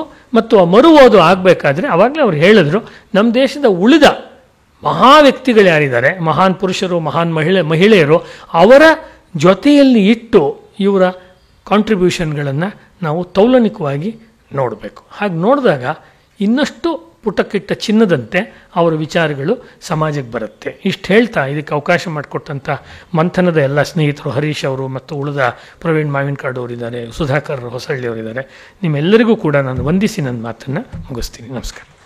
ಸರ್ವರಿಗೂ ಅವಶ್ಯಕವಾಗಿರುವಂತಹ ಇಂತಹ ಕೃತಿಗಳನ್ನು ಹೊರತರುವರಲ್ಲಿ ಇತರರಿಗೂ ಡಾಕ್ಟರ್ GB ಹರೀಶ್ ಅವರು ಸ್ಫೂರ್ತಿದಾಯಕರಾಗಿರಲಿ ಎಂದು ಆಶಿಸುತ್ತಾ ಅವರಿಗೆ ಧನ್ಯವಾದಗಳನ್ನು ಸಲ್ಲಿಸುತ್ತೇನೆ. ಮೈಸೂರು ವಿಶ್ವವಿದ್ಯಾನಿಲಯದ ಮಾನ್ಯ ಕುಲಪತಿಗಳಾದಂತಹ ಪ್ರೊಫೆಸರ್ NK ಲೋಕನಾಥ್ ಅವರನ್ನು ಕಾರ್ಯಕ್ರಮದ ಬಗ್ಗೆ ಒಂದೆರಡು ಮಾತುಗಳನ್ನು ಆಡಬೇಕೆಂದು. ಎಲ್ಲರಿಗೂ ಬೇಕಾದ ಅಂಬೇಡ್ಕರ್ ಗೊತ್ತೇ ಇರದ ಅದೆಷ್ಟೋ ಸಂಗತಿಗಳು ಕುರಿತು ಪುಸ್ತಕ ಬಿಡುಗಡೆ ಮತ್ತು ಸಂವಾದ ಕಾರ್ಯಕ್ರಮದ ವೇದಿಕೆಯಲ್ಲಿ ಆಸೀನರಾಗಿರುವ ಚಿಂತಕರು ಹಾಗೂ ಪುಸ್ತಕದ ಲೇಖಕರಾದ ಡಾಕ್ಟರ್ ಹರೀಶ್ ಅವರೇ, ಹಾಗೂ ಸಂವಿಧಾನ ತಜ್ಞರಾದ ಡಾಕ್ಟರ್ ಸುಧಾಕರ್ ಹೊಸಳ್ಳಿ ಅವರೇ, ಹಾಗೂ ಗಣ್ಯರೇ, ಆಹ್ವಾನಿತರೆ ಮತ್ತು ಮಾಧ್ಯಮ ಮಿತ್ರರು, ಈಗಾಗಲೇ ಸುಧಾಕರ್ ಅವರು ಬರವೆ ನಿರ್ಗಳವಾಗಿ ಮಾತಾಡಿದ್ದಾರೆ. ಒಂಥರ ಕ್ಲಾಸ್ ತಗೊಂಡಂಗಿತ್ತು. ಸೊ ಅದೇ ಥರನೇ ಸಂಪಾದಕರು ಅದರ ಬಗ್ಗೆ ಹೆಚ್ಚಿನ ಇದನ್ನು ಕೊಟ್ಟು ಈಗ ಮಾತಾಡಿದ್ದಾರೆ. ಆದರೆ ಅಂಬೇಡ್ಕರ್ ಬಗ್ಗೆ ನಾವು ಎಷ್ಟು ಮಾತಾಡೋದು ಸಾಕಾಗೋದಿಲ್ಲ. ಯಾಕಂದರೆ ಅವರು ಮಾಡಿದಂಥ ಕೆಲಸಗಳು, ಈ ಅವರ ಪುಸ್ತಕದಲ್ಲಿ ನಾನು ನೋಡಿದೆ, ಪುಸ್ತಕ ಓದಿದಾಗ ಅವರಿಗೆ ಓದುವಿಗೆ ಎಷ್ಟು ಮಹತ್ವ ಕೊಡ್ತಾಯಿದ್ರು ಅಂತ. ಯಾವುದೇ ಒಬ್ಬ ವ್ಯಕ್ತಿ ಹೆಚ್ಚಿಗೆ ಓದಿದ್ರೆ ಹೆಚ್ಚಿನ ವಿಷಯ ತಿಳ್ಕೊತಾರೆ. ಆಗ ಅವರ ಅಭಿವ್ಯಕ್ತಿ ಹೊರಗಡೆ ಬಂದುಬಿಟ್ಟು ಅವರಲ್ಲಿ ಇರುವಂಥ ಹೊಸ ಹೊಸ ಗುಣಗಳು ಅದನ್ನೆಲ್ಲ ಬರೀತಾರೆ. ಅದರಲ್ಲಿ ಅಂಬೇಡ್ಕರ್ ಅವ್ರದ್ದು ಸ್ಯಾಲ್ರಿಯಲ್ಲಿ 10% ಸ್ಯಾಲರಿಯಲ್ಲಿ ಎವ್ರಿ ಮಂತ್ ಬುಕ್ ತಗೋತಾ ಇದ್ರಂತೆ. ಆ ಬುಕ್ಕು ಓದುವಂಥ ಹವ್ಯಾಸ ಅವರಿಗೆ ತುಂಬ ಇತ್ತು. ಅದರಿಂದ ಅವರಿಗೆ ತುಂಬ ಬರವಣಿಗೆಗೆ ಅನುಕೂಲ ಇತ್ತು ಅಂತ ನಾನು ಕಂಡಿದ್ದೇನೆ. ಅದರಿಂದ ಅವರು ಕೊಟ್ಟಿದ್ದ ಕೊಡುಗೆಗಳು 1-2 ಎಲ್ಲ ಥರದ ಕೊಡುಗೆಗಳು ನಮ್ಮ ರಾಷ್ಟ್ರಕ್ಕೆ ಕೊಟ್ಟಿದ್ದಾರೆ. ಆದರೆ ನಮ್ಮ ದೇಶದಲ್ಲಿ ಪ್ರಾಬ್ಲಮ್ ಅಂದರೆ ಯಾವುದೇ ಒಂದು ಬಂದರೆ ಅದು ಪುಸ್ತಕದಲ್ಲಿ ಅಥವಾ ಆ್ಯಕ್ಟಲ್ಲಿ ಅಥವಾ ಕಾನ್ಸ್ಟಿಟ್ಯೂಷನ್ ಮಾತ್ರ ಇದೆ, ಬ್ಲ್ಯಾಕ್ ಆ್ಯಂಡ್ ವೈಟಲ್ಲಿ. ಆದರೆ ಇಂಪ್ಲಿಮೆಂಟೇಷನ್ ಬರೋಷ್ಟೊತ್ತಿಗೆ ಅದು ಡೈಲ್ಯೂಟ್ ಆಗಿಬಿಡುತ್ತೆ. ಅದು ನಮ್ಮ ಪ್ರಾಬ್ಲಮ್. ಯಾಕೆಂದರೆ ಒಂದೊಂದು ಸರಿ ಅದೆಷ್ಟೋ ಸಂಗತಿಗಳನ್ನು ಇವರಿಗೆ ವಿವರ ಮಾಡಿ ಬರೆದಿದ್ದಾರೆ. ಚಿಕ್ಕದ ಪುಸ್ತಕ ಇರಬಹುದು, ಬಟ್ ವಿಷಯ ತುಂಬ ಚೆನ್ನಾಗಿದೆ ಆ ಬುಕ್ಕಲ್ಲಿ. ಯಾಕಂದರೆ ಈಗ ಅಂಬೇಡ್ಕರ್ ಬಗ್ಗೆ ಹೇಳಬೇಕಂದ್ರೆ ಅವರೊಬ್ಬರು ಸುಧಾರಕ ಅಂತ ಹೇಳ್ತೀವಿ, ಶಿಕ್ಷಣ ತಜ್ಞರು ಅಂತ ಹೇಳ್ತೀವಿ, ತತ್ವಜ್ಞಾನಿ ಅಂತ ಹೇಳ್ತೀವಿ, ಅರ್ಥಶಾಸ್ತ್ರಜ್ಞ ಅಂತ ಹೇಳ್ತೀವಿ. ಹಾಗಾಗಿ ಭಾರತ ಸಂವಿಧಾನ ಶಿಲ್ಪಿ ಅಂತಲೂ ಹೇಳ್ತೀವಿ. ಹಾಗೆ ಅವ್ರು ಯಾವುದ್ಯಾವ್ದು ಕಾರ್ಯಕ್ರಮ ಯಾವುದಾದ್ರು ಕಡೆನೂ ಎಲ್ಲ ಕಡೆನೂ ಅವ್ರು ನೋಡಿದ್ದಾರೆ, ಎಲ್ಲ ಮುಗ್ಲುಗಳಲ್ಲೂ ಅವ್ರು ಬರೆದಿದ್ದಾರೆ. ಅವ್ರಿಗೆ ಬರೀಲಿಕ್ಕೆ ಬಂದು ಅಷ್ಟೊಂದು ಶಕ್ತಿ ಹೆಂಗಿತ್ತು. ಕಾನ್ಸ್ಟಿಟ್ಯೂಷನ್ ಬರೀಬೇಕಾದ್ರೆ ಎಷ್ಟೊಂದು ಕೆಲಸ ಮಾಡಿರ್ಬೋದು, ಅವ್ರು ಎಷ್ಟು ಓದಿರ್ಬೋದು, ಎಷ್ಟು ಟಿಪ್ಪಣಿಗಳಿರ್ಬೋದು, ಆಗ ಅದಕ್ಕಾಗಂಥ ಕರೆಕ್ಷನ್ಸ್ಗಳು ಎಷ್ಟು ಆಗಿರ್ಬೋದು ಅಂತ ನಾವು ಆಳವಾಗಿ ಯೋಚನೆ ಮಾಡಿದಾಗ ನಮ್ಗೆ ಅನಿಸುತ್ತೆ ಅಂಬೇಡ್ಕರ್ ತುಂಬ ಕೆಲಸಗಳನ್ನು ಮಾಡಿದ್ದಾರೆ, ಓದಿದ್ದಾರೆ. ಸೊ ಓದ್ತಾ ಓದ್ತಾ ಓದ್ತಾ ಎಷ್ಟು ಬುಕ್ಗಳನ್ನು ಬರೆದಿದ್ದಾರೆ. ಎಷ್ಟು ಒಂದು ಕಾನ್ಸ್ಟಿಟ್ಯೂಷನ್ ಬರೆಯೋದಷ್ಟು ಸುಲಭದ ಕೆಲಸ ಅಲ್ಲವೇ ಅಲ್ಲ. ಸೊ ಅದನ್ನು ನೀವು ಒಂದೊಂದು ಲೈನ್ ಓದಿದ್ರೂ ಅದಕ್ಕೆ ಇಂಟರ್ಪ್ರಿಟೇಷನ್ ತುಂಬ ಡಿಫ್ರೆಂಟಾಗಿರುತ್ತೆ. ಹಾಗಾಗಿ ಅಂಬೇಡ್ಕರ್ ಯಾವುದೇ ಜಾತಿ ಧರ್ಮ ವರ್ಗನ ವಿರೋಧ ಮಾಡಿಲ್ಲ. ಅವರು ಸಮಾನತೆ ಅಂತ ಮಾತ್ರ ಅವ್ರ ಧ್ಯೇಯವಾಗಿತ್ತು. ಹಾಗಾಗಿ ನಾನು 1-2 ವಿಚಾರನ ಹೇಳಲಿಕ್ಕೆ ಇಷ್ಟಪಡ್ತೇನೆ. ಅವರು 1921ರಲ್ಲಿ ಬ್ರಿಟಿಷ್ ಭಾರತದಲ್ಲಿ ಸಾಮ್ರಾಜ್ಯಶಾಹಿ ಹಣಕಾಸಿನ ಪ್ರಾಂತೀಯ ವಿಕೇಂದ್ರೀಕರಣ ಎಂಬ ಪ್ರೌಢ ಪ್ರಬಂಧ ಮಂಡಿಸಿ ಅರ್ಥಶಾಸ್ತ್ರದಲ್ಲಿ MSc ಪದವಿ ಪಡೆದರು. ಡಾಕ್ಟರ್ ಅಂಬೇಡ್ಕರ್ ಅವರ ಪ್ರಬಂಧವು ಬ್ರಿಟಿಷ್ ಭಾರತದಲ್ಲಿ ಪ್ರಾಂತೀಯ ಹಣಕಾಸು ವಿಕಸನ ಮತ್ತು ಭಾರತದ ಹಣಕಾಸು ಆಯೋಗಕ್ಕೆ ಶೈಕ್ಷಣಿಕ ಆಧಾರವನ್ನು ಒದಗಿಸಿದೆ. ಇದರ ನಂತರ ಭಾರತದ ಸಂವಿಧಾನದ 280ನೇ ವಿಧಿಯ ಮೂಲಕ ಹಣಕಾಸುಗಳಲ್ಲಿನ ಅಸಮತೋಲನ ಸಮಸ್ಯೆಗಳನ್ನು ಪರಿಹರಿಸಲು ಸ್ಥಾಪಿಸಲಾಯಿತು. ತದನಂತರ ಇದೇ ವಿಷಯ ಕುರಿತು ಸಂಶೋಧನೆ ಮುಂದುವರಿಸಿದ ಡಾಕ್ಟರ್ ಅಂಬೇಡ್ಕರ್ ಅವರು 1923ರಲ್ಲಿ ರೂಪಾಯಿಯ ಸಮಸ್ಯೆ, ಅದರ ಮೂಲ ಮತ್ತು ಪರಿಹಾರ, ಭಾರತೀಯ ಕರೆನ್ಸಿ ಮತ್ತು ಬ್ಯಾಂಕಿಂಗ್ ಇತಿಹಾಸ ಎಂಬ ಮತ್ತೊಂದು ಪ್ರೌಢ ಪ್ರಬಂಧ ಬರೀತಾರೆ. ಆ ಪ್ರೌಢ ಪ್ರಬಂಧಕ್ಕೆ ಇಂಗ್ಲೆಂಡ್ನ ಲಂಡನ್ ಸ್ಕೂಲ್ ಆಫ್ ಎಕನಾಮಿಕ್ಸ್ ಅವರು ಡಾಕ್ಟರ್ ಆಫ್ ಸೈನ್ಸ್ ಎಂದು ಪದವಿ ಕೊಡ್ತಾರೆ. ಈ ಅದ್ಭುತ ಕೃತಿಯನ್ನು ಲಂಡನ್ನ PS ಕಿಂಗ್ ಆ್ಯಂಡ್ ಕಂಪನಿ ಪ್ರಕಾಶ ಸಂಸ್ಥೆಯು ಪ್ರಾಬ್ಲಮ್ ಆಫ್ ರುಪಿ ಎಂಬ ಶೀರ್ಷಿಕೆಯಲ್ಲಿ ಪುಸ್ತಕವಾಗಿ 1923ರಲ್ಲಿ ಪ್ರಕಟವಾಗುತ್ತೆ. ಇದು ಈ ಪುಸ್ತಕ ಮುಂದೆ ರಿಸರ್ವ್ ಬ್ಯಾಂಕ್ ಆಫ್ ಇಂಡಿಯಾದ ರಚನೆಗೆ ಮೂಲಾಧಾರವಾಗಿರುತ್ತದೆ ಎಂಬ ಸಂಗತಿಯನ್ನು ನಾವೆಲ್ಲ ತಿಳ್ಕೊಳ್ಬೇಕಾಗಿದೆ. ಇಂಥ ಅದ್ಭುತ ಇತಿಹಾಸ ಎಷ್ಟೋ ಜನರಿಗೆ ಗೊತ್ತು ಎಂಬುದೇ ಪ್ರಶ್ನೆಯಾಗಿತ್ತು.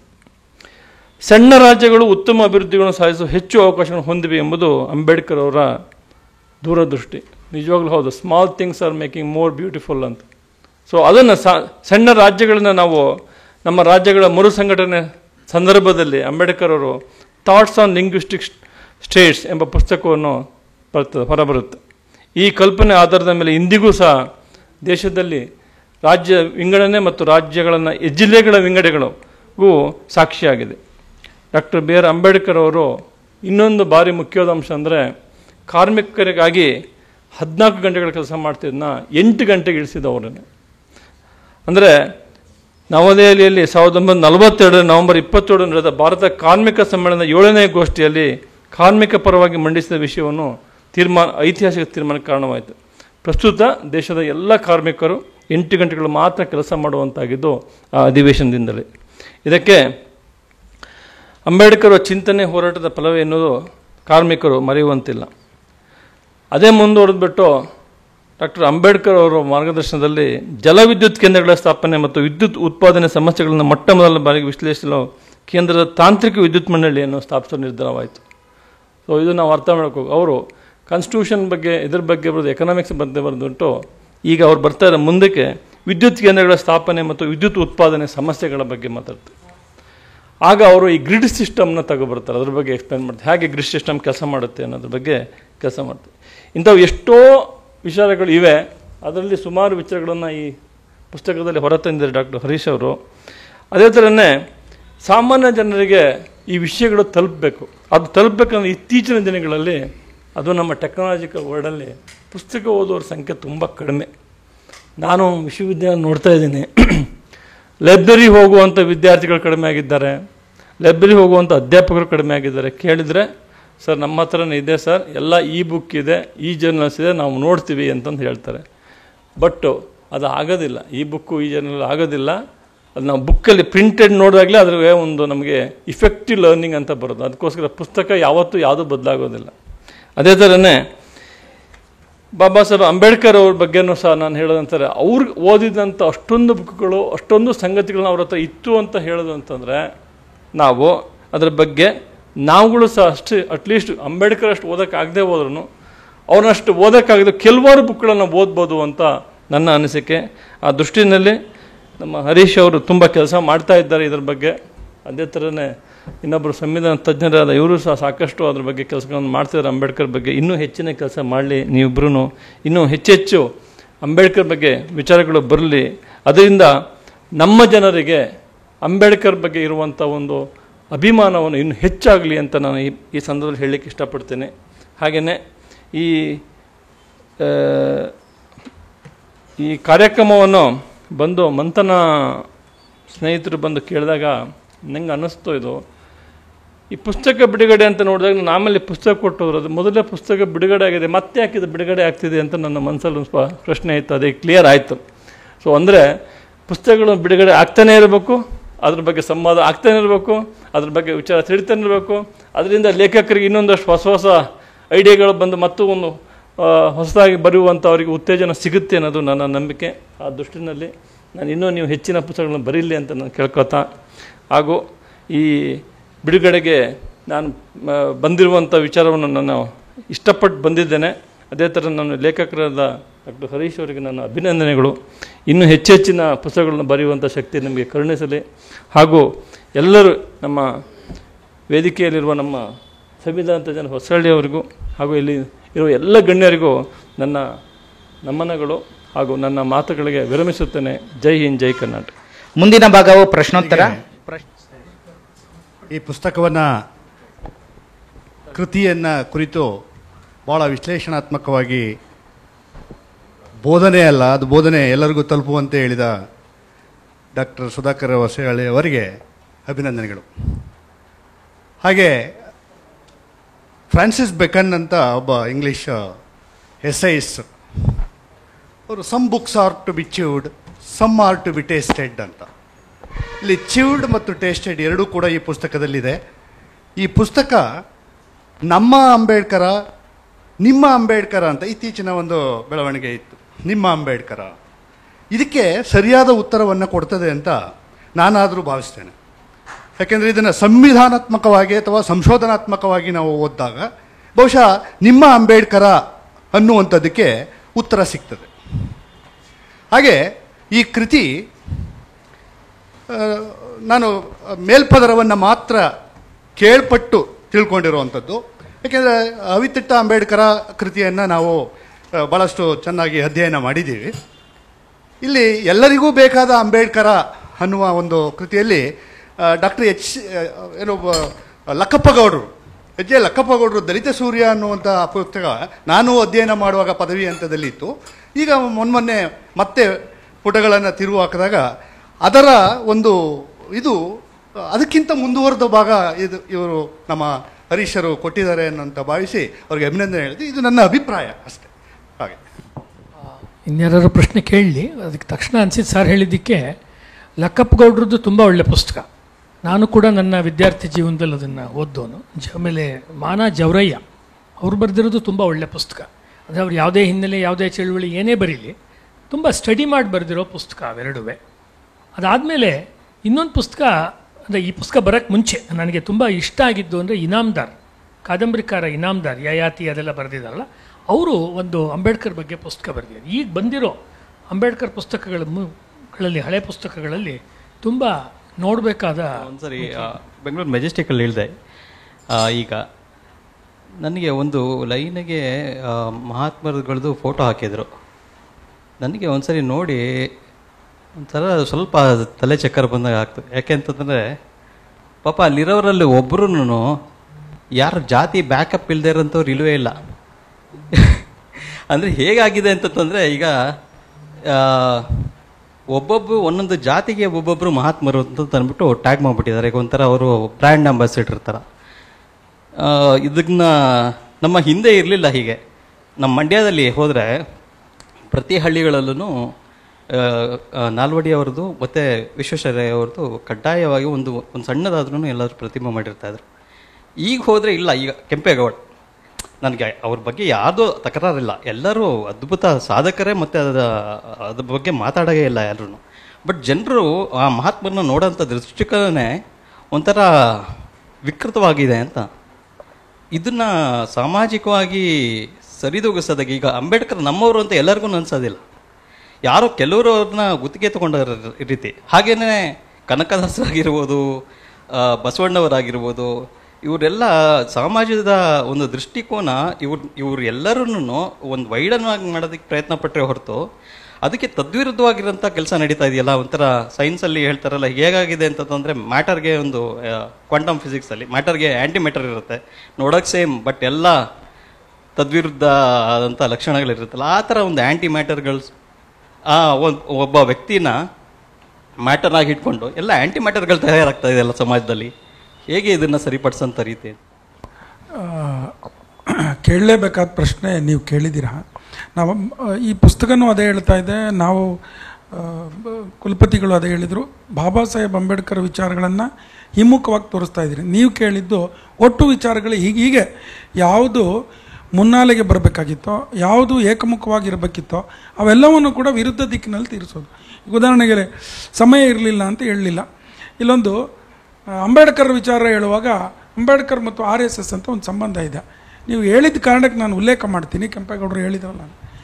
ಅಂಬೇಡ್ಕರ್ ಅನ್ನೋರ RSS ಸಂಬಂಧ ನೀವು ಹುಡುಕಿದ್ರೆ ಏನು ಕೊಡ್ತದೆ ದಾಖಲೆಗಳು? ಅಂಬೇಡ್ಕರ್ ಅತ್ಯಂತ ಕಠೋರವಾಗಿ RSS ಅನ್ನು ವಿರೋಧಿಸಿದ್ರು. ಅಂಬೇಡ್ಕರ್ RSS ಅನ್ನು ತಿರಸ್ಕಾರ ಮಾಡಿದ್ರು. ಮತ್ತು RSS ಅನ್ನೋ ಒಂದು ಸಂಘಟನೆ ಮಾರಕವಾದದ್ದಂತ ಎಲ್ಲಿ ದಾಖಲೆಗಳಲ್ಲಿ. ಆದರೆ ವಸ್ತುಸ್ಥಿತಿ ಏನು? ನೀವು 12/5/1939 ಅವರೊಂದು ಪುಣೆನಲ್ಲಿ ಒಂದು ಸಂಘ ಶಿಕ್ಷಾ ವರ್ಗಕ್ಕೆ ಹೋಗಿರ್ತಾರೆ. ಇವು ದಾಖಲೆಗಳು ಸಮಾಜಕ್ಕೆ ಮುಟ್ಟಿದಾಗ ಮಾತ್ರ ನೀವು ಕೇಳಿದ ಪ್ರಶ್ನೆಗೆ ಉತ್ತರ ಆಗಲಿ, ಸಮಾಜಕ್ಕೆ ತಲುಪಬೇಕಾದಂಥ ವಿಷಯ ಆಗಲಿ ಮುಟ್ಟೋದು. ಅವತ್ತು ಈ ಬಾಬಾ ಸಾಹೇಬ್ ಅಂಬೇಡ್ಕರ್ RSS ಸಂಘ ಶಿಕ್ಷಕ ವರ್ಗಕ್ಕೆ ಹೋಗೋದ್ರ ಜೊತೆಗೆ ಅಲ್ಲಿ ಸ್ವಯಂ ಸೇವಕರನ್ನ ಉದ್ದೇಶ ಮಾತಾಡ್ತಾ ಅವರ ಮಿಲಿಟರಿ ಆ್ಯಕ್ಚುಲಿ ಅವರು ಮಿಲಿಟರಿ ಕ್ಯಾಂಪ್, ಮಧ್ಯಪ್ರದೇಶದ ಮಾವೋದಲ್ಲಿ ಮಿಲಿಟರಿ ಕ್ಯಾಂಪಲ್ಲಿ ಹುಟ್ಟೋದವರು. ಅವರ ಮೂಲವೇ ರಾಷ್ಟ್ರೀಯತೆಯ ಜೊತೆಗೆ ಬೆಸ್ಕೊಂಡಿರೋದು. ಇಂಥ ಅಂಬೇಡ್ಕರ್ ಅವರು ಏನು ವಿದ್ಯಾರ್ಥಿಗಳನ್ನ, ಸಂಘ ಶಿಕ್ಷಾ ವರ್ಗದ ವಿದ್ಯಾರ್ಥಿಗಳ ಉದ್ದೇಶ ಮಾತಾಡುವಾಗ ನನಗಿಲ್ಲಿ ಭವಿಷ್ಯ, ಭಾರತದ ಭವಿಷ್ಯ ಕಾಣ್ತಾ ಇದೆ. ನಿಧಾನಕ್ಕಾದರೂ ಕೂಡ ಈ ಸಂಘಟನೆ ಇಡೀ ಭಾರತವನ್ನು ಮುಟ್ಟಬೇಕು, ಹಳ್ಳಿ ಹಳ್ಳಿಗೂ ಮುಟ್ಟಬೇಕು. ಇಂಥ ಸಂಘಟನೆಯ ಶಿಸ್ತು ಮತ್ತು ಸಾಮೂಹಿಕ ಬದ್ಧತೆ ಇಡೀ ಭಾರತವನ್ನು ಒಂದಲ್ಲ ಒಂದು ದಿನ ಮೇಲಕ್ಕೆತ್ತದೆ. ಇದು ಯಾರು ಹೇಳಿದ್ದು? ಯಾರೋ ಸಂಘದ ವ್ಯಕ್ತಿಗಳು ಹೇಳಿದ್ದಲ್ಲ.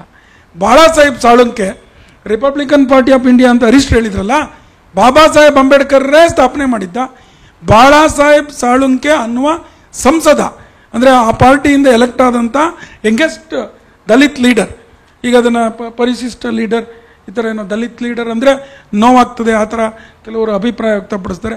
ದಲಿತ್ ಲೀಡರ್ ಅಂದರೆ ನೋವಾಗಬಾರ್ದು, ಆಗಿರೋ ಅನ್ಯಾಯದ ವಿರುದ್ಧ ನೋವಾಗಬೇಕು. ಹಾಗಾಗಿ ದಲಿತ್ ಅಂದರೂ ಒಂದೇ, ಪರಿಶಿಷ್ಟ ಅಂದರೂ ಒಂದೇ, ನೋವನ್ನು ಹಂಚ್ಕೊಳ್ಳಾರ್ದೆ. ಹರೀಶ್ ಹೇಳ್ದಂಗೆ ಇಲ್ಲಿರೋ ಹುಟ್ಟಗಳ್ಳಿ ಇಂಡಸ್ಟ್ರಿಯಲ್ ಏರಿಯಾದಲ್ಲಿ ಒಬ್ಬ ದಲಿತ್ ಕೋಟ್ಯಾಧೀಶ್ವರ ಅಂತಂದರೂ ಒಂದೇ, ಪರಿಶಿಷ್ಟ ಕೋಟ್ಯಾಧೀಶ್ವರ ಎರಡೂ ಇಲ್ಲ. ನೀವು ದಲಿತ ಕೋಟ್ಯಾಧೀಶ್ವರನೂ ಇಲ್ಲ, ಪರಿಶಿಷ್ಟ ಕೋಟ್ಯಾಧೀಶ್ವರು ಇಲ್ಲ, ಎಲ್ಲೋ ಬೆರಳೆಣಿಕೆ ಒಂದೆರಡು ಹುಡುಕಬೇಕು. ಹಾಗಾಗಿ ಆ ಬಾಳಾ ಸಾಹೇಬ್ ಸಾಳುಂಕೆ ದಿನಚರಿ ಬರೀತಿರ್ತಾರೆ ಅವರ ಪಾರ್ಲಿಮೆಂಟರಿಯನ್ ಡೇಸ್ನಲ್ಲಿ. ಆ ದಿನಚರಿಯನ್ನು ಆಧರಿಸಿ ಅಮರೇ ಸಾಹೇಬ್ ಅನ್ನೋ ಒಂದು ಪುಸ್ತಕ ಮರಾಠಿ, ಅದನ್ನು ಬಾಳಾ ಸಾಹೇಬ್ ಸಾಳುಂಕೆಯ ಮಗ ಕಶ್ಯಪ್ ಸಾಳುಂಕೆ ಅದನ್ನು ಅಧಿಕೃತವಾಗಿ ತಂದಿದ್ದಾರೆ. ಅದನ್ನು it was a official document. ಅದು ಯಾರು ಅಂದರೆ ಬಾಬಾ ಸಾಹೇಬ್ ಅಂಬೇಡ್ಕರ್ರ ಸಾವರ್ತಿ ಬರೆದದ್ದು, ಅವರ ಕಟ್ಟುಕತೆ ಅಲ್ಲ, ದಿನಚರಿ. ಆ ಡಾಕ್ಯುಮೆಂಟ್ ಇನ್ನೂ ಇದೆ, ಆ ಪುಸ್ತಕ ಸಿಗ್ತದೆ. ಆದರೆ ಸಮಾಜ ಏನು ಹೇಳೋದು, ಯುವಕರಿಗೆ ಏನು ಹೇಳೋದು, RSS ಅನ್ನೋ ಒಂದು ಸಂಘಟನೆ ಪರವಾಗಿ ನೀವು ಹೋದರೆ ಅದು ಅಂಬೇಡ್ಕರ್ಗೆ ಅಪ್ರಿಯವಾದದ್ದು ಮತ್ತು ದೇಶಕ್ಕೆ ಮಾರಕ. ಯಾಕೆ ನಾನು ಈ ವಿಷಯ ಹೇಳಿದೆ ಅಂದರೆ, ಕೆಂಪೇಗೌಡರು ಫೋಟೋ ಇಟ್ಟರೆ ತಪ್ಪೇನಿಲ್ಲ. ಕೆಂಪೇಗೌಡರು ಇಡುವ ಮುನ್ನ ಇದ್ದಂಥ ಅಸ್ಮಿತೆ ಏನಿತ್ತು, ನಾಲ್ವಡಿಯವ್ರದ್ದು, ವಿಶ್ವೇಶ್ವರ್, ಅದನ್ನು ತೆರವುಗೊಳಿಸಿದ್ರೆ ಅಪರಾಧ, ಅದನ್ನು ಮರೆಮಾಚಿದ್ರೆ ಅಪರಾಧ, ಅದನ್ನು ಕುಬ್ಜಗೊಳಿಸಿದ್ರೆ ಅಪರಾಧ. ಕೆಂಪೇಗೌಡರು ಸೇರಲಿ, ತಪ್ಪೇನಿಲ್ಲ. ಇನ್ಕ್ಲೂಸಿವ್ ಒಳಗಡೆ ಸೇರ್ಬೇಕಾದದ್ದೇ ನಮ್ಮ ಧರ್ಮ. ತೇಲ್ತುಂಬೆ ಅಂತಿದ್ದಾರೆ. ಅಂಬೇಡ್ಕರ್ ಅವರ ಮೊಮ್ಮಗ ಅಂತ ಕಾಣುತ್ತೆ. ಅವರು 3ನೇ ಪೀಳಿಗೆ. ಅವರು IIT ಕಾನ್ಪುರ ಎಲ್ಲೋ ಅಲ್ಲವರು ಸೈನ್ಸ್ ಪ್ರೊಫೆಸರ್ ಆಗಿದ್ದವರು. ಪ್ರೊಫೆಸರಾಗಿ ಒಳ್ಳೆ ಪ್ರೊಫೆಸರು. ಆಮೇಲೆ ಇವಾಗ ಯಾವುದೋ ಒಂದು ನಕ್ಸಲಿಸಮ್ ಕೇಸ್ನಲ್ಲಿ ಅವರು ಮಹಾರಾಷ್ಟ್ರದಲ್ಲಿ ಜೈಲಲ್ಲಿದ್ದಾರೆ, ಅರೆಸ್ಟ್ ಆದರು. ಅವರೊಂದು ಪುಸ್ತಕ ಬರೆದಿದ್ದಾರೆ, ಅಂಬೇಡ್ಕರ್ ಆ್ಯಂಡ್ ಮುಸ್ಲಿಮ್ಸ್ ಅಂತ. ಅದೇ ಥರ ಅಸಫ್ ಅಲಿ ಅನ್ನೋರು, ಅಶ್ರಫ್ ಅಲಿ ಅನ್ನೋರು ಅಂಬೇಡ್ಕರ್ ಆ್ಯಂಡ್ ಇಸ್ಲಾಂ ಅಂತ ಬರೆದಿದ್ದಾರೆ. ತುಂಬ ಸುಳ್ಳು ಹೇಳುವಂಥ ಪುಸ್ತಕಗಳು ಎರಡೂ. ಯಾಕೆ ಅಂದರೆ ಅವರ ಈ ಥಾಟ್ಸ್ ಆನ್ ಪಾಕಿಸ್ತಾನ್ ಇದೆಯಲ್ಲ, ಇದುವರೆಗೂ ಕನ್ನಡ ಭಾಷೆಯಲ್ಲಿ ಇಷ್ಟು ಅಂಬೇಡ್ಕರ್ ಅವರ ಬರವಣಿಗೆ ಬಿಡಿ ಬಿಡಿ ಸಿಗುತ್ತಲ್ಲ, ಅಂದರೆ ಅಸ್ಪೃಶ್ಯರು ಯಾರು, ಬುದ್ಧ ಮತ್ತು ಅವನ ಧಮ್ಮ ಇತ್ಯಾದಿಗಳು, ಈ ಪುಸ್ತಕ ಕನ್ನಡದಲ್ಲಿ ಸಿಕ್ಕಲ್ಲ. ಅದಕ್ಕೆ ಇದನ್ನು ಮಾಡ್ತಾ ಇರೋದು. ಲೇಖಕರ ಕೆಲಸ ಏನು ಹೇಳಿ, ಮುಂದಿನ ಪುಸ್ತಕಕ್ಕೆ ಅಡ್ವರ್ಟೈಸ್ಮೆಂಟ್ ಮಾಡೋದು ಅಲ್ವಾ? ಅದನ್ನು ಚೆನ್ನಾಗಿ ಮಾಡ್ತೀನಿ ನಾನು. ಯಾಕಂದ್ರೆ ಮುಂದಿನ ಪುಸ್ತಕ ಓದಬೇಕಲ್ಲ ಜನ. ಯಾಕೆ ಇದನ್ನು ತರ್ತಿರೋದು ಅಂದರೆ, ಇಸ್ಲಾಂನ ಸಮಸ್ಯೆ ಅವ್ರ ಕಾಲದಲ್ಲಿ ಮುಗ್ದೋಗ್ಲಿಲ್ಲ. ಈಗ ಮೈಗ್ರೇಷನ್, ಜನಗಳ ವಲಸೆ ಯುರೋಪಿನಿಗೆ ದೊಡ್ಡ ತಲೆಬಿಸಿ. ಸಿರಿಯಾದಿಂದ, ಇರಾಕಿಂದ, ಇನ್ನೂ ಬೇರೆ ಬೇರೆ ದೇಶಗಳಿಂದ ಅವರಲ್ಲೇ ಇರುವಂಥ ಇಸ್ಲಾಮಿಕ್ ಭಯೋತ್ಪಾದಕರ ಕಾಟ, ಮುಸ್ಲಿಂ ಮಹಿಳೆಯರ ಮೇಲೆ ಅವ್ರು ಮಾಡುವ ಅನ್ಯಾಯಗಳು. ಅಂದರೆ ಅವಳು ಮಾರ್ಕೆಟ್ಗೆ ಹೋಗಬೇಕಾದ್ರೂ ಜೊತೆಯಲ್ಲೊಬ್ಬ ಪುರುಷ, ಅವನೊಂದು ಚೋಟ ಸಣ್ಣ ಹುಡುಗ ಇರಲಿ, ಇವಳು ದೊಡ್ಡ ವಯಸ್ಸಾದವಳು ಇರಲಿ, ಜೊತೆಯಲ್ಲಿ ಹೋಗಬೇಕು ಮತ್ತು ಅವಳು ಬುರ್ಕ ಹಾಕ್ಕೋಬೇಕು. ಅದೇ ಇರಾಕಲ್ಲೆಲ್ಲ 1970s ಹುಡುಗಿಯರೆಲ್ಲ ಫ್ರಾಕ್ ಹಾಕ್ಕೊಂಡು ಸೈಕಲ್ ಓಡಿಸೋದು, ಬೈಕ್ ಓಡಿಸೋದೆಲ್ಲ ಫೋಟೋಗಳಿದೆ. ಇಂಡಸ್ಟ್ರಿ ನಡೆಸ್ತಾ ಇದ್ರು ಅವರೆಲ್ಲ. ಅಲ್ಲಿಂದ ಇಲ್ಲಿಗೆ ತಂದ ಖೊಮೇನಿ ಅಂತ ಒಬ್ಬ ಇದ್ದ, ಅಯತುಲ್ಲಾ ಖೊಮೇನಿ ಅಂತ. ಆ ಪರಿಸ್ಥಿತಿಗೆ ಬಂತು. ಸಿರಿಯಾದಲ್ಲೂ ಹಾಗೆ ಆಯಿತು, ಆಫ್ಘಾನಿಸ್ತಾನದಲ್ಲಿ ತಾಲಿಬಾನ್ಗಳಿಂದ ಹಾಗೆ ಆಯಿತು. ಅದಕ್ಕೆ ತುಂಬ ವಿಶ್ವಸಂಸ್ಥೆ ವಿಚಿತ್ರವಾಗಿ ನಡ್ಕೊಂಡು ಬೇರೆ ಬೇರೆ ದೇಶಗಳು, ಯುರೋಪಿಯನ್ ದೇಶಗಳು ಬಾಗಿಲು ತೆಗೀರಿ ಅಂತ, ಯುರೋಪಿಯನ್ ದೇಶಗಳೆಲ್ಲ ಬಾಗಿಲು ತೆಗೆದ್ವು. ತೆಗೆದಿದ್ದರಿಂದ ಭಾರತದಲ್ಲಿ ಏನು ಜನಸಂಖ್ಯಾ ಅನುಪಾತದ ರೇಷಿಯೋ ವ್ಯತ್ಯಾಸ ಈಗ 5 ರಾಜ್ಯಗಳಲ್ಲಾಗಿದೆ, ಕೇರಳ, ವೆಸ್ಟ್ ಬೆಂಗಾಲ್ ಮತ್ತು ಅಸ್ಸಾಂ ಇತ್ಯಾದಿ. ಅಂದರೆ ಇಸ್ಲಾಮಿನ ಜನಗಳ ಸಂಖ್ಯೆನೇ ಜಾಸ್ತಿ ಆಗ್ತಾ ಇದೆ ಹಿಂದೂಗಳಿಗಿಂತ. ಆ ಸಮಸ್ಯೆ ಈಗ ಇಂಗ್ಲೆಂಡಲ್ಲಿದೆ, ಆ ಸಮಸ್ಯೆ ಈಗ ಫ್ರಾನ್ಸಲ್ಲಿ ಎದುರಿಸ್ತಾ ಇದ್ದಾರೆ.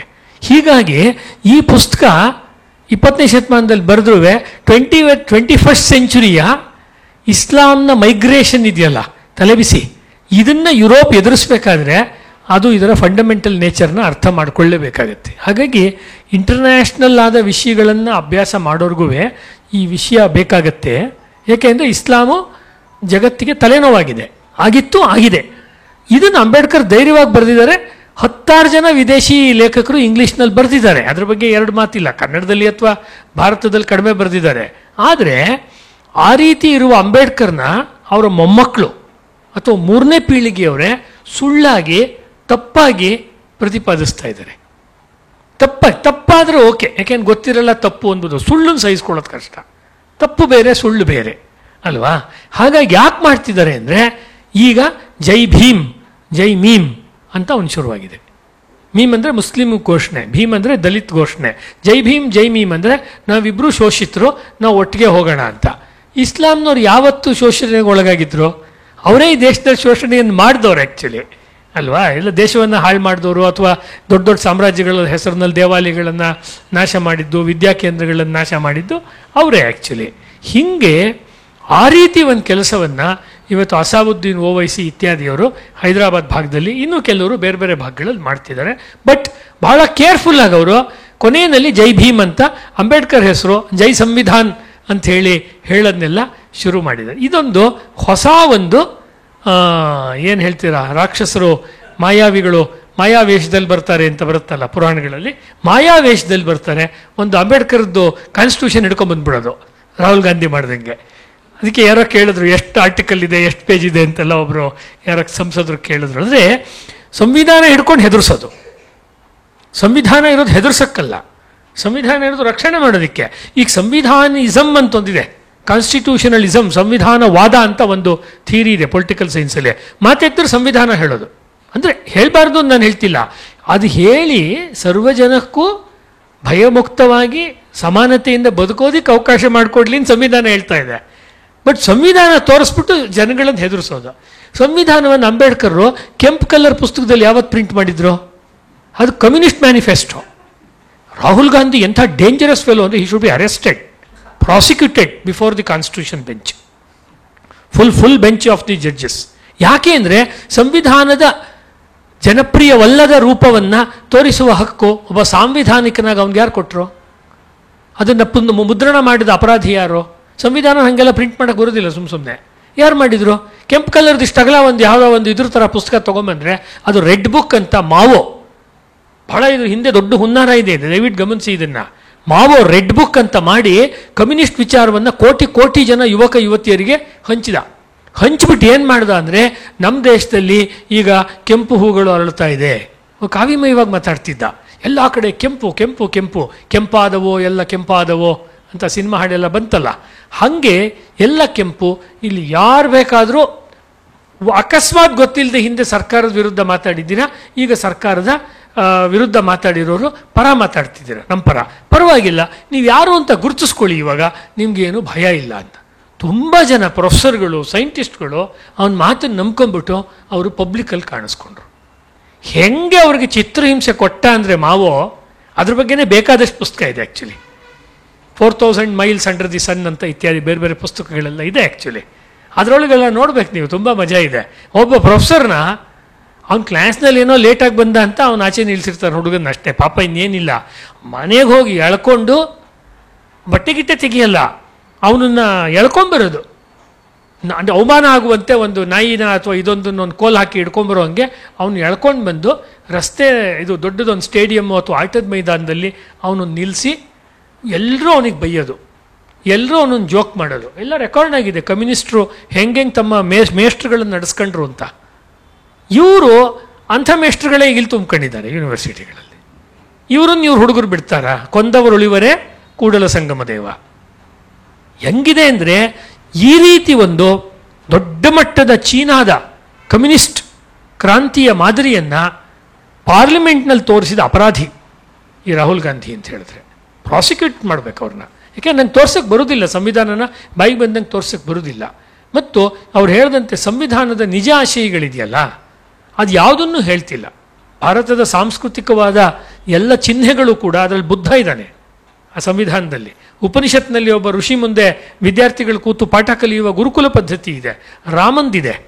ಬೇರೆ ಬೇರೆ ನಮ್ಮ ಪುರಾಣಗಳಿಗೆ ಸಂಬಂಧಪಟ್ಟ ರಾಮಾಯಣ ಮಹಾಭಾರತದ ಉಲ್ಲೇಖಗಳನ್ನು ಆಯಾ ಪರಿಚ್ಛೇದಗಳಲ್ಲಿ ಕೊಟ್ಟಿದ್ದಾರೆ. ಅದಕ್ಕೇನು ಮೀನಿಂಗ್ ಇಲ್ವಾ? ಬಹಳ ಅದ್ಭುತವಾಗಿರೋ ಅರ್ಥಗಳಿದೆ ಅದಕ್ಕೆಲ್ಲ. ಅದೆಲ್ಲವನ್ನೂ ತೆಗೆದು ನಂದಲಾಲ್ ಬೋಸ್ ಅಂತ ದೊಡ್ಡ ಆರ್ಟಿಸ್ಟು ಶಾಂತಿನಿಕೇತನ್ ಅವ್ರು ಮಾಡಿರೋ ಚಿತ್ರಗಳಿದೆ ಅದರಲ್ಲಿ. ಅದನ್ನು ಪೂರ್ತಿ ತೆಗೆದರು. ಸಂವಿಧಾನದಿಂದ ಕಲೆಯನ್ನು ತೆಗೆಯುವುದೆಂದರೆ ಇದು ಕಮ್ಯುನಿಸ್ಟ್ ಮಾದರಿ. ಕಲೆಯ ವಿರೋಧಿಗಳು ಕಮ್ಯುನಿಸ್ಟರು. ಸಂವಿಧಾನ ಅವ್ರ ಕಲೆ ಅಂದರೆ ಓಪನ್ ಎಕ್ಸ್ಪ್ರೆಷನ್ಗೂ ಫ್ರೀಡಮ್ ಆಫ್ ಎಕ್ಸ್ಪ್ರೆಷನ್ಗೂ ಕಮ್ಯುನಿಸಮ್ಗೂ ಆಗಲ್ಲ. ಕಲೆಗಾರಿಕೆಯ ನಂದಲಾಲ್ ಬೋಸ್ ಅತಿ ದೊಡ್ಡ ಶ್ರೇಷ್ಠ ಕಲಾವಿದ, ಅವರ ಚಿತ್ರವನ್ನು ತೆಗೆಯೋ ಹಕ್ಕನ್ನು ಯಾರು ಕೊಟ್ಟರು ಇವರಿಗೆ ಸಂವಿಧಾನದಿಂದ? ಒಂದೇ ಪ್ರಶ್ನೆ. ಎರಡನೇದು, ಸಂವಿಧಾನವನ್ನು ರೆಡ್ ಬುಕ್ ಆಗಿ ತೋರಿಸುವಂಥ ಹಕ್ಕನ್ನು ಯಾರು ಕೊಟ್ಟರು ಈಗಿನ ಇವ್ರುಗಳಿಗೆ, ರಾಹುಲ್ ಗಾಂಧಿ ಇತ್ಯಾದಿಗಳಿಗೆ? ಸೊ ಹೀಗೆ ಸಂವಿಧಾನವನ್ನೇ ಇಟ್ಕೊಂಡು ಸಂವಿಧಾನವನ್ನೇ ಹತ್ಯೆ ಮಾಡುವ ಕೆಲಸವನ್ನು ಇವರು ಮಾಡ್ತಾ ಇದ್ದಾರೆ. ಆ ಅರ್ಥದಲ್ಲಿ ನಿಜ ಅಂಬೇಡ್ಕರ್ನ ತಿಳ್ಕೊಳ್ಳದೆ ಹೋದರೆ ಭಾರತದ ಬಹುಸಂಖ್ಯಾತ ಅಹಿಂಸಾವಾದಿಗಳು ಶಾಂತಿಪ್ರಿಯರಿಗೆ ಮುಂದೆ ಅಪಾಯ ಕಟ್ಟಿಟ್ಟ ಬುತ್ತಿ. ಹಾಗಾಗಿ ಯಾರೋ ಕೆಲವರು ಕಾನ್ಸ್ಟಿಟ್ಯೂಷನ್ ಬಗ್ಗೆ ಗೊತ್ತಿರೋರು ಸಂವಿಧಾನ ಮಾತಾಡ್ತಾರೆ, ಅಥವಾ ಎಡಪಂಥದಲ್ಲಿ ಮತ್ತು ಹಿಂದೂ ಧರ್ಮವನ್ನು ವಿರೋಧ ಮಾಡುವ ದಲಿತ ಗುಂಪುಗಳಲ್ಲಿ ಬೇಕಾದಷ್ಟು ಜನ ಮೈಸೂರಲ್ಲೂ ಮಾತಾಡ್ತಾರೆ, ಬೆಂಗಳೂರಲ್ಲೂ ಮಾತಾಡ್ತಾರೆ. ಅವ್ರು ಯಾರೂ ಬರಲ್ಲ ಫಂಕ್ಷನ್ಗೆ, ಅದೇ ಪ್ರಾಬ್ಲಮ್. ಬಂದರೆ ಮಾತಾಡಿಸ್ಬೋದು ಅವ್ರನ್ನ, ಅವ್ರ ಮಾತಿಗೆ ಸಿಗಲ್ಲ. ಊರಲ್ಲೆಲ್ಲ ಹೇಳೋದು ನಾವು ಸಂವಾದ ಪ್ರಿಯರು ಅಂತ. ವಾದಪ್ರಿಯ ನಾದಪ್ರಿಯ ಶಿವನೆಂಬರು, ನಾದಪ್ರಿಯನಲ್ಲ, ನಾವೆಲ್ಲ ಸಂವಾದ ಪ್ರಿಯರು ಅಂತ. ಸಂವಾದಕ್ಕೆ ಬರಲ್ಲ, not ready to take the questions. ಎಲ್ಲ ಒಂಥರ ದೊಡ್ಡ ಪೀಠದಲ್ಲಿ ನಿಂತು ಉತ್ತರಗಳನ್ನು ಅವರೇ ಕೊಡ್ತಿರ್ತಾರೆ. ಹಾಗಾಗಿ ಬಾಬಾ ಸಾಹೇಬರ ಹೆಸರನ್ನು ಅಪಾಯಕಾರಿಯಾಗಿ, ಅವ್ರ ಹೆಸರು ಅಪಾಯಕಾರಿ ಅಲ್ಲ, ಅದನ್ನು ಅಪಾಯಕಾರಿ ಏನೋ ಅನ್ನುವಂತೆ ಜನಗಳಿಗೆ ಒಂದು ಭೇದ ಭಾವ ಉಂಟಾಗಬೇಕು ಅವ್ರ ಬಗ್ಗೆನೇ, ಅಂಬೇಡ್ಕರ್ ಅವ್ರ ಬಗ್ಗೆ. ಆ ರೀತಿಯ ಚಿತ್ರಣವನ್ನು ಸಂವಿಧಾನ ರಕ್ಷಣೆಯ ಹೆಸರಿನಲ್ಲೇ ಕೊಡ್ತಾ ಇದ್ದಾರೆ. ಇದು ನಾವು ನೋಟ್ ಮಾಡಬೇಕಾದ. ಅಂದರೆ ಈ ಪುಸ್ತಕ ಬರೆದ ಕಾಲಕ್ಕೆ ಇಲ್ಲದೇ ಇರೋ ಸಮಸ್ಯೆ. 10 ವರ್ಷ ಆಯಿತು ಈ ಪುಸ್ತಕ ಬರೆದು. ಆಗ ಸಂವಿಧಾನಾತ್ಮಕವಾದ ಅನ್ನೋದು ಇಷ್ಟೊಂದು ಜೋರಾಗಿರಲಿಲ್ಲ. ಮಾತೆತ್ತಿದ್ರೆ ಎಲ್ಲರೂ ಸಂವಿಧಾನ ಅಂತ ಹೇಳ್ತಿರಲಿಲ್ಲ, ರೂಲ್ಸ್ ಅಂತಿದ್ರು ಅಷ್ಟೇ. ಏನ್ರಿ ಎಲ್ರಿಗೂ ಒಂದೇ ರೂಲ್ಸ್ ಇರಬೇಕು ಅಂತ ಕಾಮನ್. ಈಗ ಮಾತೆತ್ತಿದ್ರೆ ಎಲ್ಲ ಸಂವಿಧಾನ ಕೋಟ್ ಮಾಡ್ತಾರೆ. ಅವ್ರೇನು ಎಕ್ಸ್ಪರ್ಟಾ? ಅವ್ರಿಗೆ ಅದ್ರ ಬಗ್ಗೆ ಐಡಿಯಾ ಇದೆಯಾ? ಅವ್ರು ತಿಳ್ಕೊಂಡಿದ್ದಾರಾ? ಇವ್ರ ಥರ ಓದಿದ್ದಾರೆ, ಅದ್ರ ಬಗ್ಗೆ ಪಾಠ ಮಾಡ್ತಾರೆ, ಅದು ಬೇರೆ. ಎಲ್ಲರೂ ಅದನ್ನೇ ಹಿಡ್ಕೊಂಡು ಮಾತಾಡೋಕ್ಕೆ ಶುರು ಮಾಡಿದಾಗ ಅದು ದೇಶವನ್ನು ಮಿಸ್ಲೀಡ್ ಮಾಡೋಕ್ಕೆ ಶುರು ಮಾಡುತ್ತೆ. ಆ ರೀತಿ ಒಂದು ಕೆಲಸವನ್ನು ಈಗ ಕಮ್ಯುನಿಸ್ಟ್ ಮ್ಯಾನಿಫೆಸ್ಟೋವನ್ನು ಹೆಂಗೆ ಕಮ್ಯುನಿಸ್ಟರು ಇಟ್ಕೊಂಡು ಮಾಡ್ತಾ ಇದ್ರೋ ಆ ರೀತಿ ಸಂವಿಧಾನಕ್ಕೆ ಆ ಒಂದು ಕಲರ್, ಬರೀ ಫಿಸಿಕಲ್ ಕಲರ್ ಅಲ್ಲ, ಮಾನಸಿಕವಾಗೂ ಆ ಕಲರ್ ಕೊಡೋ ಕೆಲಸ ನಮ್ಮ ಜ್ಞಾನ ಕೇಂದ್ರಗಳಲ್ಲಿ ಮತ್ತು ಬೇರೆ ಬೇರೆ ಬೌದ್ಧಿಕ ವಲಯಗಳಲ್ಲಿ, ಮಾಧ್ಯಮಗಳಲ್ಲಿ ತುಂಬ ನಡೀತಾ ಇದೆ. ಆ್ಯಕ್ಚುಲಿ ಇದು ಒಂದು ನಾವು ಎಚ್ಚರಿಕೆಯಿಂದ ಗಮನಿಸಬೇಕಾದ ಅಂಶ. ಪ್ರಶ್ನೋತ್ತರದಲ್ಲಿ ಭಾಗಿಯಾದ ನಿಮ್ಮೆಲ್ಲರಿಗೂ ಧನ್ಯವಾದಗಳನ್ನು ಸಲ್ಲಿಸುತ್ತಾ ಕಾರ್ಯಕ್ರಮದ ಅಂತಿಮ ಘಟ್ಟಕ್ಕೆ ಕಾಲಿಡುತ್ತಿದ್ದೇವೆ. ಈ ಕಾರ್ಯಕ್ರಮಕ್ಕೆ ಆಗಮಿಸಿ ಯಶಸ್ವಿಗೊಳಿಸಿದ ಮಾನ್ಯ ಕುಲಪತಿಗಳಾದ ಪ್ರೊಫೆಸರ್ NK ಲೋಕನಾಥ್ ಅವರಿಗೆ, ಪುಸ್ತಕ ಲೇಖಕರಾದ ಡಾಕ್ಟರ್ GB ಹರೀಶ್ ಅವರಿಗೆ ಹಾಗೂ ಸಂವಿಧಾನ ತಜ್ಞರಾದ ಡಾಕ್ಟರ್ ಸುಧಾಕರ್ ಹೊಸಳ್ಳಿ ಅವರಿಗೆ ನನ್ನ ಅನಂತ ಧನ್ಯವಾದಗಳು.